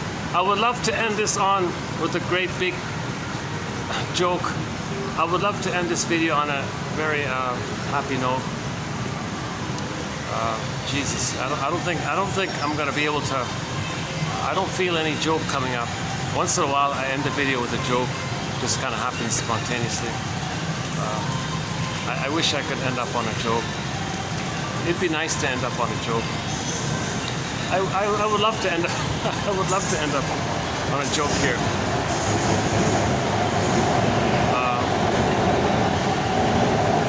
I feel like this video has a lot of this video has been about me dealing with my anxiety, like wanting to talk to an imaginary audience.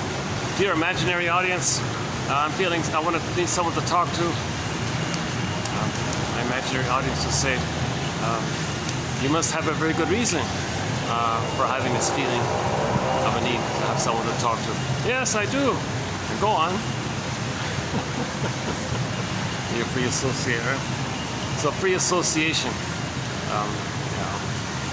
So say what comes to mind. And we have this desire, we want to say what comes to mind. Like there is this kind of a desire to say what comes to mind. See what's here? A little path here. Oh. Oh. Well, there's a little sort of little side spot here.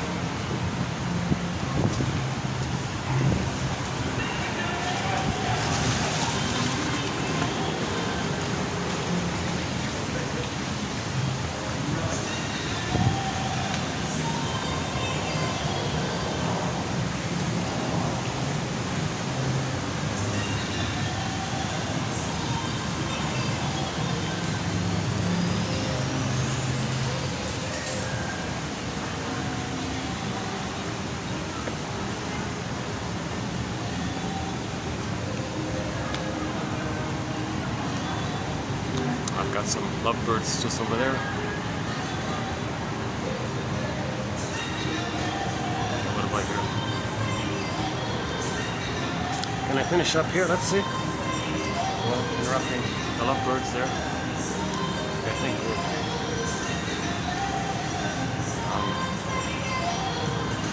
Wow.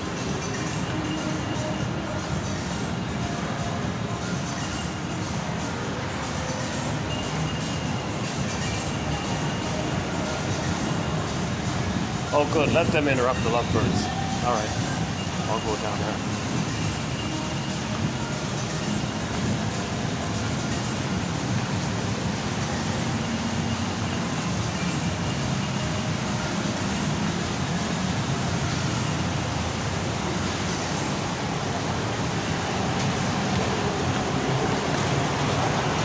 Yeah, I'm not so sure how well of a date venue this place is.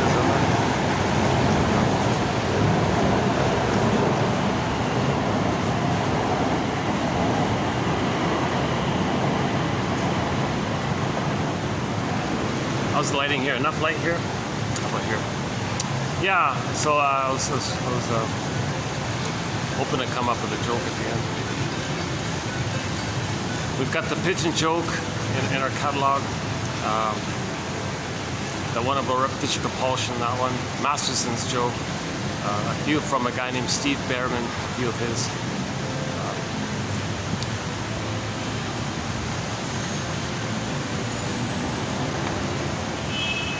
What do I hear? Can we just finish up here? Oh, here's not a bad spot. Okay, yeah. No, I'm not on a spaceship. That's just the sky roof. Or is it? Oh, no, those are just lights. No, those are not the stars. They're just lights on the roof. Yeah. Yeah, Jesus, eh? Once in a while I have these long, meandering, kind of anxious deliveries where I'm clinging, where I'm childlike. I think on my unconscious, there's some child part of me. I'm alone kind of thing. Is there anyone there? I feel like I don't want to hang up the phone because I'm still reaching out, crying, like the baby, the memory of me as a baby crying for mother, let's say. So maybe that kind of anxiety that I've been having in this video, I got a hunch it's some old memory that I don't remember of me as a baby, left alone or removed from the mother, or mother wasn't around, mother was ill, I don't know, something. And here I am left alone kind of thing. And that's the inference I make. That's the inference I'm making. Now if there's any accuracy, it's possible I'll get a dream, and that's a clue. If you get a dream when you read a quote, that's a good sign. That means something clicked, something moved, you can accept something, more can come up to you. Once again, when you get a dream in the morning, when you wake up, TTAQ, title, theme, affect, question, then you say to yourself, it's like this in my soul today. Take a fragment, take a dream sequence, and just say to yourself, what does this scene or sequence remind me of? Now you're making more of what's unconscious conscious. The image is Hermes flying across, messenger, a message from your unconscious to your conscious. Hermes, a message. So you want to make the unconscious conscious, where it was, ego shall be. Now you're reintegrating, you're resynthesizing, you're reclaiming. Ask more of yourself, back to yourself, healing and wholeness. The more connected you are, the more whole you are, the more healed you are. So we're looking for this kind of healing like this.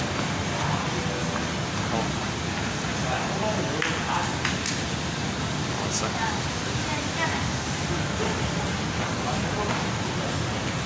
I'm sweating already. See, look at that, how quickly I'm sweating already. I've been out here barely 5 minutes and I'm drenched in sweat already. Jesus. See, it's in the it's 40 something with the heat index now. But maybe I can get another view. Yeah, hold on a second.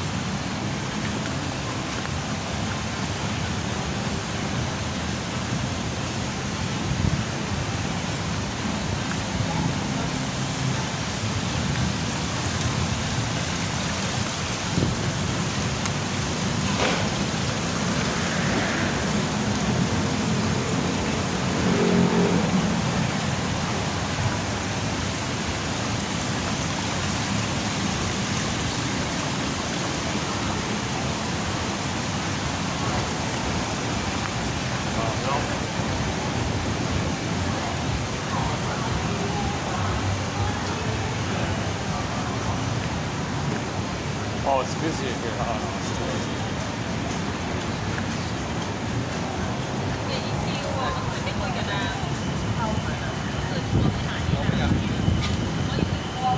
Oh, it's busy all over.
Oh, there's the elevator. I can take the elevator.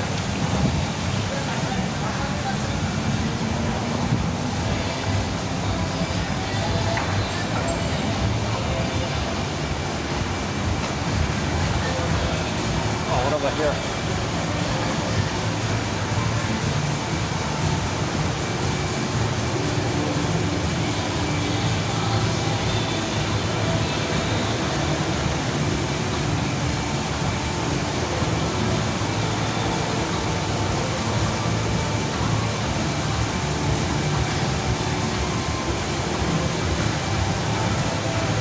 I think we have one song by one song on our soundtrack.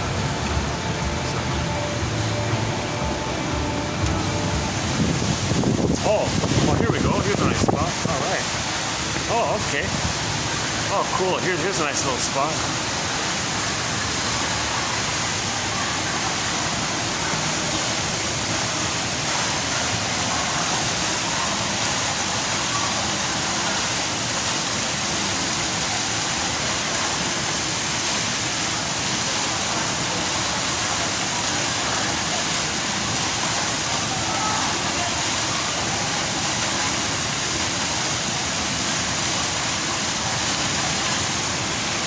Okay, we'll talk about the soundtrack another time. Yeah.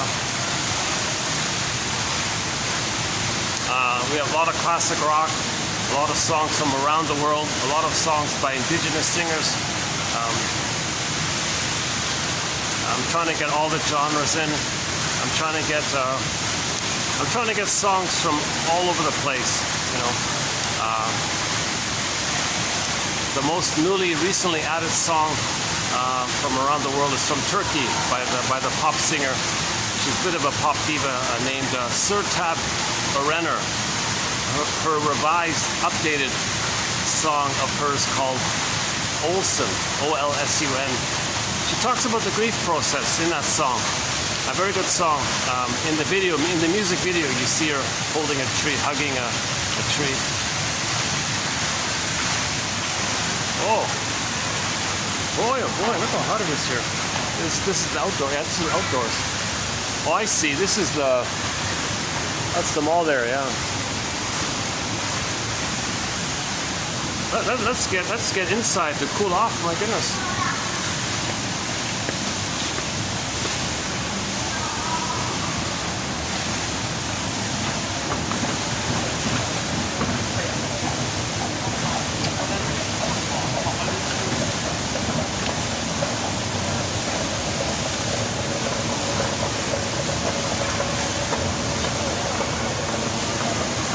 I know what it is. It's the 2 coffees in me. I can handle 1 coffee. The second coffee is too much for me. Yeah.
Oh yeah, the AC bill in this building must be pretty.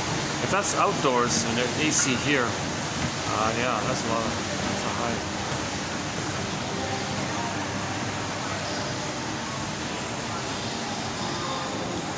That's funny, there used to be a little tea shop here, they're closed though.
Maybe I'll just wind the video down here. Yeah, here's a spot. Let's close it up here.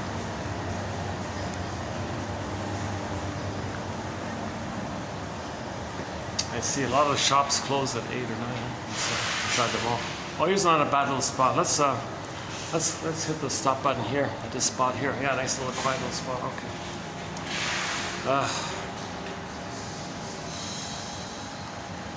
Maybe I feel like. Yeah, this is one of the more childish videos on my end. I felt like I did some stronger, more adult-like videos recently. I guess once in a while I'm gonna dip a little bit. Today's one of those dips for sure. Yeah.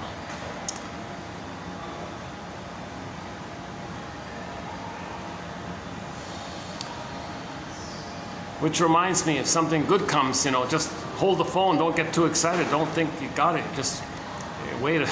Maybe I was in that mood. Yeah, hold on a second.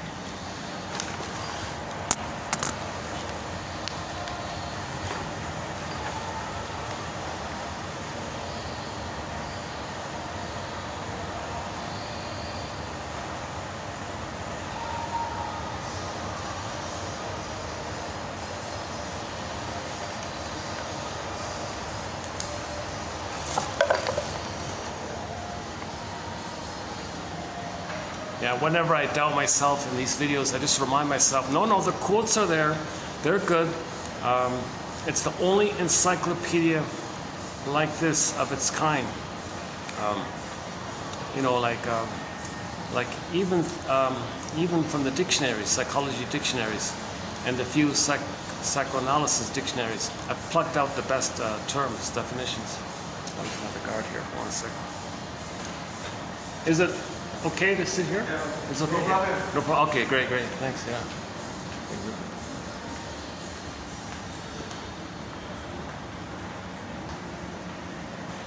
Oh, that's the same friendly one I had before, right? He's the good cop. The other ones are the tough cops.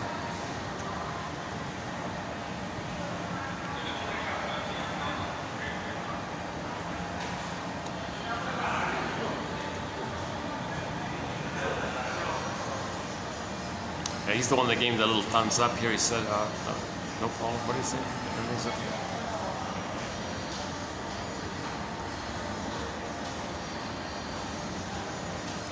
Yeah, it's a little odd what I'm doing. I don't think I've ever seen anybody in a mall like do a video like for 3 hours or something. People come to the mall to buy stuff, right? Although I did buy 2 coffees, right?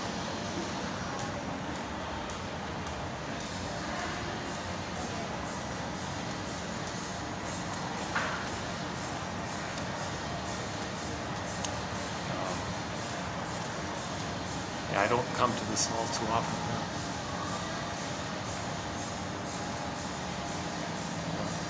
Hold on a second.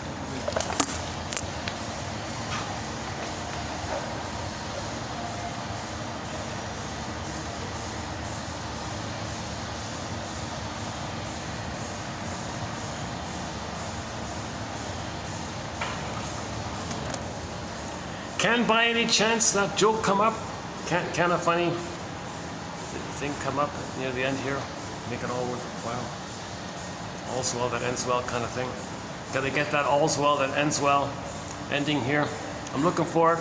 I'm open to the all's well that ends well kind of funny thing to say at the end.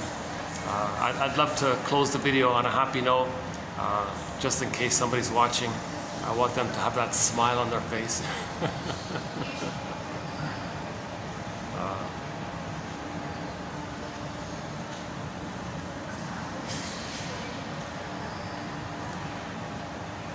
Yeah, I noticed that, I think during the week, sort of like around this time, it's not too busy.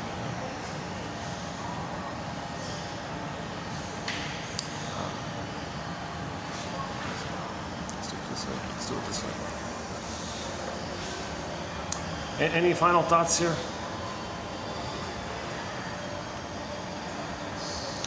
Yeah, that just loops around to the other tower. Yeah, that loops around, it circles around to the other side.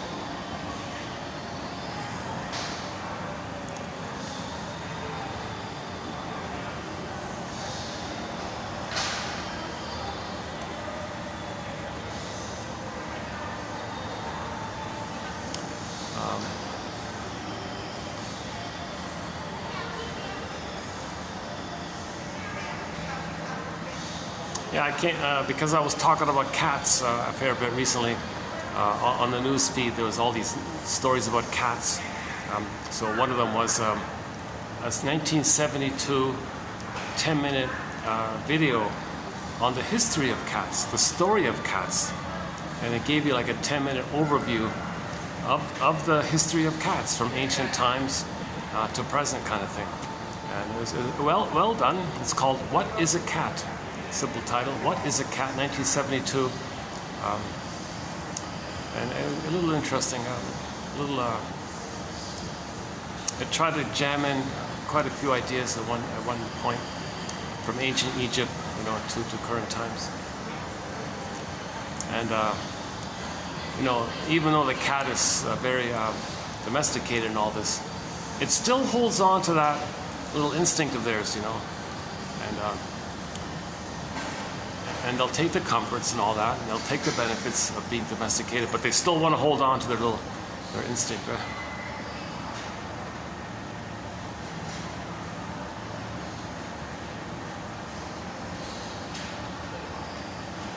I wonder if we can project narcissism onto the cats. Like, I wonder, because they do what they want, and kind of thing. They're very fiercely independent. They do what they want. All these funny stories about cats, like someone lost their cat.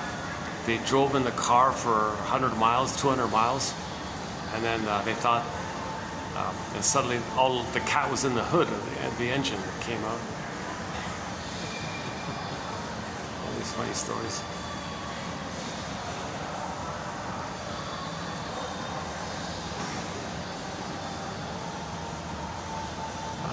Yeah.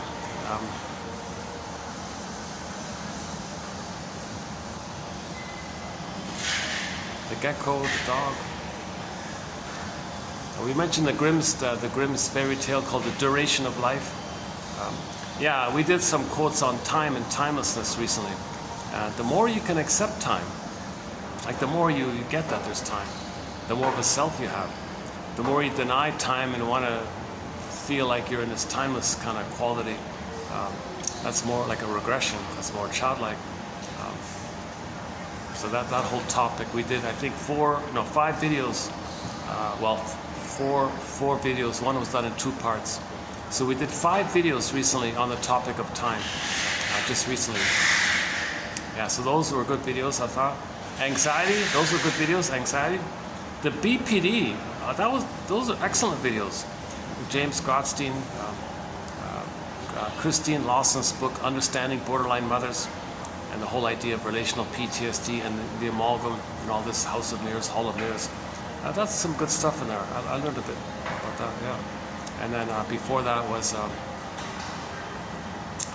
we did 26 videos on the work of the famous 70s psychologist, Arthur Janoff. He wrote 16 books. And from what I could find of those books, I think I plucked out the best top 300 quotes of his. So there's a good 101, Psychology 101. If you want a good Psychology 101, like a good, solid, in-depth overview, I would recommend those 26 videos. It begins with 2745, and it goes up to 2770, 26 videos. Plus, there's a very important tag-on, a 3-video tag-on, from 71 to 73 about abreaction. The mistranslation in English was abreaction, and a whole discussion about how abreaction is positive, but when they translated it into English, it sounds kind of negative. Abreaction? What do you mean? No, but Freud meant it like a healing, emotional catharsis, like a belated release of your feelings. Like the release of your feelings after the trauma, like sometime after, like a delay, like a positive. He means like a positive healing experience, abriero. But when the English translator took it, he said abreaction. And,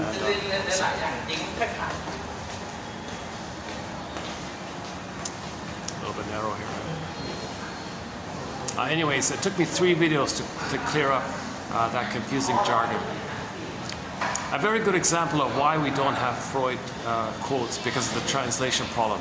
So I took that one term by Freud, and then it got translated by the English translator into something that made it sound the opposite. So it confused the hell out of people. And I spent 3 videos and a good, I don't know, 50, 60 quotes just to clarify this thing. But that topic, those 3 videos, I think need to be prefaced by the 26 videos by Janoff. Then the follow-up, I think that's the issue there. Yeah, the setup for those 3 videos are the 26 prior to it. So it begins 27:45 forward.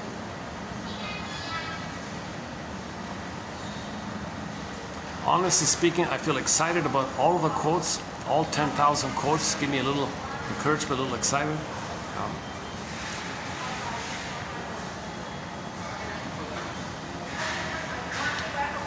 That's what motivates me to post them, because I believe these are valuable quotes.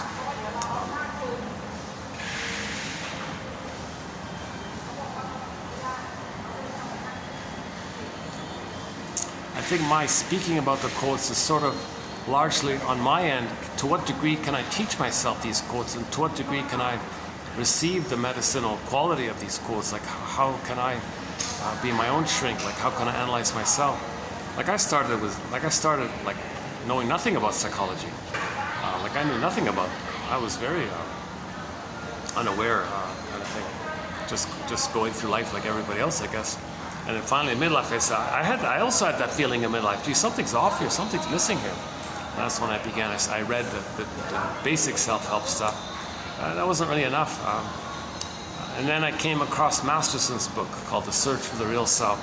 Oh wow! Okay, now we're onto something. Now we're onto something. He clarifies psychoanalysis by synthesizing both developmental theory by Mahler and object relations theory by Melanie Klein and Fairbairn. He brings it all together. He playfully calls it the Masterson approach. But he made a lot of contributions himself. About relational units, mirroring interpretation of narcissistic vulnerability, and just the whole idea that if people have the narcissistic pattern, the approach, you keep in mind their structure, confusion. If the people have the codependent pattern, which he calls the borderline, the higher functioning borderline, you can be direct and confront them. They can admit the truth more. They're not that narcissistic, like the narcissistic types. So he discusses this thing. And plus he includes voyeur narcissism. His term is closet narcissism. It discusses a little bit about the schizoid dilemma. People who have immense fears like in any moment in their relationships, they either feel they're going to be engulfed by the mother, the person in the present they see as the engulfing mother, so they step back. And suddenly, they feel mother's going to abandon them, so they step closer, engulfed, step back, abandon, so they do this shuffling. The metaphor is, imagine you're having coffee with your friend, and he spends the whole time shuffling the chair forward and back, and you say to your friend, calm down here, just pick a spot and put your chair in the spot. But that's kind of like emotionally what the schizoid, the secret schizoids do. They can't be a little close to you because they're going to be engulfed. Mother's going to engulf them. Mother's clinging and demanding, I got to go back. Wait a minute, I don't want to be alone. I don't want to be abandoned. I don't want to be alone like this. So he, as defense against that pain, he steps forward. Wait a minute, mother's going to, so this is the schizoid dilemma. So he was saying, first things first, address that kind of thing. Get them to put their chair in the spot, kind of thing. Find that spot where they can, and maybe that's a big part of their healing, just to get them to find a spot where they're not feeling either engulfed or abandoned by their mother. So he called it the schizo. One of his students, Ralph Klein, did a whole book on it as well. Another one of Masterson's students is Candace Orchid. She's got 2 good books following Masterson's work. She's sort of the main, I regard her as the main she's only a social worker. So Masterson accepted a social worker to train a social worker. She turned out to be, I think, one of his best students. I think her and Klein mainly, right?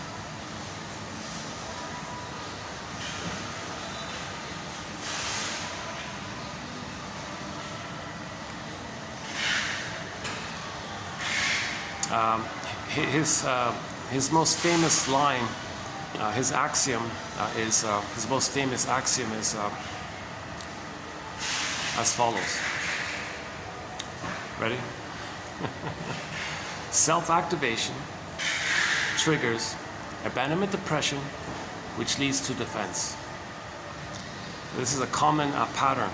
So if you try to come from your real self, for example, speak the truth, make an I statement, be vulnerable, like self-activation, something authentic. If you want to get in touch with something that's authentic, it's frozen and you want to get in touch with something authentic, self-activation. Okay? You don't want to lie or BS, or you want to do something authentic.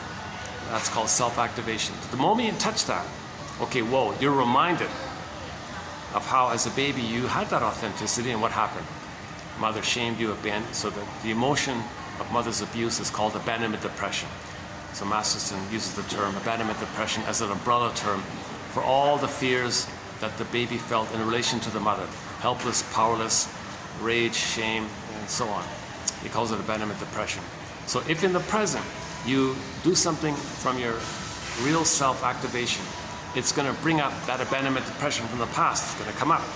Now, whenever you feel that kind of massive anxiety, old fears, present anxiety, massive anxiety, okay, remember anxiety, the old fears coming up. Whenever you feel that massive anxiety, okay, whenever there's pain, psychic pain, emotional pain, just in general, we use a defense mechanism. We eat some cookies or buy some ice cream. Some guy might reach for a cigarette. Another guy runs to the beer store. Or another person just becomes manic or OCD or busy or shop. Or maybe they go shopping. That's a big one, right? Shopaholic. So self-activation triggers abandonment depression, which leads to defense. So maybe the baby had a wish with the mother. Mother hurt him. Now, when the baby's in pain, maybe he sucked his thumb or something. So he soothed himself by substituting, by treating his thumb as his mother's nipple. A sad thing to do, but he comforted himself in that way. So later he might be an emotional eater. Or to make it simpler, let's say the baby had a need, mother said no, she was the persecutor, then she was the rescuer. Okay, the famous drama triangle, okay, victim, persecutor, rescuer. So baby is the victim by the persecuting mother. When the baby's crying, the very same mother comes in as the rescuer. Oh, here's some food. That's a pattern. So self-activation, all those old fears, run for food, comfort foods. So comfort foods, emotional eating is big, is huge in this area. A lot of mothers use food to climb up their baby, huh? I mean, to make them stop crying. Because they don't know how to comfort them and soothe them, because the connection isn't there. The bond was broken. The secure attachment wasn't established at birth. If the child's removed, that'll do it. If the child's removed and returned a little later on, chances are that bond won't be established. It'll be a convoluted, confused attachment. But that secure attachment, that basic trust is broken.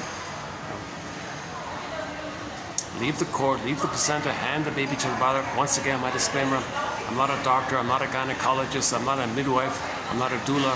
So I only have a BA, I'm only the compiler of the codes here. But I think generally speaking, barring medical emergencies, ideally the baby is directly placed to the mother's bosom. Baby looks to find the attachment.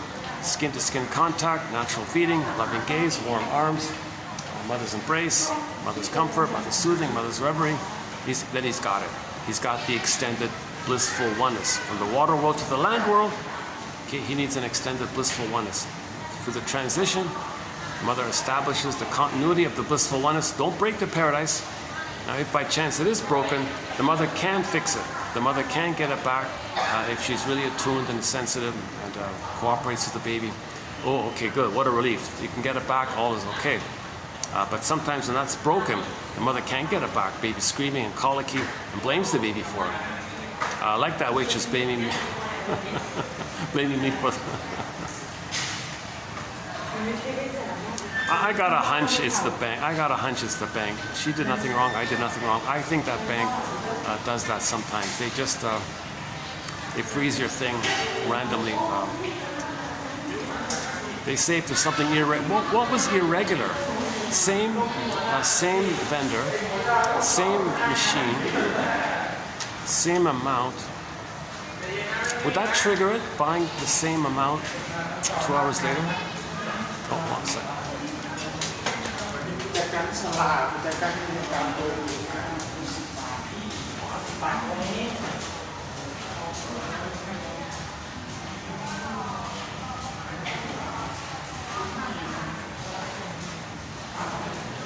I guess the security guards do have a big job to monitor the mall and not be intrusive or something. Yeah, it is a big job, right? Most of it's done by camera, right? But the slightest little thing, like why that guy walking there? What's that? And they come running out like that. And now maybe I'm flagged. Like maybe now I'm always gonna check that guy. Why did he go to that spot there? Who's that guy? I'm sort of new here, right? So maybe they think, who's that guy? He's new here. Oh, that's not true. I've been here before. I've been here before.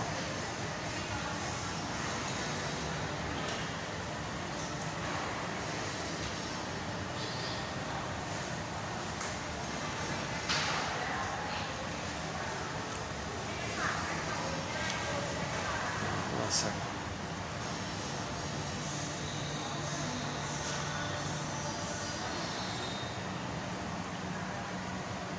Advertising. Yeah, we don't have a threat on advertising.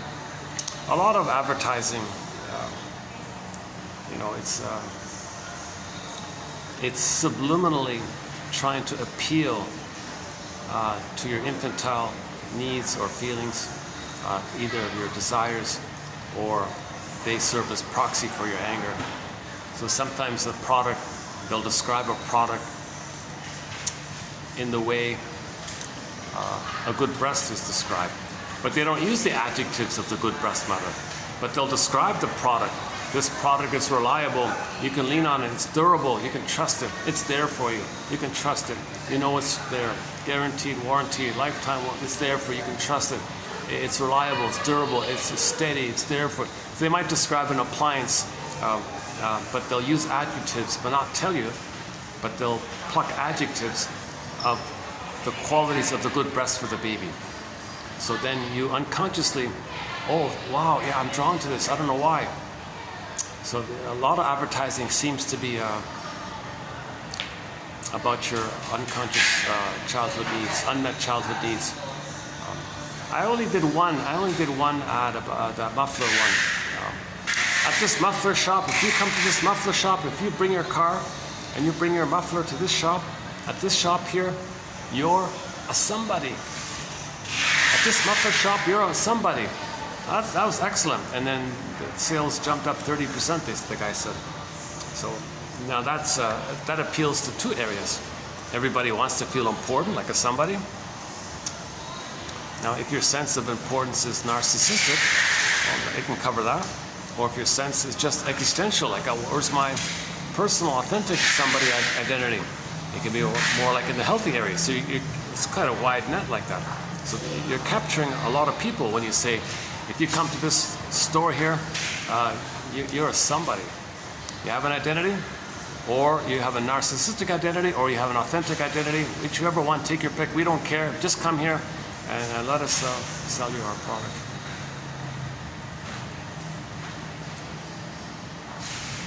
Really? Buying a muffler, suddenly you get an identity. You're somebody.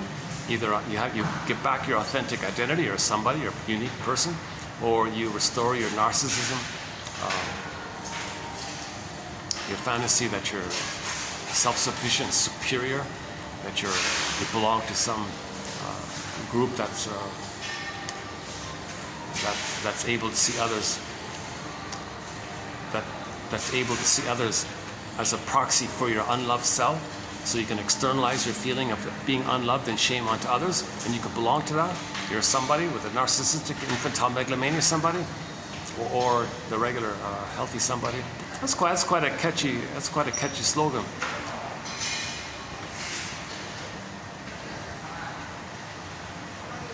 I imagine some people might feel, you're insulting my basic intelligence. Come on, buying a piece of metal for the car, it's going to change it's going to give me my soul, or it's going to restore going to fuel my defense mechanism of having been shamed.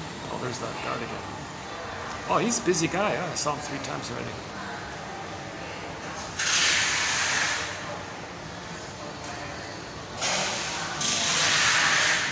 I must have triggered some little security system, because, or maybe not, I don't know. I can't tell. They're very discreet about it. They're polite about it. I did nothing. Jesus, if that lady complained about me, that's not fair. That would really be a little too much if she complained about me. I wasn't rude to her. I wasn't insulting to her. I did nothing like that. A little twingy, little innocent little. Oh, really? It worked before. Are you sure it doesn't? Why'd you? It worked before. Just a little childlike whining a little bit. I didn't criticize her, although maybe in my whining, she interpreted it as a criticism. It's possible. It's possible. Yeah, maybe a little leak. Maybe a little twinge of. Maybe there was a little twinge of complaint in my whining. Would you like some cheese with your wine?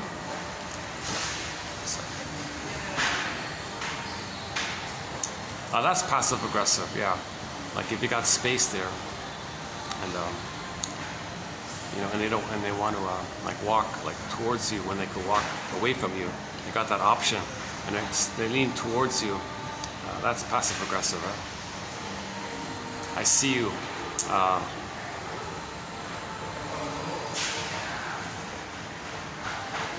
It could be counterphobia too. It means I want to connect with you. But I'm angry, so I'm gonna be aggressive. It's all like a step towards you a little bit. Like that guy's normal. He just kind of went straight like that. He didn't like divert, detour, bend in towards me. Right? That other guy kind of bended in a little bit. I do the opposite. I avoid people all the time. I see somebody. What's the farthest away I can get?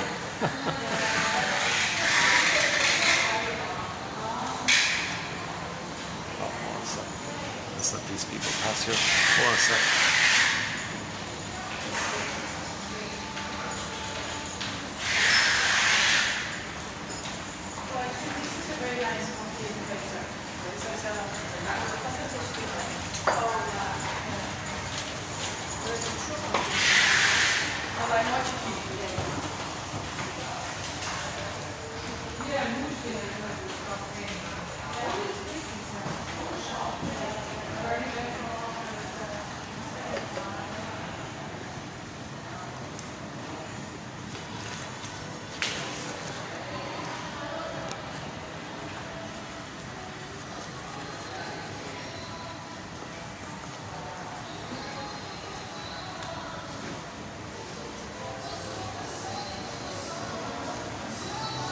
Oh, this is the theater area, yeah?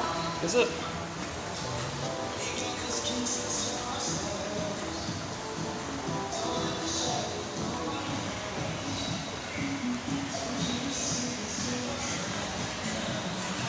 How about here?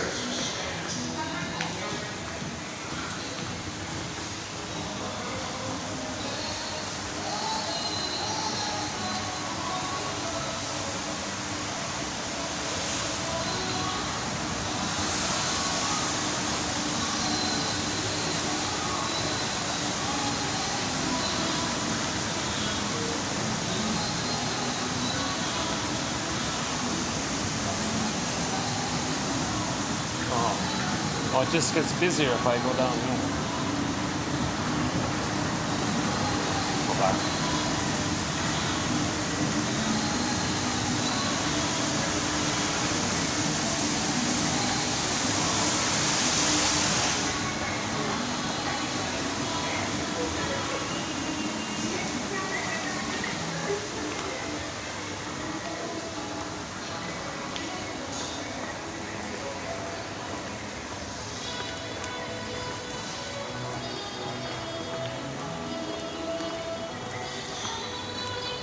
Actually, some ladies can be kind of bossy with the pathway, right? Like, get out of my way.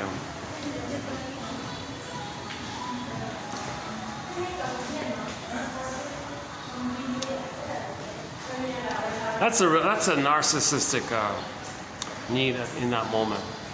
Right? Can't show vulnerability, can't share, greedy, like an immense sense of greed.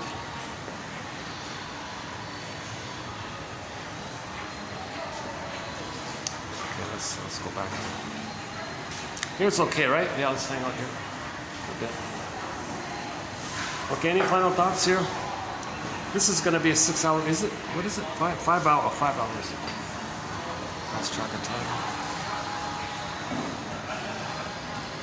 You know, I could just delete this whole video. I could just hit delete and cancel the whole video and redo it. I mean, is it worth is it worth just posting?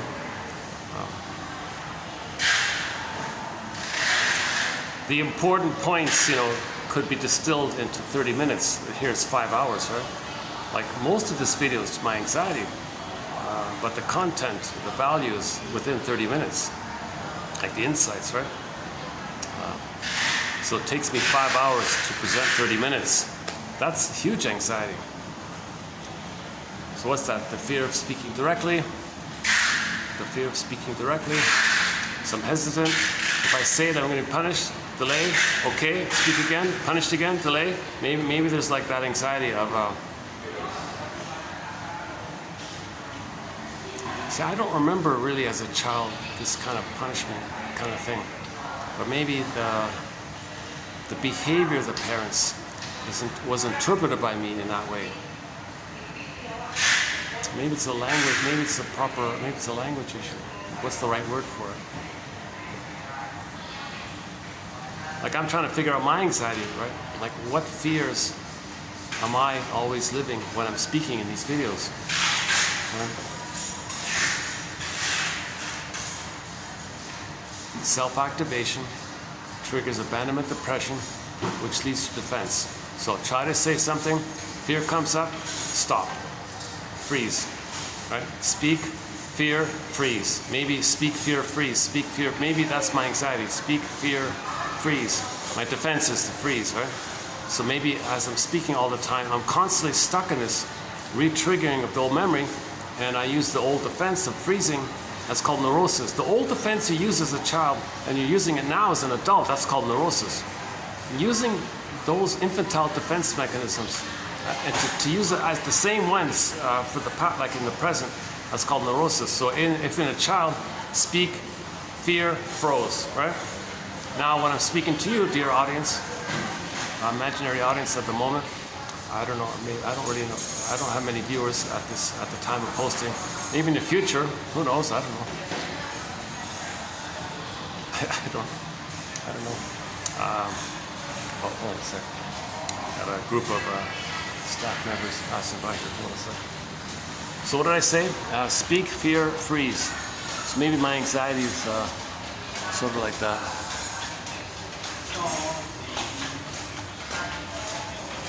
Well, they've got some colorful rooftop here.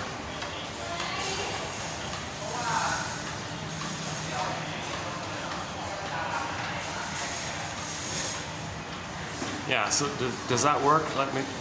Is that the case? That my awkward stumbling is a reliving of my childhood pattern? Feeling, fear, freeze. Feeling, fear, freeze. So I'm speaking, feeling. I want to speak. Wait a minute.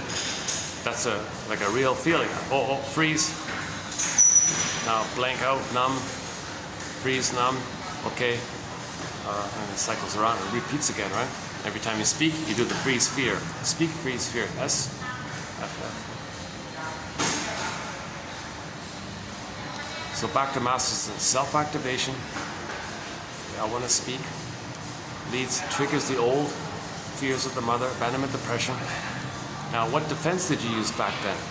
So one could be to freeze, right?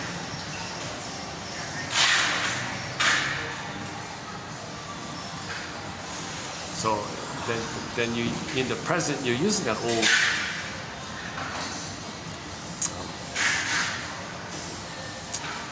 like we have the old need and fear, and we have the old response to deal with the pain of those needs not being met, and the mother not validating our fears, our emotions. So the defenses we use. So that's the ego and the id. So when we say ego and the id means the needs and the feeling, and the id is what your mind did to deal with the pain, like your consciousness. Like your mind, yeah. The baby's mind, you're not conscious, but later on you're using it.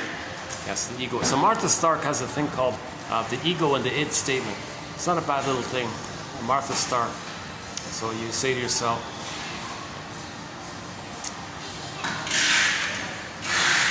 on the one hand, you know, the lady there is just doing her job and all this, and she might have pressures, and you don't know her story and all this. Right? Nevertheless, and she's doing her job, and she's the boss there, she's the manager or whatever. Nevertheless, you find yourself feeling pain, sad and pain a little bit, right? Like triggered, like you find yourself, that's the trigger. So although you know it's a harmless little interaction, no one's perfect in there, and I contributed to that maybe. Because I was filming, maybe that made me impatient. Like I was recording. I kept the thing on, thinking I could just do the transaction easily, quickly. Didn't expect to be down this whole swamp, swirling thing with her. So maybe that made me a little more anxious or something. Right? I should have just hit the pause button, like before buying the second coffee or something. So although this is all benign, trifling, basic trifles, nevertheless I find myself feeling some old feelings from the past. So ego and the id. So although I know this is just a little trifle, daily trifle kind of thing, right? So nevertheless, you find yourself feeling some old fears from childhood, which you don't know, which you're unaware of. But there are some old fears, so you're finding yourself feeling scared, sad, angry, right? Embarrassed. That's the ego and id. So although you know reasonably, that's your adult mind, the ego, nevertheless you find yourself, that's the trigger, you find yourself, so something happened and you were triggered, so that's the id. You found yourself feeling those old emotions from childhood, the energy and all that, and that needs and feels and old fear, that's all the id stuff, right? So where id was, ego shall be. So at least you're making a bit of a bridge there, because you want to shift the contents of the id and make it more aware of it, to get it into the ego, build the ego, strengthen the ego, to hold the transfer. Then you understand, give meaning to the past, and you accept more of yourself. Psychoanalysis leads to psychosynthesis. If you don't get that synthesis, you miss the analysis, he said, right? Or she said.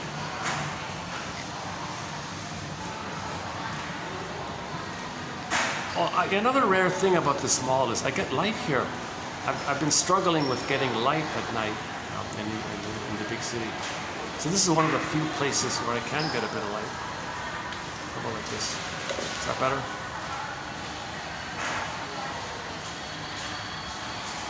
I think I'll start to wind down this video. This double coffee thing,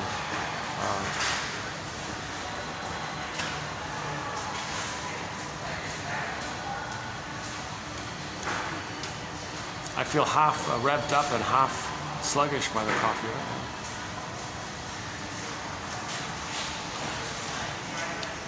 I don't like it. I prefer juice. I prefer nice guava juice.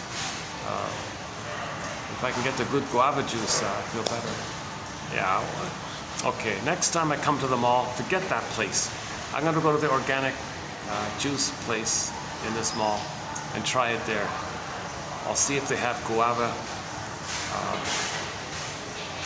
If I'm interrupted, I'll do the outside part and come back and leave.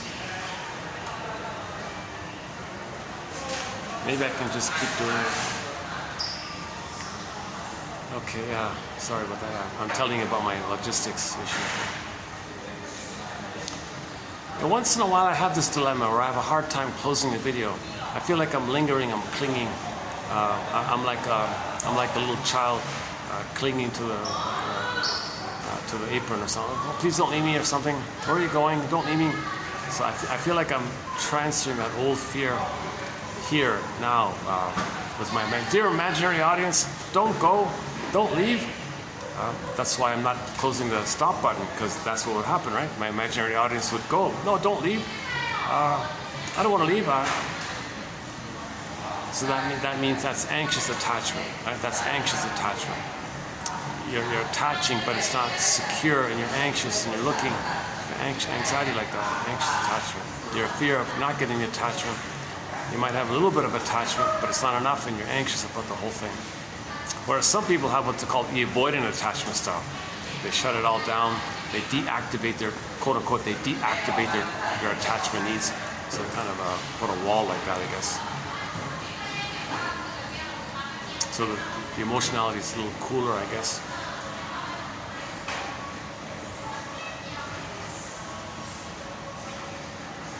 Yeah, I see myself more in the anxious attachment style, yeah. The codependent place. See, the codependent place is you're trying to please everyone, you're trying to save everyone, you're trying to fix, cure, like the baby did in the beginning. Right? You're still stuck in that mode. The thing with the stingers is it was too painful to stay on that path, so they gave it up and identified with the aggressor. And if someone else has that, they shame them because that was done to them, and they're addicted to that.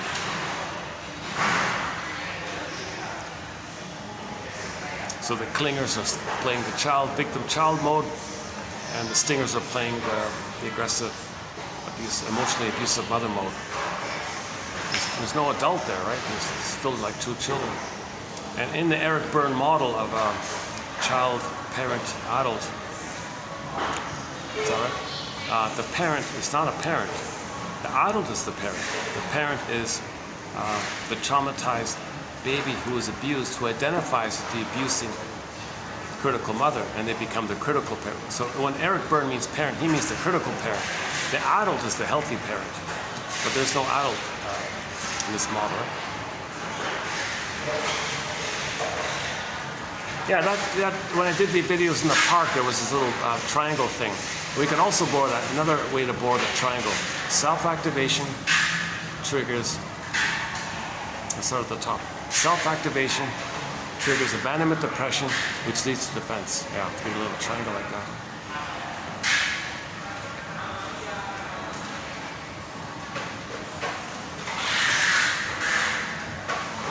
You want to be real. Memory comes up. Okay, I gotta hide from the past memory. Oh, I'm just noticing there's a whole crew of people packing or unpacking something, I don't know. Oh, they're packing up something. Oh, I see. Oh, there was some kind of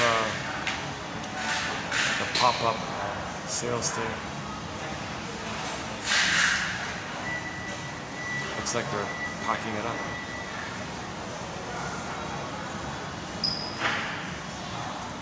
Speaking of packing up, I think I should pack it up here.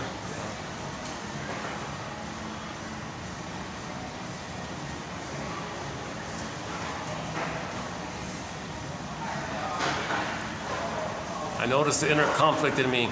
Marcus, don't bring up this issue of how you'd like to find a joke at the end. You tried that already. It didn't bring up a joke. It's not gonna come up this time again. One second.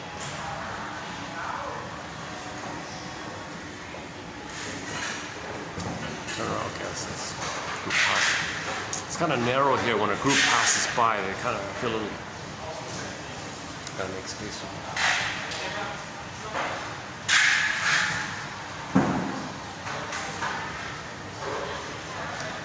Well, we go downstairs. Let's get this downstairs. Oh, downstairs, yeah, they have some little shops down there, yeah.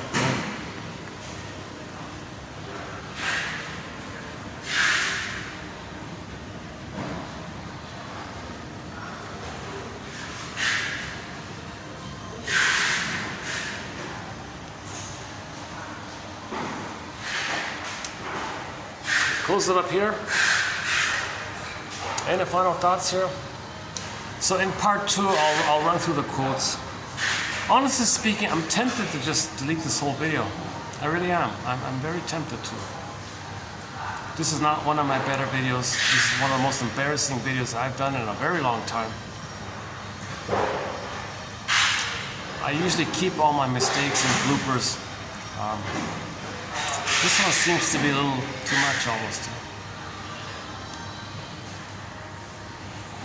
This is one of the videos I haven't been able to clear my trigger. Like during the video, usually very quickly, in like in a minute or 2 minutes, I could ask myself, well, what's the hardest thing about what old fears coming up? What am I need of your childhood? Like what are you triggered? Like what's the? You must have a very good reason for feeling this. Go on.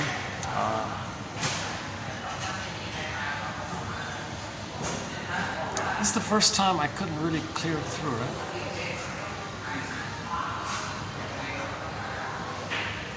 And the truth is, I wasn't feeling the best today to do this video to begin with. So I was already feeling a little, like a little on the edge a little bit, not wanting to do this video. So if I get like a little thing like that, it kind of pushes me over a little bit, right?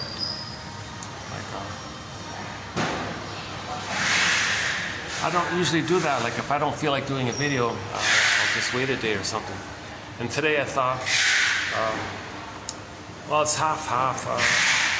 Okay, I should be okay. So I went out. But if I'm feeling resilient, that little thing, it wouldn't even register. It wouldn't even be an issue. I wouldn't be talking about it. So I was already carrying some unprocessed sadness already with me into this video. And then the extra trigger, the snowballing effect came up. So maybe it was like a little too much.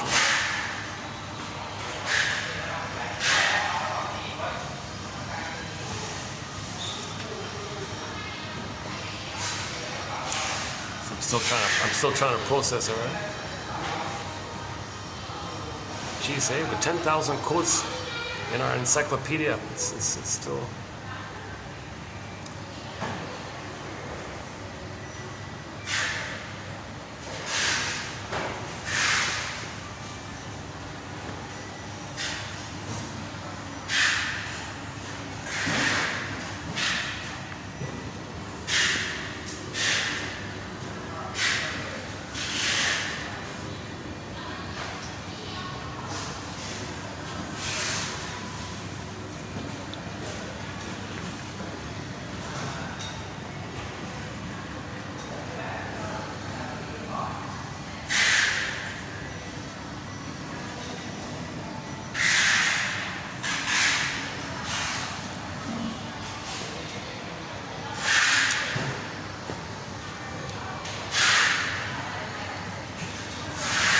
Yeah, don't judge this by yours truly.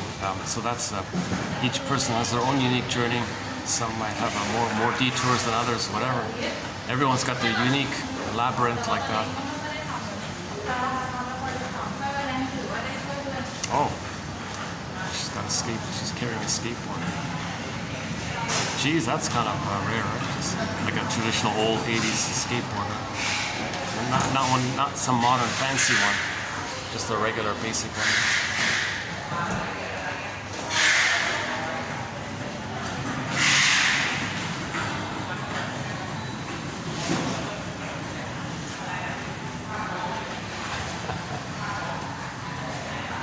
And once in a while you see somebody sitting on their suitcase and they pull up the handles, but the bottom of the suitcase is actually a battery-operated vehicle, and you can ride. You can sit on your suitcase and drive it, basically. I saw a few of those.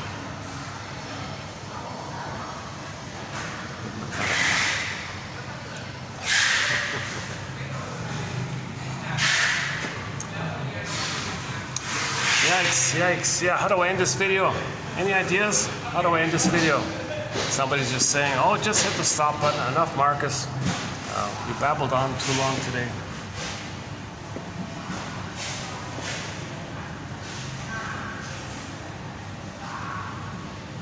Yeah, so that wouldn't be a nice thing to hear, right? So Marcus, you're struggling, you're dealing with something. Something came up. You're trying to work it through. I see your struggle. You're trying your best. You know some old feelings have come up, and you want to end the video on a happy note, and you're still hoping for that happy ending kind of thing. That's partly why you're lingering. Not just to cling, but you like ending the videos on a happy note with a little joke or something. We get that. I get that. So I'm imagining what a friend of mine might say or something. Friends of mine. Let's end up on Steve Perry. So we mentioned his name at the beginning. Why don't we close up, circle around with Steve Perry? So yeah, he's got a good song called "Friends of Mine." It doesn't matter who you are, he sings. You can't buy friends with caviar. So friends, right? If you're talking like genuine friends, you make I statements. You make I statements.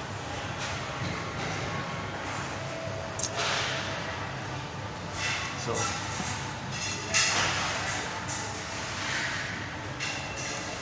like that kind of intimacy of sharing vulnerabilities, and the other person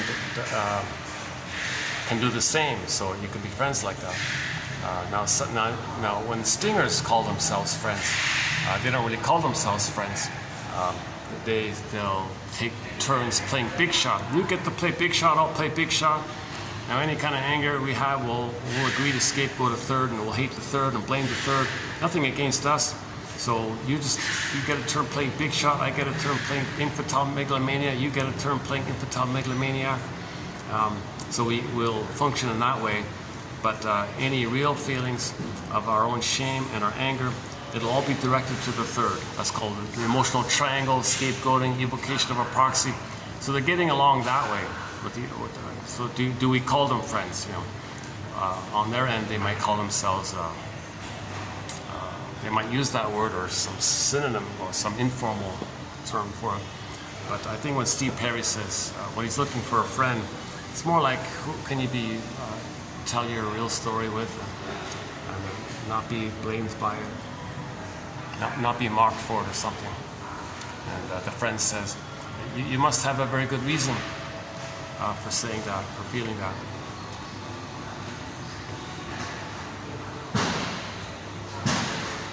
So he validates, you must have a very good reason. It's legitimate.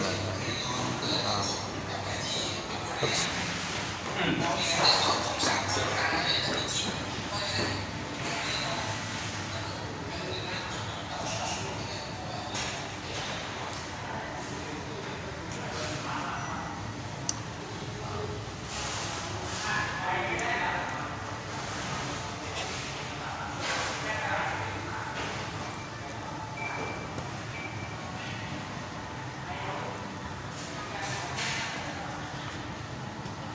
Yeah, so yeah, I mentioned at the beginning of this video, he did a very good concert, in my opinion, back in Toronto in 1994.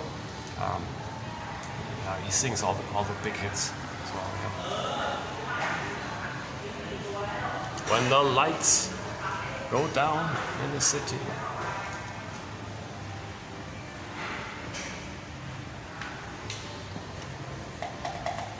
That was their first big hit, right? Lights, wheel in the sky.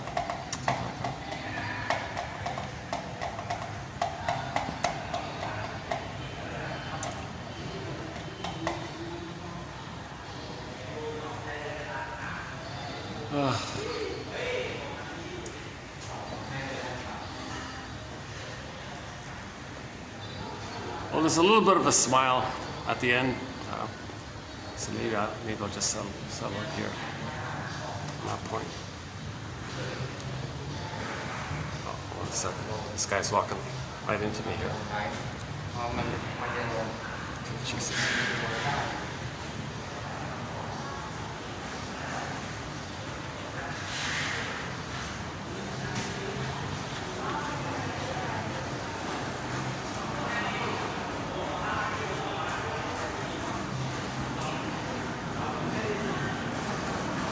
You know, part of that kind of behavior is wanting to connect.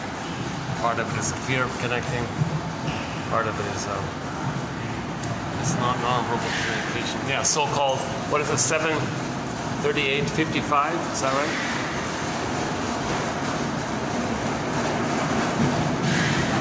Oh, hold on a second. Here comes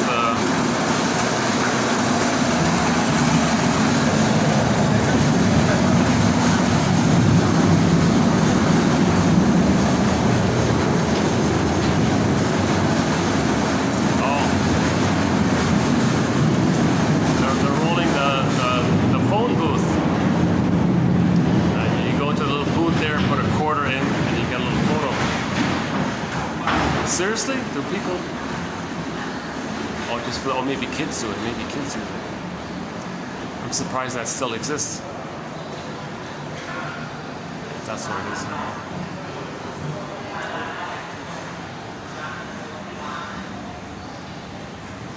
You can't.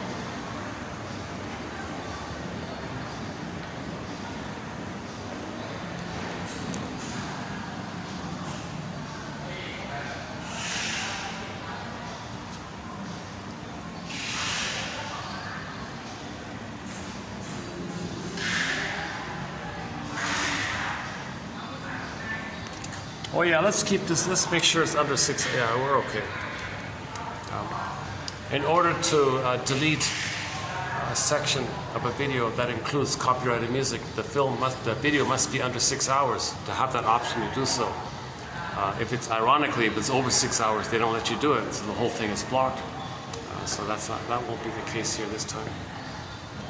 Let's see what time is it. What a strange day today. Today's a weird day. 9:44. This is a rare late video. I usually finish by 6 o'clock or something.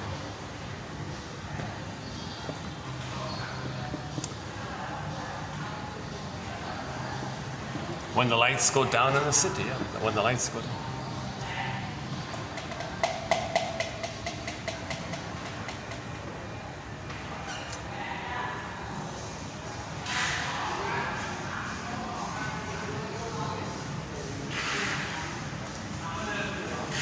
We do have a few quotes on music. Oh no, yeah, I won't do it now. But we do have some Grassi and a guy named Rose, Gilbert Rose. Is that right? Grassi. Mott, Francis Mott has some interesting ones. Hold on a second.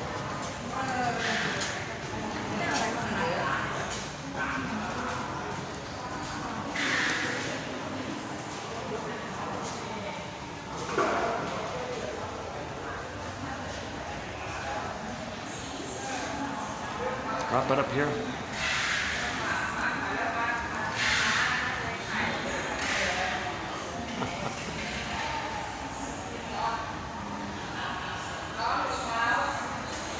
I'm going to call this the anxiety video.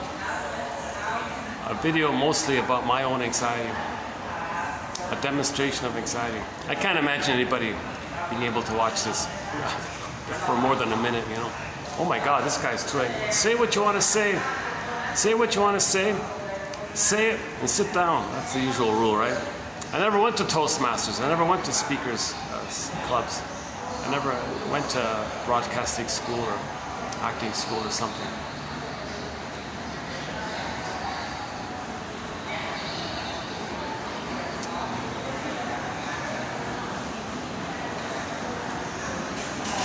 I guess I have a lot of anxiety about speaking.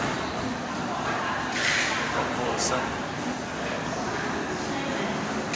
Well, despite the traffic, it's still the best spot here.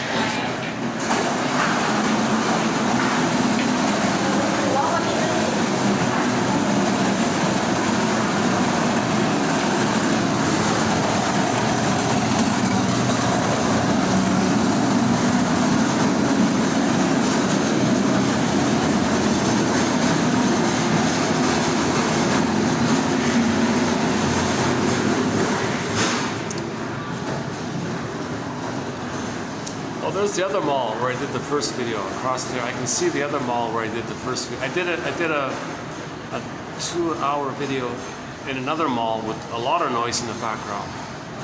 I thought, forget about the malls, but then I came here, it was all there, it was a big surprise.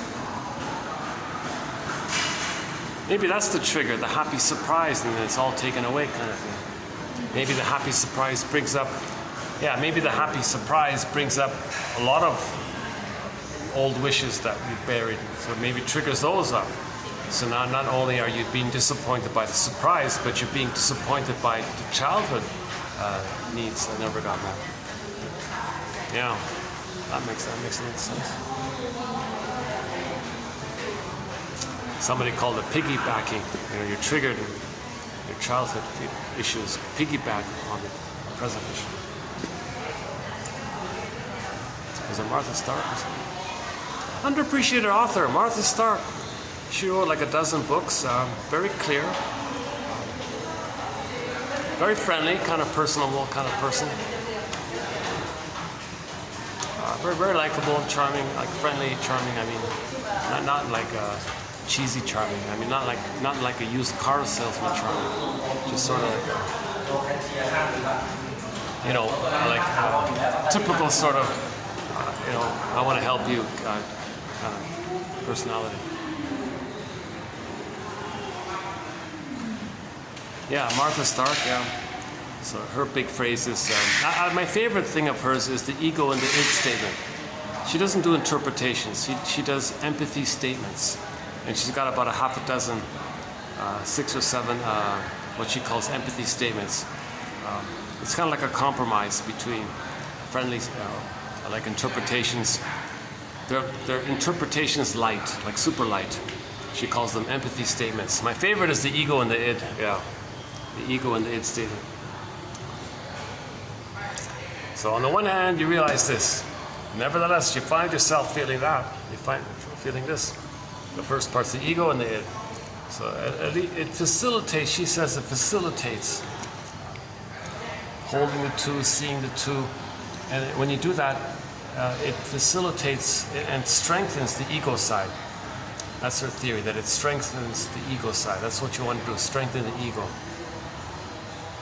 So maybe it's just a prompt to identify the ego side.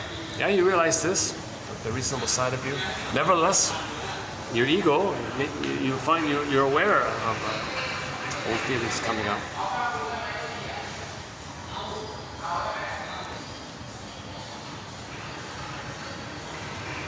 Wait a second. This guy's passing through with a strange thing on his trolley. Oh.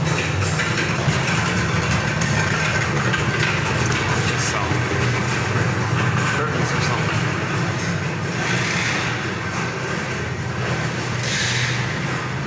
Oh, maybe the mall closed. Oh, wait a minute. When does the mall close? Oh, it's 9:50. The mall closes at 10. Oh my God. Yeah, let's finish up here. Yeah, the mall closes at 10. Yeah, let's close up here. Yeah. Okay. So thanks very much. I'll see you in the next video. We'll do the quotes in the next video.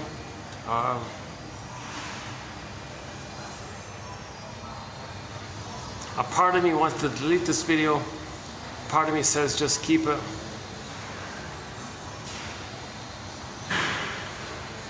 I think I'll keep it, yeah. So there'll be a part 2. So in part 2, I won't do this lengthy introduction. I'll just focus just on the quotes. So if I say it here, that's what I'll do. I know if I say it, then I'll stick to it, right? I'll do that, right? If I don't say it, I might redo the whole intro. No.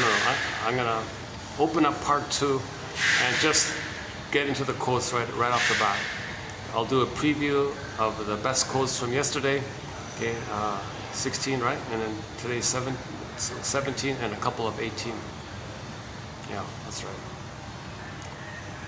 And I mentioned missions, right? So your first mission was to, what was it again? Oh yeah, the Gibran's poem. Gibran, right? Gibran's poem on children. Another mission. Bruce Springsteen, Independence Day, Toronto. The intro. Listen to the introduction he gives to that song. It begins with him saying, "Fathers and sons, fathers and sons." That one there. You don't see him very well. The guy who filmed it was way up in the rafters, but the audio is good. Just listen to the introduction, a 3-minute little intro to his song about Emotional Independence Day. That's it, 2 missions, should you choose to accept it. And I'll see you in part 2.